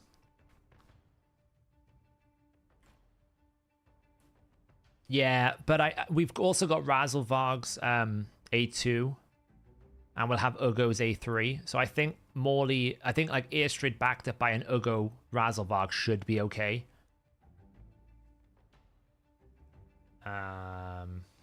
There's no Feral. You don't have Feral, do you? Do you have Feral? Oh, Feral doesn't show up. Feral goes in here. Covers you. Okay, that's good. And then hard teams. We're going to go with... Who's going to front up our damage on hard?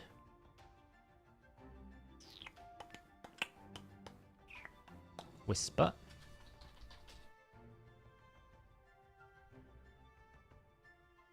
You can't really run Permatorn because you don't have Shamiel. It's a real problem.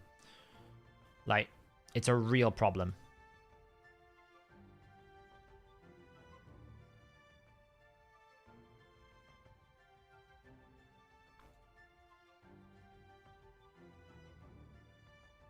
Oh, there's an Alatri in there. It's a bit random, though. He will keep the team alive. But we need more than that for... we might need to go Godseeker and Neri here. I'm thinking Duchess can go into the hard team, but you need something to extend the buffs.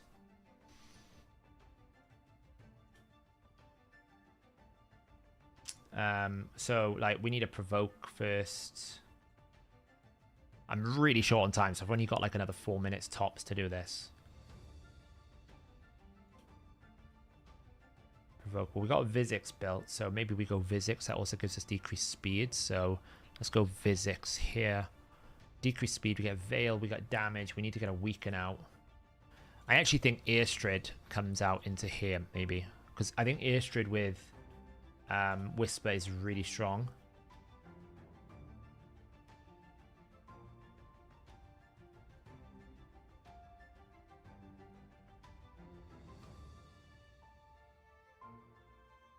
Honestly, I'm kind of tempted by Zargala because it's 6-star. She could do some nutty stuff if she's 6-star.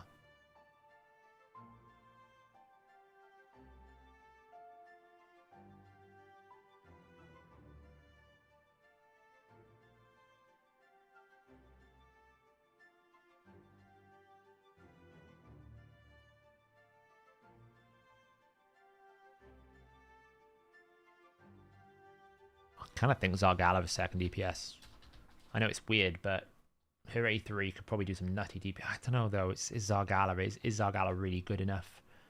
I mean, it's a 6-star Crushing Rend.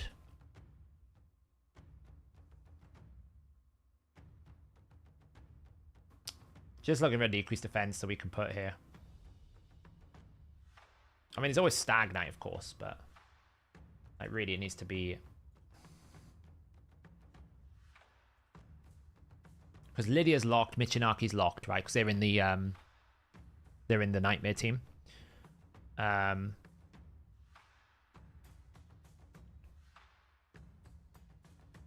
You know, Ugo is in the Brutal team. Like, Thalessia's not bad, because she does Hex as well. Maybe Thalessia's a pretty good decreased defense option. I was just thinking, though, like a 6-star Zargala with the A3 and the A2, like, it's pretty nice. It's a lot of damage, probably. But I don't know if it's, like, significant damage to be classed as a damage dealer. The Ugo's already in Brutal. There's a second Ugo, of course. We could use a second Ugo, but... I mean, there's a Sissia as well, mine. We could throw Sissia in there.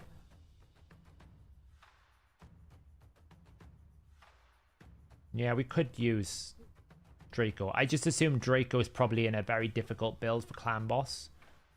So I just assumed he wouldn't be viable here because he's in a Clan Boss build.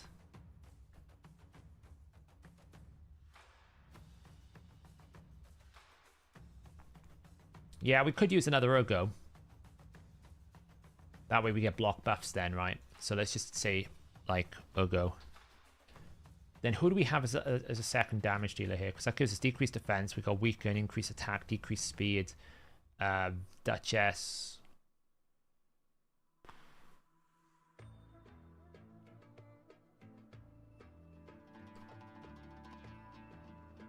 Who am I putting next to Whisper as a damage dealer? Oh, Gwendolyn could work.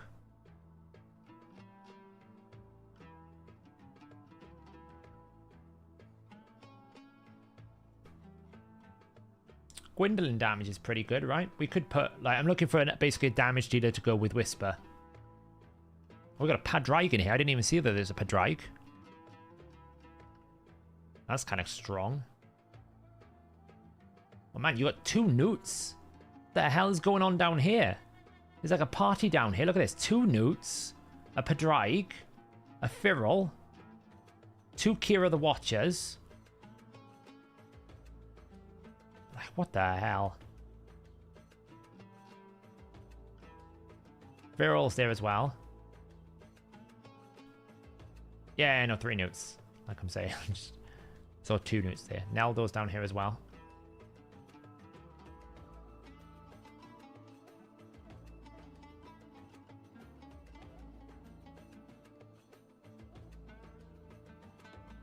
Kind of crazy, right? So I think Pedreig is going to go in one of these teams. I just haven't decided which one yet.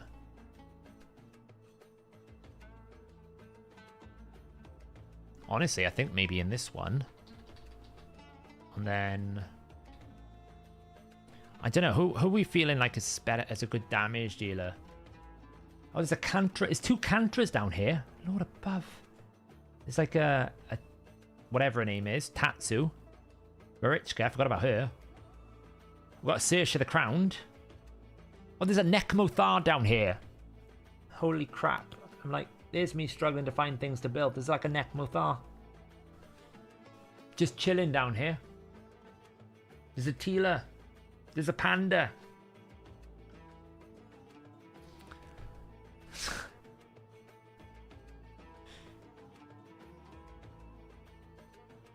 Mithrala's not even 60. Yeah, I can see your issue. And you don't have Shamiao, which is astonishing.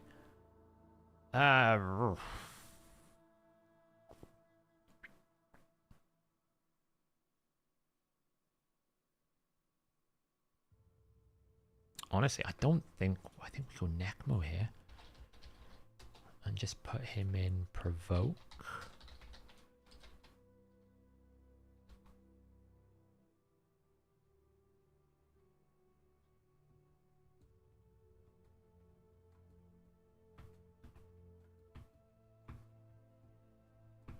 Need Hex on that team though.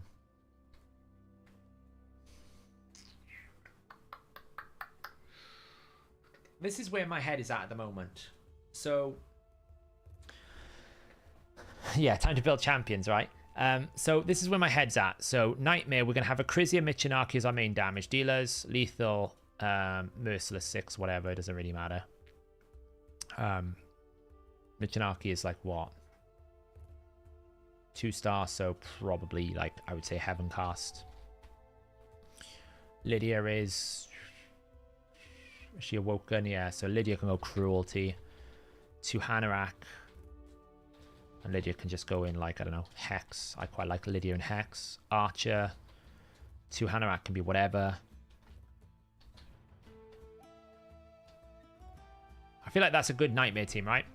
We get increased attack, increased crit damage. We also get buff extension. We get provokes. We get decreased speed. We also get decreased speed block buffs, increased speed. We get Lydia's decreased defense and weaken. And then we get 2, S tier damage dealers. This looks like a solid Nightmare team. So that would be really good.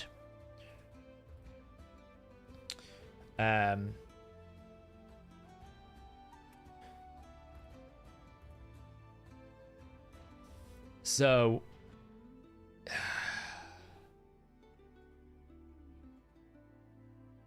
yeah, I mean, we could basically take Mikage out of here and put Pedreig over here and put Mikage over there, because we still get the good nice thing, which is like the Harima with Mikage. You always want a Shadowkin with a Shadowkin, right? So that would work really nicely. We'd extend the Veil, and then in terms of Hex here, you could probably have, like, Morley's a bit of a weakness. Do we have decreased speed here? Have I got rid of decreased speed here? Decrease attack, increase speed, leech. Feral's going to give us Veil buff. We're going to extend it. Morley's going to do that. There's no decreased speed here, right? So Vizix will come out of here. Morley goes over here. And we'll put Vizix over here. And we'll put Vizix in Hex. Like, whatever. Relentless. Hex. Lethal, lethal. Hex.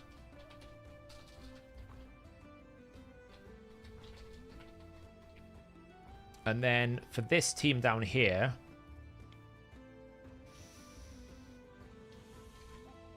I would go Astrid.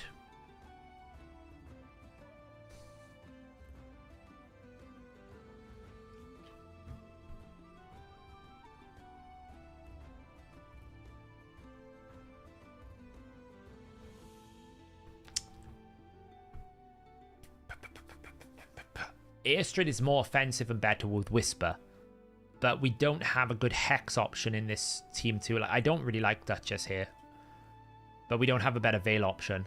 Like, we've got to have some sort of solution because there's no Shamael. We're going to have something. I mean, you could probably get away with just not having anything here and just one-shot it. So if you do that, like, we just need to bring someone who can equally hit us hard. Or we're going to get feared to death, right? So if we just decide we don't want the fear solution, we can drop Duchess for like a Necmo and put him in Hex. She can go into like whatever. Morley can be in Reflex. Just needs to be in Reflex. So we don't have to depend on a curse set. Urgo's decreased defense. So we got increase attack, weaken, increase speed. We have 2 sets of increased speed. Urgo's decreased defense, block buffs. Whisper is going to do damage. So we just need another damage dealer.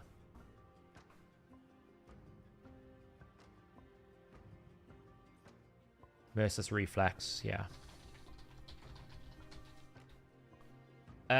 Michinarki's in this top team because actually we probably like I think Michinarki's better than the leader here up here, so it's just better. Whisper, Urgo, Necmo, Morley, Astrid, and then we just need a 5th DPS that goes with that.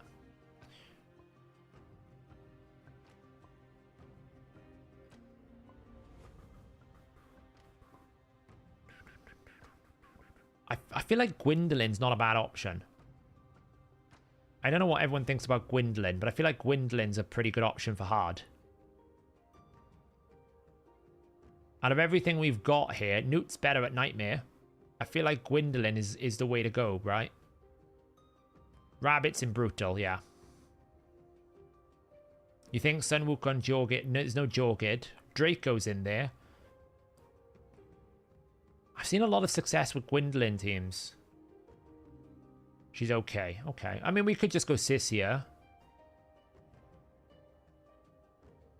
Or the only reason why I'm not going Draco is because I'm imagining that's going to get locked into Clan Boss. He has Jorgid. He doesn't have Jorgid. He does not have Jorgid. Look. Oh, he does have Jorgid. Okay. There's too many champions here. Again, I don't really think we'd want to lock Jorgid in. That's going to be dedicated to an arena team. We don't need a weekend. We've got Astrid. Brissinger. That's why Astrid is with Whisper, because Astrid is going to give the weaken. That's specifically why I've got Astrid with Whisper here for that combination of increased attack, increased speed, and weaken. That's the real value of those. Necmo technically doesn't need to be here. I've got him here because he's an AoE A1. Harima's in the Brutal team seat, so... You know... Yeah, I suppose it doesn't hurt.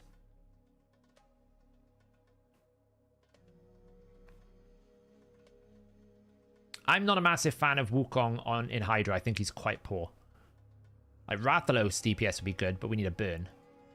And none of these teams have burns. We would have to drop the Whisper, and I think the Whisper's going to outperform a Rathalos. Potentially. We would have to, like, drop Morley or Necmo to get that burn in.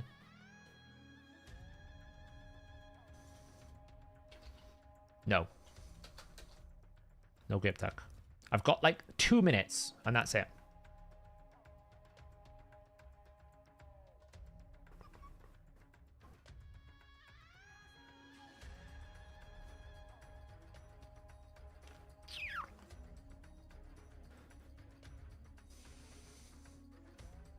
Wukong will never outperform because his splash damage can't happen. He's okay, don't get me wrong. He's good for block buffs, but he'll never outperform a proper damage dealer. Like, he won't outperform like a Whisper, and a Krizia, a Michinaki, a Newt. Those types of damage dealer. There is a Tila, yeah. We can run a Tila. You know, and I'm also, what I'm trying to do is I'm not trying to pick champions he would probably use in arena, right? Or clan boss. Draco's clan boss. Jorgid will go into arena.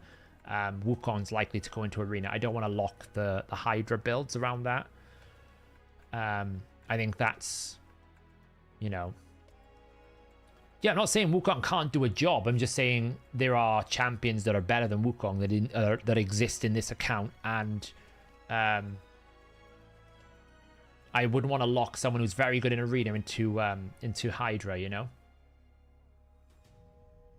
That's what I'm suggesting. That he is better spent off. So these are the teams I got at the moment. Razelvar, Karima, Firil, Mikage, Vizix, Ugo. Wait, why have I got Ugo here? Ugo doesn't need to be here. Firil's there. We just need a decreased defense over here. What am I talking about? Because Firil's in there. Firil's a block buffs. So we just need a decreased defense.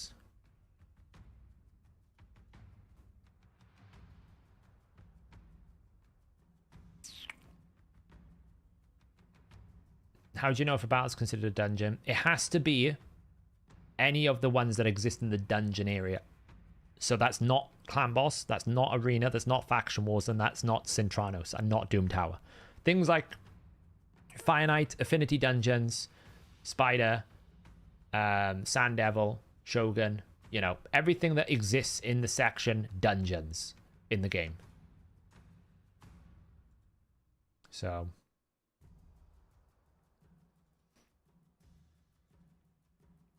Counterattack is super scary. It's super scary. I don't like counterattack.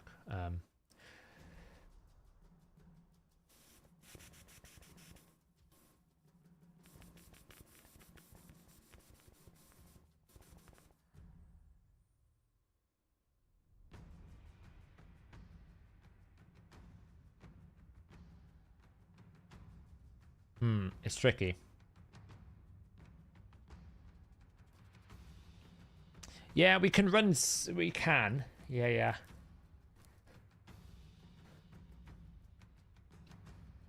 But...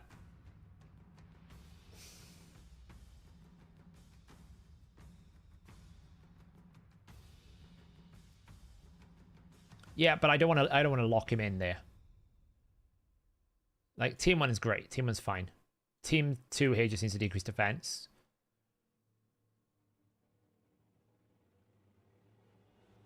Well, it's just a 3% risk, Dutchy, right? I mean, I suppose it's not a problem. Like, Martyr can go here. But Martyr's only an A1 decreased defense. It's not ideal. You'd want something a little bit more consistent than an A1 decreased defense. His decreased defense option is just a little bit weak. There's just not that many there. You know, you're looking at something like Zargala or Thalesia. As an A1 as decreased defense options, it's just not that many. I'm being honest.